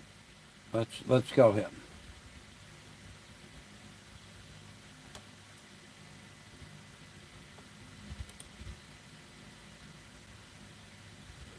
No, John, you're wrong about that.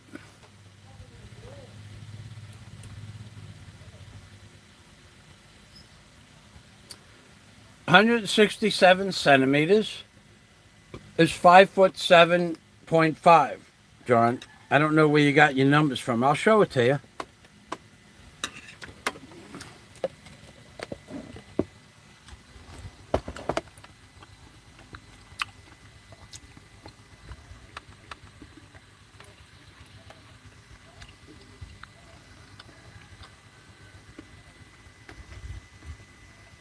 167 centimeters. It's 5'7" right? See that? And then that's what I am. Now I'll show you the picture of the video I have of being 5'7". Not that it makes that much of a difference, but you did considerably donate to my channel today, so I'll take the time out for that, for sure.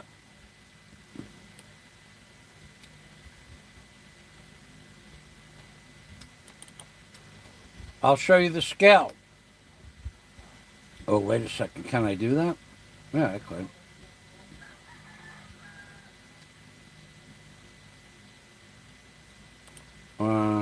I did put the scale there. Let's open this up. I gotta shut off the sound.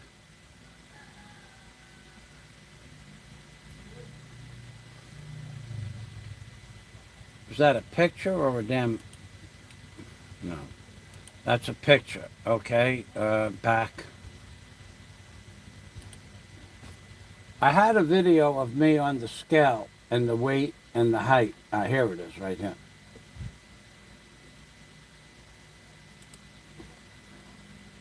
I made a video, actually made a video, because this creepy little bastard, he just doesn't give up.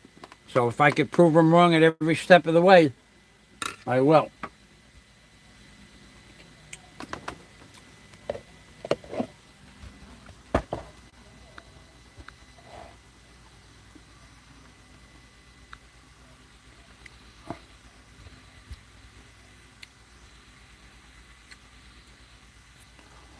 There is me on the scale at 166 plus centimeters. Now, the video that I'm going to post shows you at that's without my shoes on. The video that I'm going to post with my shoes on shows you at 167 point something. So that's the measurement that I took.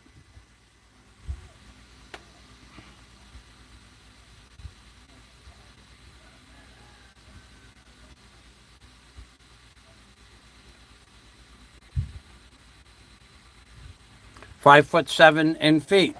That's about right, John. Yeah, I'm sure they're going to be different.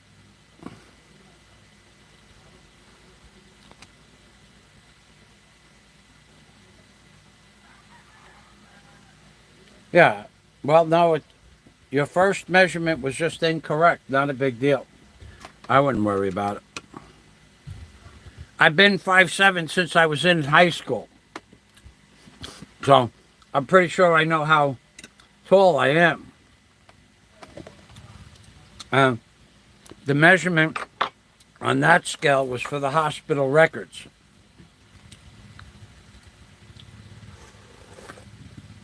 That's not going to change. The nurse took the measurements.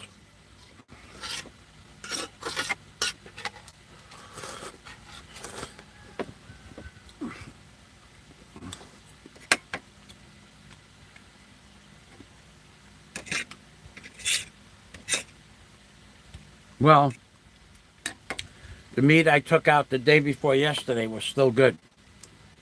The blood, however, in the pot, I took about 3/4 of a kilo of pork out of the freezer and put it in a pot, forgetting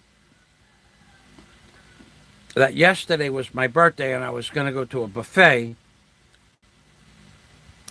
and I had the buffet starting at 11:20 in the morning till 2 o'clock in the afternoon, or thereabouts. But when I got home, I didn't feel like eating. I didn't eat again until just now, whatever time it is now. I didn't eat for 20 hours, 22 hours.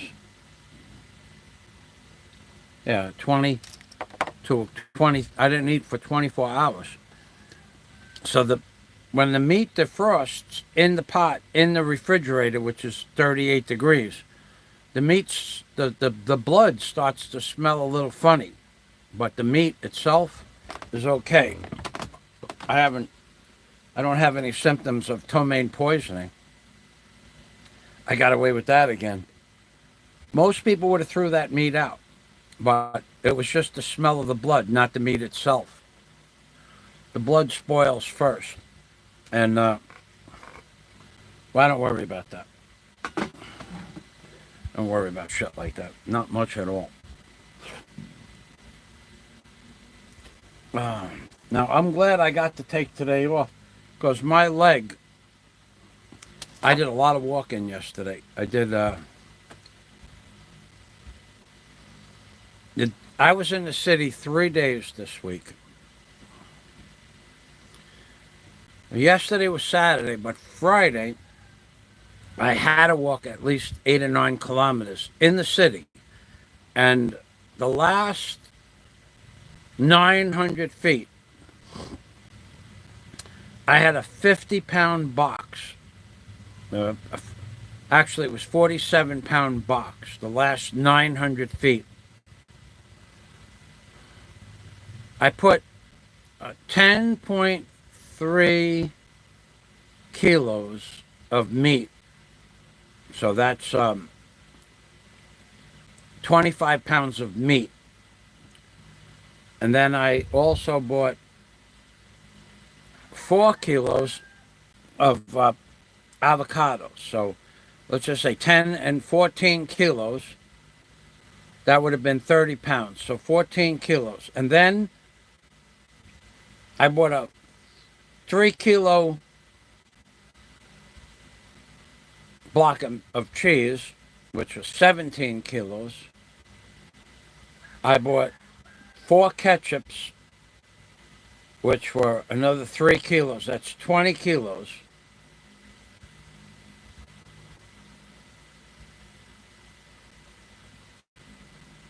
Two kilos of cabbage. That's 22 kilos. And 1 gallon of vinegar. So that's 4 more kilos. That's 26 kilos, 50 pounds, a gallon of vinegar. So I had a 50-pound box. I didn't put anything in my bag. And I just put it in one box, 50 pounds.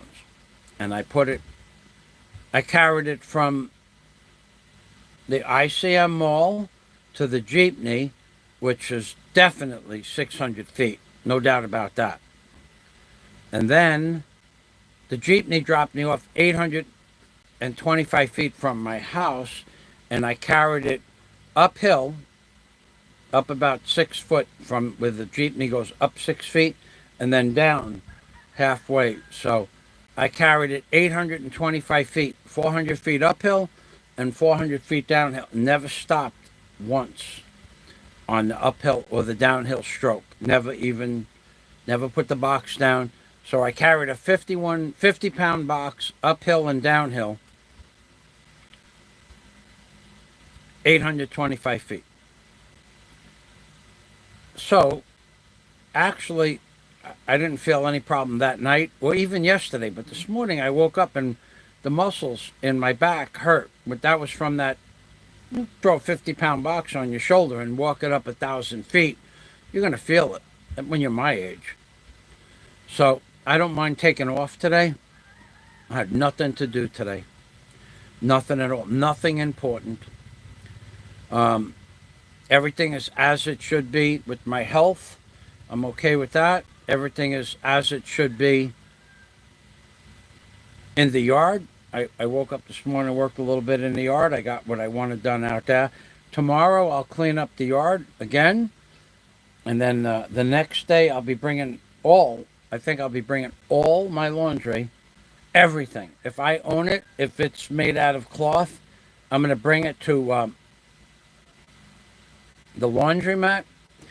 And they're going to do it all for 30 pesos a kilo. So I don't think I have 10 kilos. I might have 12. And then they're going to put it all in bags. And I'm going to put those bags in those big brown boxes I bought last week and throw mothballs in there.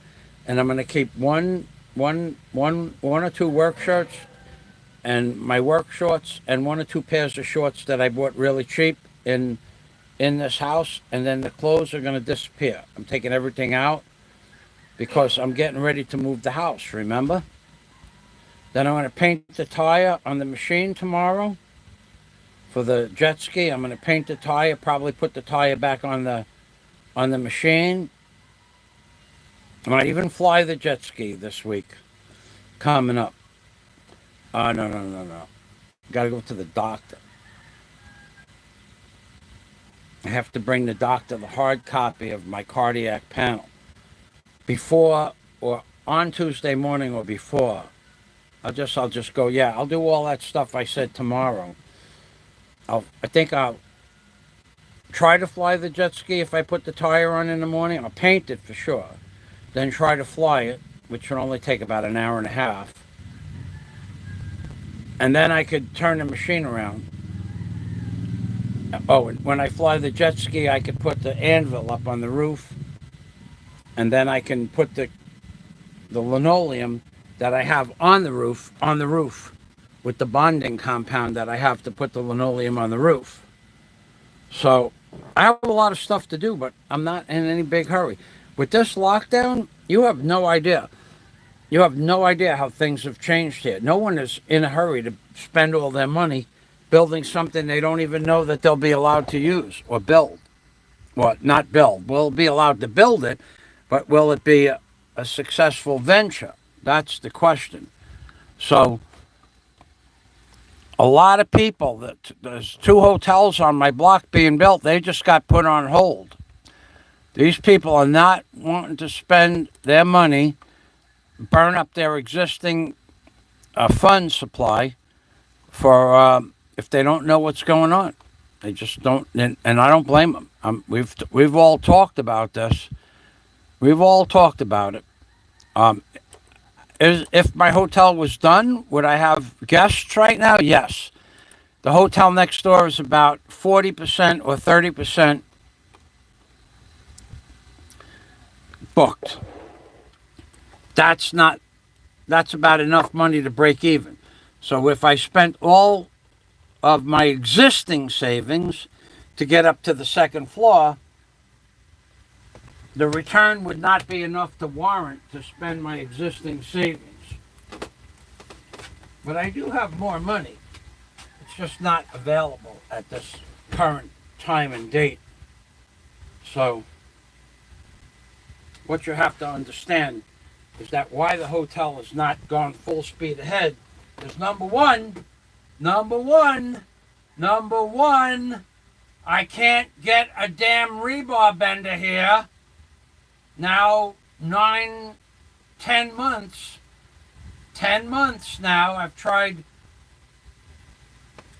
Lazada and failed. I've tried Shopee and failed. I've tried 3 different companies in China and failed. The 3 companies in China, they all export rebar cutters and rebar benders, but the import fees on $3,000, $3,800 worth of goods, that's what it was. My order was $4,000. We'll round it off to $4,000.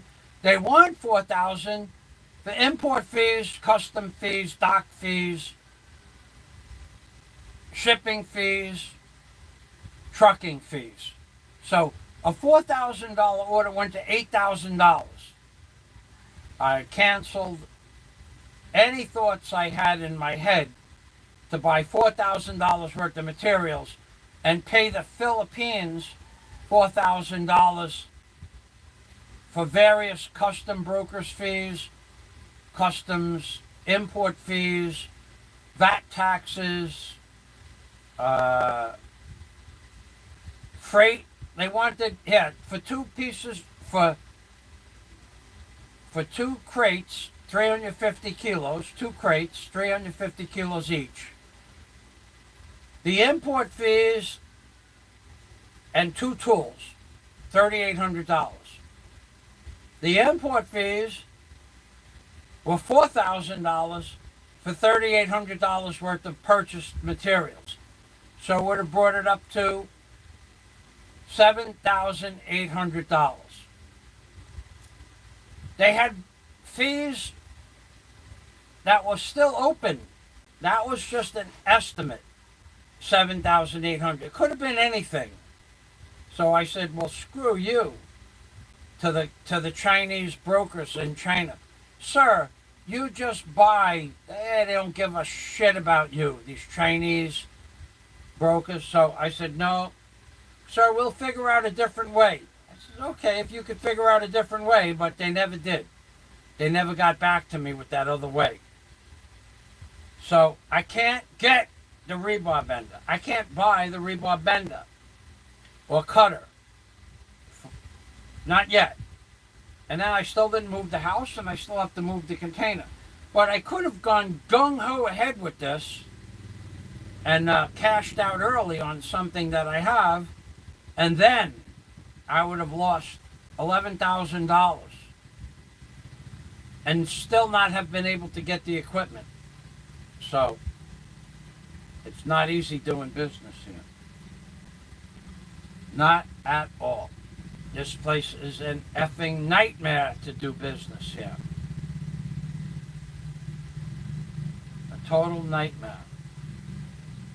I think back on how many thousands of hours I have double trips, triple trips, quadruple trips to the building department, triple, quadruple trips to the FAA for the height clearance, quadruple trips to the fire department because the fire inspector wasn't there. Come back tomorrow, come back the next day, come back next week. Yes, sir, your papers will be processed in about 10 days. And you go back and no, sir, we didn't process your papers yet.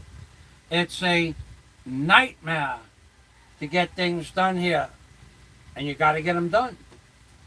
On the other hand, I could walk from here to Poblacion, from my house to Poblacion, and I could show you multi-million peso jobs being done 200 feet off the main road that you can't see.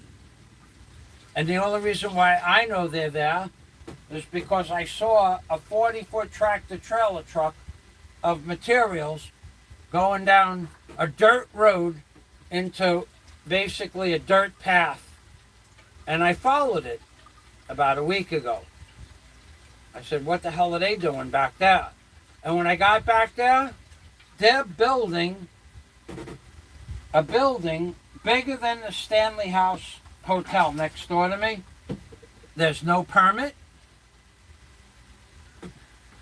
There's no permit on the job. None at all. There's no numbers.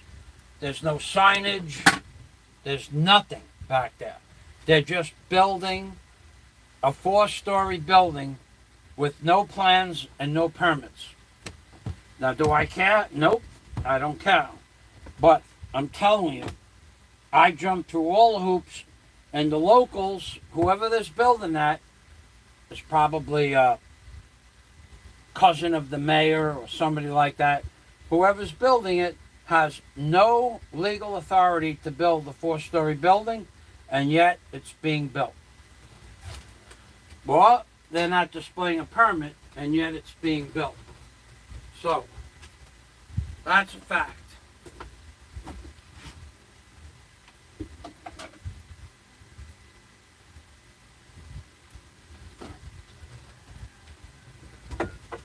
Yeah, I jump through all the hoops and they don't do it. I know 1,000 jobs here in Bohol that have gotten done without permits and nobody said a word.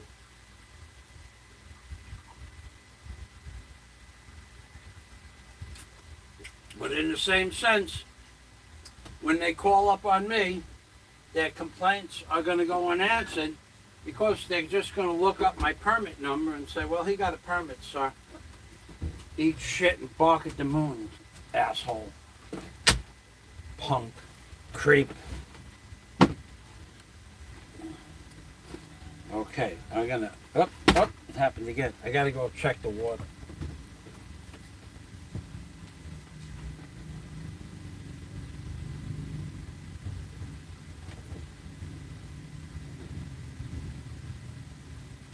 creepy man rats anyone else that he can.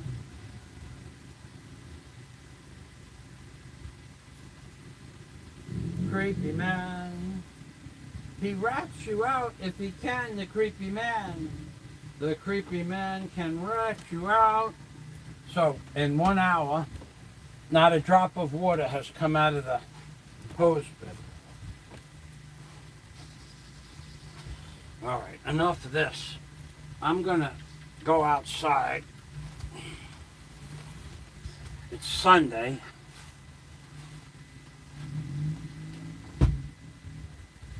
One of my neighbors has a party going on. Well, I don't know that for a fact, but it's Sunday, right? So I would say there's a 90% probability that one of my neighbors that has a party every Sunday afternoon at 3 o'clock, that party is on. I think I'll go say hello and hang out with that group of people. Maybe not. I definitely have to give his mother something. I have some vegetables in the refrigerator that I'm just not going to eat. And before they go bad, I'm going to give them to her. So let's see what we got here.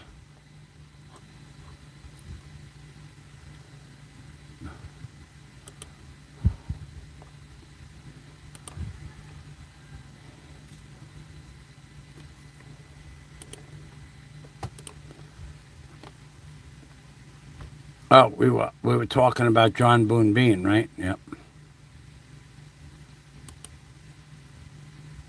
Ah, you dumb bastard. I just shut it off by mistake. Hold on a minute.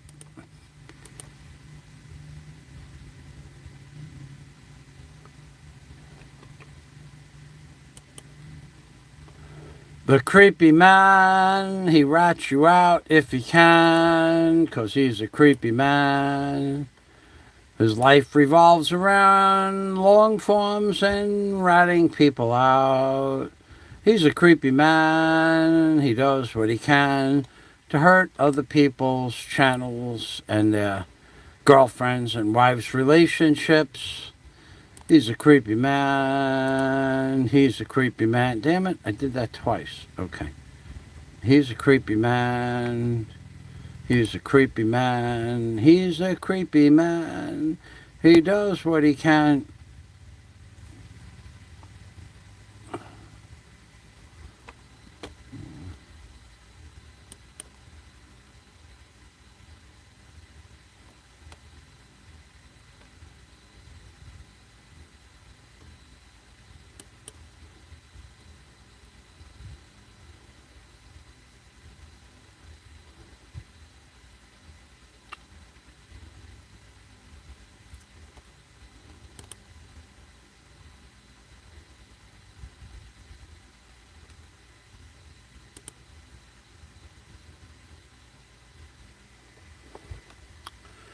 Digital works required in the malls here. But if you are eating in a restaurant, COVID won't bother you. LOL sarcasm.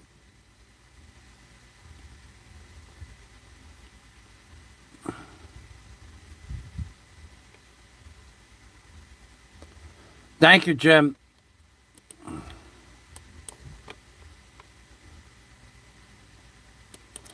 I don't know. John, you guys lose me with all these codes and the digital phone stuff. I still don't know how to really make a text message.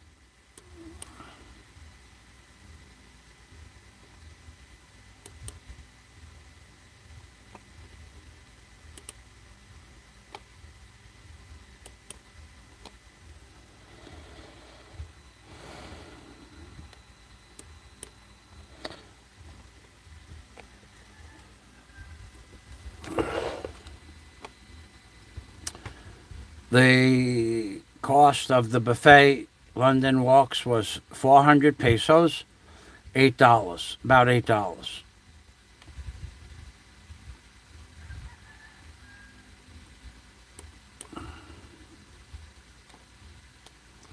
So yeah, it was actually well worth it too, because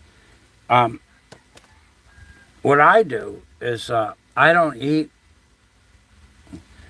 breakfast today. I go to a buffet and then I only eat what I like, and I don't eat anything that I don't like, and I will not consume not even a gram of rice. Now they put the rice right at the beginning, and the Filipinos will fall for it every time. They want a big plate of rice for their 400 pesos, and then they can't eat anything after that.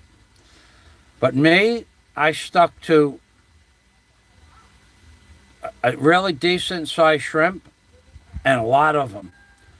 I ate 30 shrimp that were probably about that long from head to tail. 30 of those, no heads or the skin, but 30 of those at least. Could have been 34 or 35. I was getting them 8 at a time, minimum, and I made 4 plates, so that's 32. So it could have been 32 to 35 shrimp. But I also had pork with broccoli and cauliflower, and I always say this, cauliflower and broccoli is $7 a kilo. So they're giving you a good product with pork and a good tasting sauce for $7 a kilo for our vegetables. Now they have, of course, they're giving you rice for 50 pesos a kilo, and they're giving you something called lemon fish fillet, which is just grinded up fish turned into like a toothpaste with lemon flavor on it. That's what it is. It's not, you're never gonna sense a chunk of fish in the lemon fish fillet. They had roasted chicken, which was fresh roasted chicken. That was good. Okay, so roasted chicken's 200 pesos a kilo. Pork and broccoli and cauliflower was 250 pesos per kilo if you buy it separate. That's all you could eat and no carbohydrates. Chicken, 200 pesos a kilo, all you could eat, no carbohydrates. And iceberg lettuce. Those were the 3 things I had. Iceberg lettuce is 300 pesos a kilo and all you could eat. And I had 3 plates of iceberg lettuce about that big and about that thick. And it was crispy iceberg lettuce. So it's a deal. It's a deal. You couldn't buy the amount of food that I ate yesterday, you couldn't buy it for 400 pesos. Now, the average Filipino will go in and fill themselves up on rice, and maybe the buffet is out 125 pesos for their food. For me, the buffet was probably out 500 pesos for my food.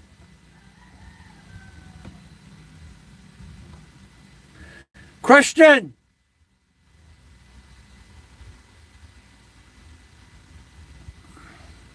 So, yeah, buffet is $8. Friday, Saturday, and Sunday. Oh no, Jim, that was rare. The last time I went to the prawn farm,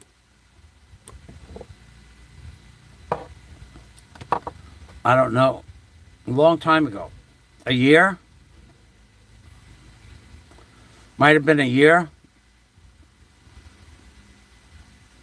It was closer to a year than not a year. Like when I mean 10, 11, 12, 13, 14, 15 months, it was in that range. I don't remember why I went there last time. Wasn't for my birthday, though. I could look it up. Hold on, I'll look it up. I have my other channel. I'll just put in the word prawn, and it'll tell me when I made a video about the prawn farm last.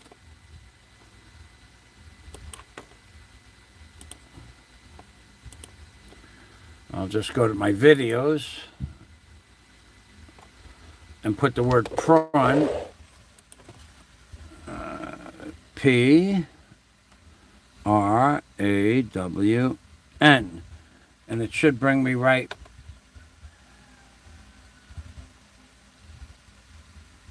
Here we are, right here. Prawn.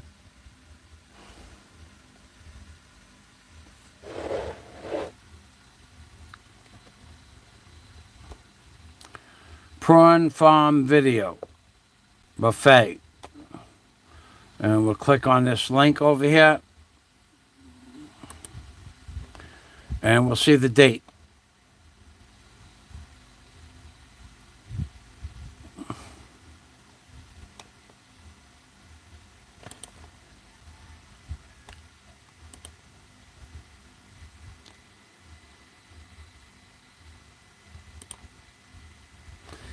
April 15th, 2017.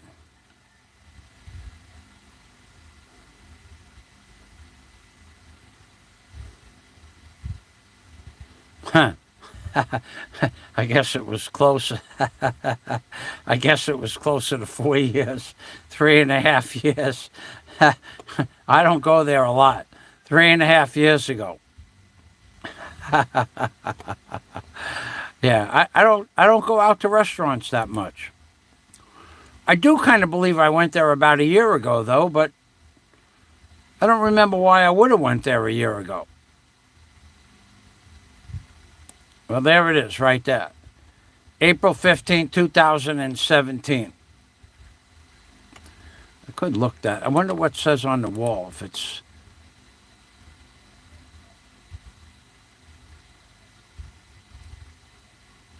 All right, well, I'll tell you what. I think this is the last time, because you see this fish tank here? This was when the prawn farm was in a different part of the ICM mall. And that was several years ago. Yeah, I guess it was 3.5 years ago. They used to have fresh fish in these tanks. Fresh prawns, of course, and fresh different types of fish. Huh. Time flies, baby. And they had it on ice over here, clams and scallops. I remember that. Wow. Yeah, because I make a video. I would make a video every time I would go there. And that was the last time I was there, no doubt. So, actually, April 15, 2017, I would expect to see Daisy in this video. I would expect to see Daisy in this video. There she is. Yeah, because I was still with Daisy at the time. Maybe that's why I never made it public.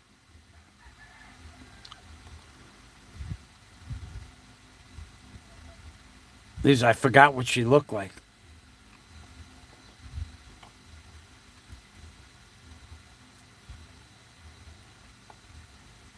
Daisy.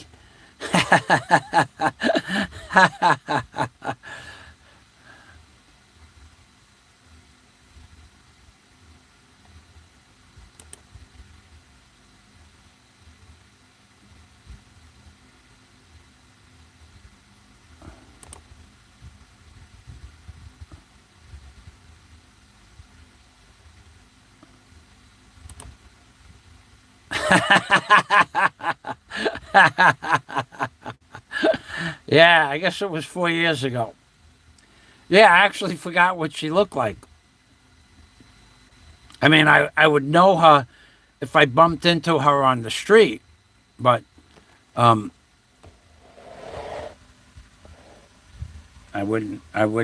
haven't seen Daisy, and time flies when you're being trolled, baby.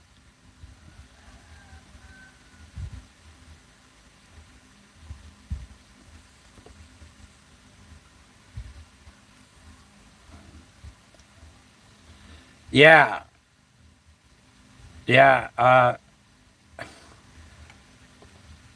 Jim Alver, it's not that they fall for the rice. It's we can't eat a dish without rice. Whatever. I am telling you that the Filipinos want a huge plate of rice for their 400 pesos. 400 pesos would buy them 8 kilos of rice, which would make them 50 meals. Or 400 pesos would buy you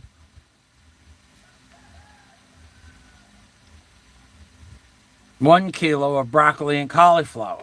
I'd rather have the broccoli and cauliflower. See, I never made this public.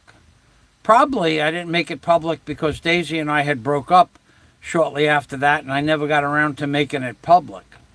And then after we broke up, there would be no reason to post it as a video, because it gives a false sense of friendship between Daisy and I. I haven't been in any kind of real contact with Daisy in a very long time.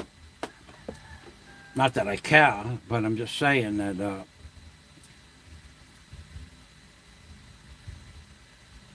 I didn't think it was that long. So I guess 3.5 years was the last time I went out to the prawn farm for a restaurant.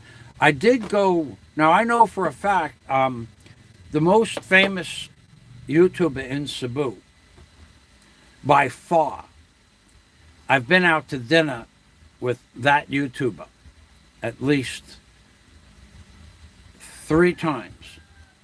And we've gone to Buffet 101 in Cebu twice,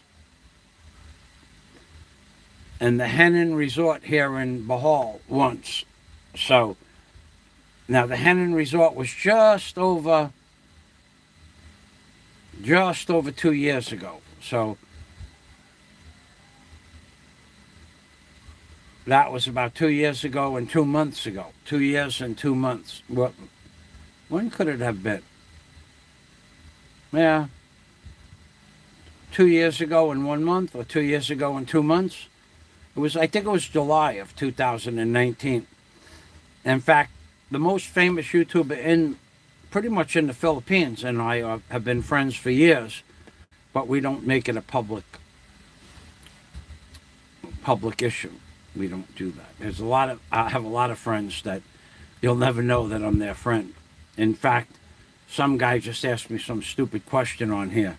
Yeah, you think I'm going to answer a question like that, asshole? But I have a lot of friends. The Henan Resort, you can't get. Digital Works. The Henan Resort, before the lockdown, I don't know where you got that number, 1,000 pesos from, but it was 3 years ago, 1,000 pesos. It was. But just before the lockdown, I went there by myself. And the Henan Resort was, it still said on the signage, 1,000 pesos for the buffet, and then they shoved it up your ass in the next part of the advertisement placard in front of the building, plus 199 pesos for all the beer, wine, and soda you could drink. So when I got up to the where you pay, they said 1,199 pesos. I said, yeah, but the buffet says 1,000 pesos, 999 pesos. Yes, sir. But now we give you free soda, wine, and beer. And I said, well, I don't drink soda, wine, or beer. Sir, you have to pay 1,199 pesos. And to be honest, I don't know that I went in that day. I don't know that I did that, because why am I giving them 20% on top of their already outrageously high price for something I'm not going to do? I'm not going to drink a soda. I'm not going to. I could tell you, I don't know what I could swear on, but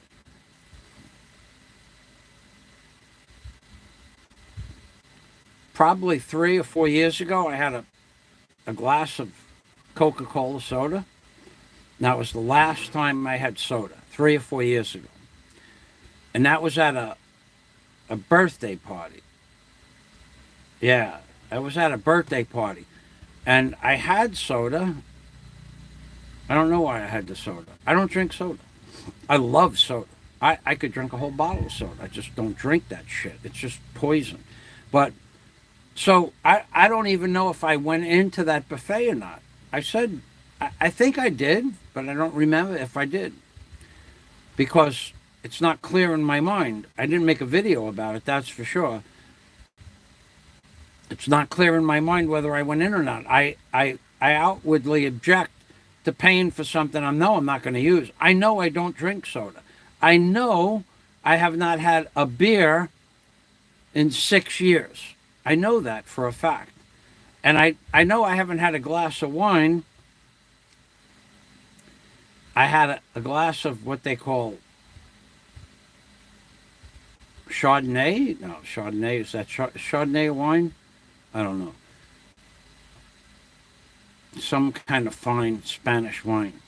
I know I had about 3 ounces of that shit about 3 years ago. And some guy had brought it back.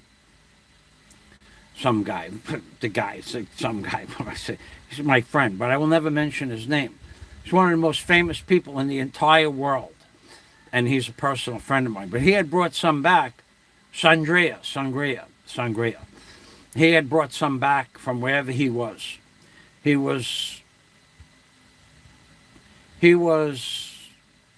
living on tour with Engelbert Humperdinck. That's where he was coming back from. He was on tour with Engelbert Humperdinck as a friend and staying in the same hotel. On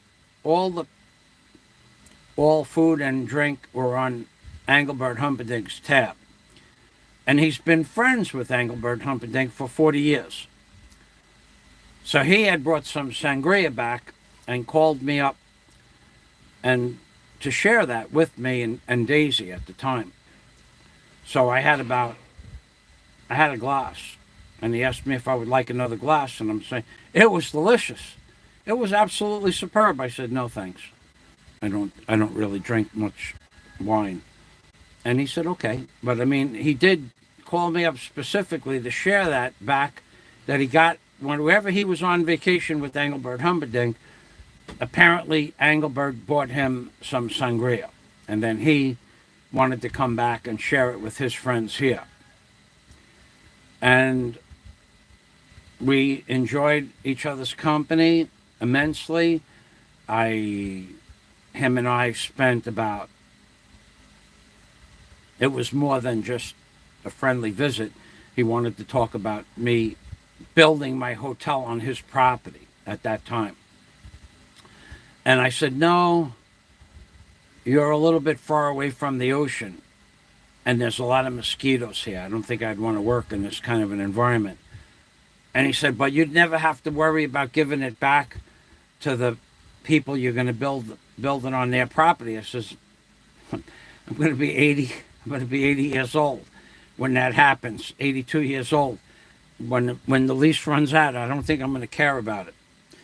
By that time, I'll have made enough money to live anywhere I want, or they'll let me stay in one of the units. But I won't care when I'm 82 years old where I live.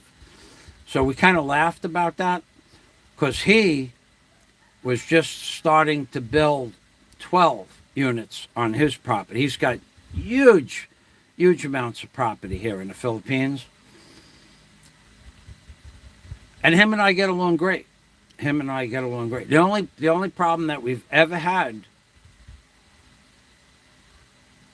well, I can't tell you that, but it was more of a joke than a problem. And that's how we met. We met under those circumstances where it could have went either way on day one. And instead, he just looked at me. He says, are you fucking kidding? I said, no, man, I didn't know who you are. But now that I know, I want this to happen. He goes, do you know? I said, I don't care. Let's just do this thing. And he said, no. I said, why not? He goes, because I like you. I said, don't worry about that. Don't worry about little old me. And he goes, you know what? You and I are going to be good friends for a long time. And we've been friends now 6 years. I walk into his house anytime I want, and I get invited to parties at his house all the time. You don't see videos of it. You don't see conversations about it on YouTube because he wishes to remain an anonymous person. He is a private person. And that's the kind of friends I have here in the Philippines. So let's go back. Anyway, that was the Henan. That was the fucking Henan. That Henan was what a Pearl's restaurant at Lanao Resort. Now, I've heard of that resort. I've never eaten that. Time flies when you're being trolled, baby. Henan Resort, 1,000. It was 1,199. Yeah, if you were a drinker, but digital. If you offer me wine, I don't drink wine. I don't even remember, except for that sangria that Engelbert Humperdinck gave me indirectly. I didn't drink any wine in the Philippines before that, 7.5 years. And in America, it might have been back into the 90s before I had a glass of wine. I may not have drinking wine for 30 years. Not even a glass. I just don't like it. I don't care how good it is. I don't give a shit how much money you pay for it. To me, it's a worthless. I don't drink wine. I don't do heroin. I don't do shabu. I don't smoke pot. I don't smoke cigarettes anymore. So, I mean, anymore for cigarettes. Shabu, I don't know. I've never seen that, but I've heard about it. But if you don't do something, you don't do it. I mean, I'm 66 years old, yay, and I have never, ever, ever, ever seen heroin on a plate, on a mirror, however it comes, in a glassine bag. I've never seen it. Never. I've seen what it looks like on television, but I've never seen it in real life. And I know people that did it for 30 years. I never saw them do it, but I knew they did it. It's just something I don't do. But, yeah, Engelbert Humperdinck. Imagine being friends with Engelbert Humperdinck. And he's actually, if you read about him, I did at the time, he's actually quite a good man. Buttermilk and coffee. I don't know. Buttermilk sounds good, John. Buttermilk sounds like something you'd churn up at a farm where there were real cows. Buttermilk and coffee. That's what I would think that was. Yeah, drinking alcohol is just. When my foot was in serious pain back in December. Yeah, soda, like I said, it was 3 or 4 years ago since I had a little bit of soda like this in a glass. When my foot was in a serious amount of pain in December and January, alcohol would, the ibuprofen would not kill the pain, but the alcohol would deaden it a little bit, not much. You'd have to drink a lot of alcohol to kill it. And at that point, you'd be drunk, and I don't like being drunk, so I wouldn't go that far. But, yeah. Yeah, so the Henan was charging everybody that walked through the door 20% more.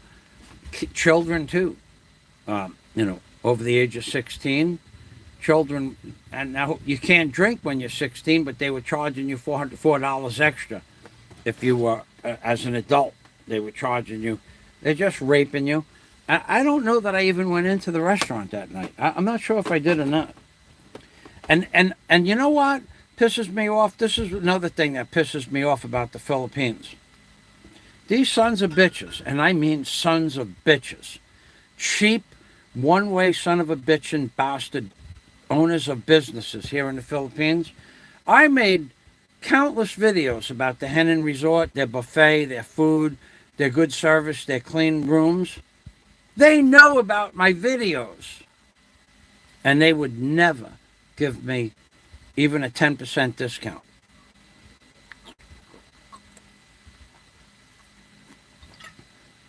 So after I feel I've made enough videos, and that might be why that video is not public as well.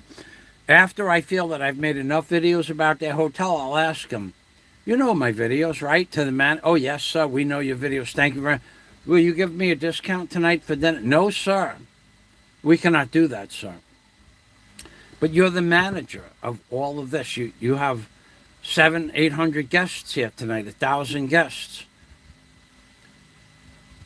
You have 1,000,000 pesos you're going to do in business tonight. You can't give me a 10% discount? No, sir. No, sir. We're sorry, sir. Fixed price. I may have not gone in that night, or I may have not put the video up for that reason.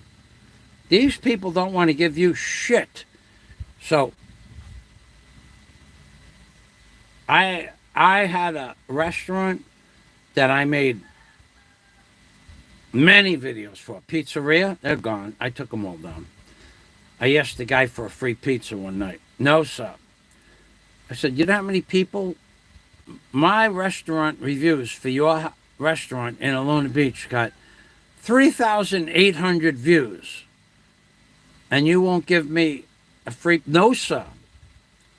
I said, I'm going to go home and take all those videos down. Yes, sir. It's okay, sir. They would rather lose 5 videos that got 3,800 views than give me 500 peso pizza. Now, of those reviews, I don't know, 3% had gone to the restaurant and said, thanks for the review. It's a great restaurant. It was a great restaurant. But these people would rather say, screw you, no discount. We don't care about your worthless video. When my video brought in hundreds of diners to that place. They don't want to give you jack shit here for your reviews or your accolades towards their restaurant. In fact, you remember I used to go to a pizzeria. I won't mention it, the name, but I've been there. I left their reviews up. And now let me tell you why I never went back. This is how I am, okay?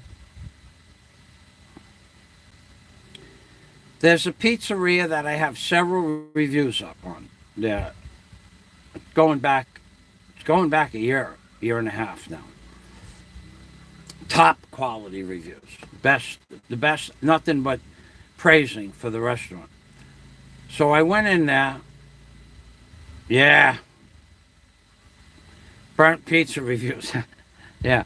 But I have a review like that as well. That's why I took down one chain of one store in Alona Beach. I took all theirs down.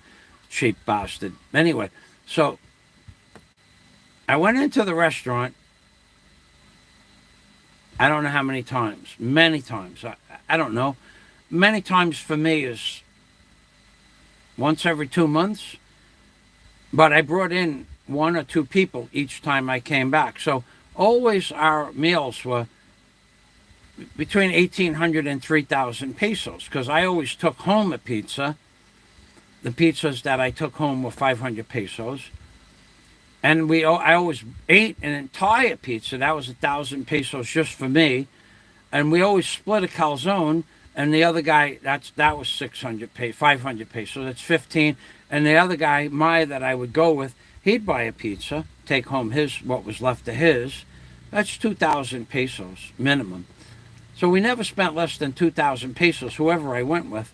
I did about 7 or 8 videos of that restaurant that I posted. So one night I went in there by myself, and the owner came over to sell me a new recipe that he had on the menu, and I wasn't interested in it. I don't give a shit. I wanted pizza. If I came in there, I didn't want your damn shrimp scampi with garlic and onions and mushrooms, whatever the hell it was. It wasn't that, but I don't want it. I want pizza with anchovies. Yes, sir. So what I did was I bought a pizza with anchovies, and they're not big pies, and they are 420 pesos each. They're not big pies. You can eat a pie. I could eat a pie, and then I could eat another half a pie, and then say, did I just eat 1.5 pies? Because they're not big pies, but they're still $8 a pop. That's a day's pay for a Filipino. So I had the pie. I ordered another pie with sausage and pepperoni instead of anchovies. I had half of that left over, and I ordered a calzone. So that would have been 840, and then 500, 1,340, and then I ordered, my battery's getting low, and then I ordered another 1,840. Then I ordered another pie with anchovies. So it came out to like 2,220 pesos. Now, this might have been the 10th time I was in the restaurant. So basically, I spent 20,000 pesos in the restaurant. So I said to the owner, who was very nice, very congenial, very businessman-like guy, I said, you know, I have all your reviews up. Yes, all on Facebook. Oh, yes, sir, we love your reviews. You will take off 220 pesos off the bill, make it an even 2,000. No, sir. I said, wait, you will not take off the 220? No, sir. If I do that, I will go out of business. I never went back in. I left his reviews up. I kind of liked the guy. He was a hardworking guy. But they don't want to give you anything here. So, and I don't really care. If you don't want to give me anything, I don't need to show you any respect at all. So what did he lose? He lost the videos I made that night. I'll never go back into his restaurant. 1.5 years now. He loses 4,000 pesos a month for 1.5 years. That's 60,000 pesos in dinners. Plus whatever reviews I would have made, he loses. He loses the income from anybody that would have went to the restaurant. Maybe he lost 100,000 pesos. Maybe not. Maybe more, maybe less. But he'd lose that 100,000 pesos so that you don't get 200 peso discount. And they're all the same here. They're all the same. Every one of them. Don't come to the Philippines thinking that you're ever going to get, because you're nice and generous to the people here, you're never going to get anything back in return. Most of the times you'll get the service that you paid for, but not every time. If you were to complain about their pizza, that it was overcooked, they'd say, yes, sir, sorry, next time we'll cook it less. But they won't give you another pie. They don't care that you're not happy with the service or the order. They don't care. They just don't. They work on a different philosophy. Even when business was good, they could afford to throw that pie up as a pie, counter pie. They won't do it. They just won't do it. Or give it to one of the men in the back as a take-home. They won't do it. The pie was more than well done, and I asked them for a well-done pie.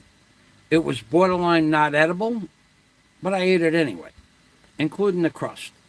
But I wasn't happy with the product, and then I asked him for a 200 peso discount, and he said no. So that other guy was talking about something else altogether, but they don't want to give you a discount on anything here. I tell you this shit all the time. You people think you're coming to the Philippines, you're going to live here, and you're going to do business like you did in America. It's just not going to happen. You're going to meet people that'll just straight up and down lie to your face, lie behind your back, lie to their family to tell them what to say to you. The family's going to lie to you, and that's what's going to be the truth. You'll never know the truth. You people that are coming to the Philippines to meet girls, you don't know where they got their children from, how they got their children, who gave them their children. If they were paid for the process of having children, you'll never know. They'll just say, well, I had a boyfriend that disrespected me. I had a bad relationship. I found my boyfriend cheating on me. My boyfriend was a drunk. My boyfriend was a gambler. Meanwhile, maybe her boyfriend was a $20 John.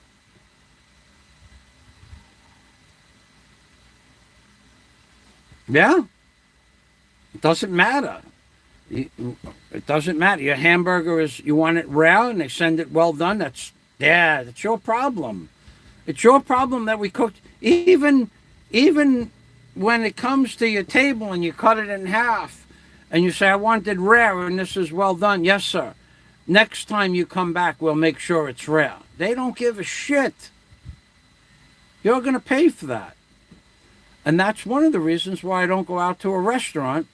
Because if you get your food and it's not cooked properly, you still have to pay for it. They don't have customer service here. Now, the buffet, you go taste everything. If you like it, you go back for more. Or you get what you like. But at a restaurant, no. A hamburger that you want medium rare, and then the sons of bitches will tell you, sir, I'm not lying to you. I want my hamburger rare. And then I take the pen and pencil, write it on the order. Rare hamburger, red, bloody hamburger. And they give you a well-done hamburger, and you say, I wanted a rare hamburger. So, yes, sir, but the law says we cannot give you a rare hamburger. We have to cook the meat well done. Well, then I wouldn't have ordered it. I want a rare hamburger. No, sir. Now, that guy at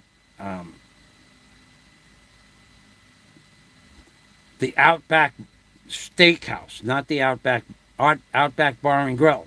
That guy, Mike, I told him, well, I'm not going to pay for this. And he said, okay. Because he was a German or a Dutch guy. But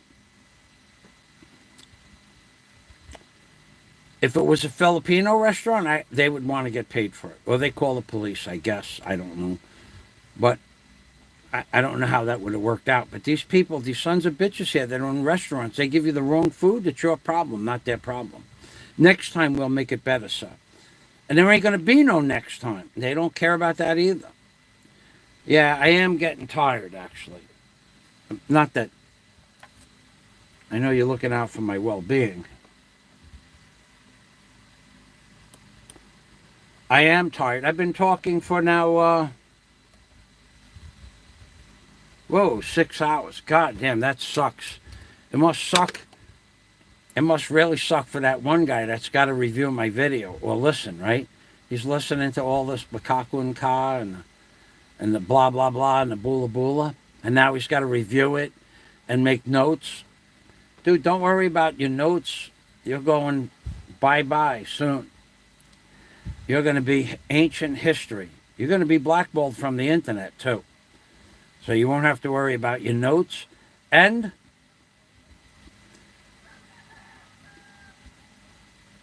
as you well know, you did this to yourself.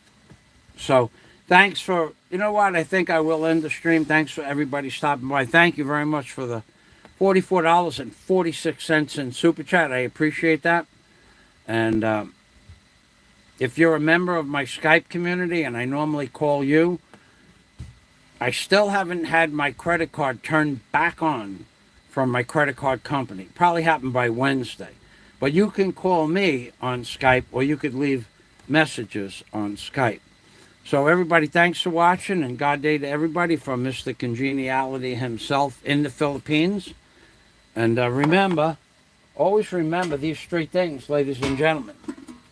If Mr. Obama had a son, and his son was like a Trayvon Martin, thank you, thank you very much.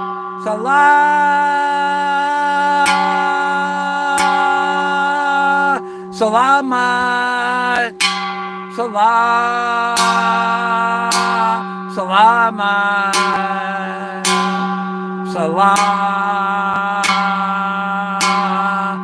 Salamat.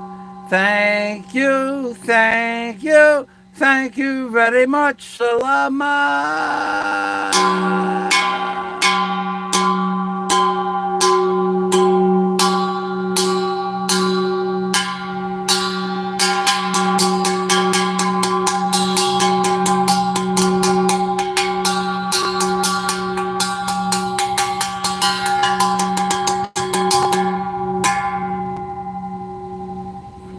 All right, that's it. We're done. Oh boy, my fucking neighbors are gonna love me. Oh God, Super Chat is back on. Fazio's ringing the bell, baby.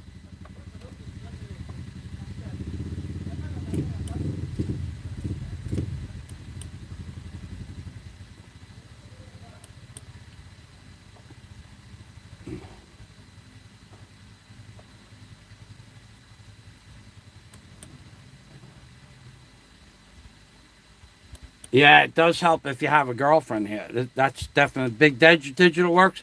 100% true. 100%. To let them do, and they'll fight for you. A good one. Daisy used to fight for me all the time over small and trivia shit. I'd say, look at her go, man. She's like a little gangster when it comes to getting shit right. But as I said before, I almost forgot what Daisy looked like. I'm being Permy from Michael Fazio in the Philippines, from Mr. Congeniality himself. And I'm being Permy, as you all know, means take care always, ladies and gentlemen. Bye-bye for now, and thanks again for stopping by. And I have another... Tomorrow I'll be doing live streaming of work in the backyard. So see you then. Bye-bye for now. That's right.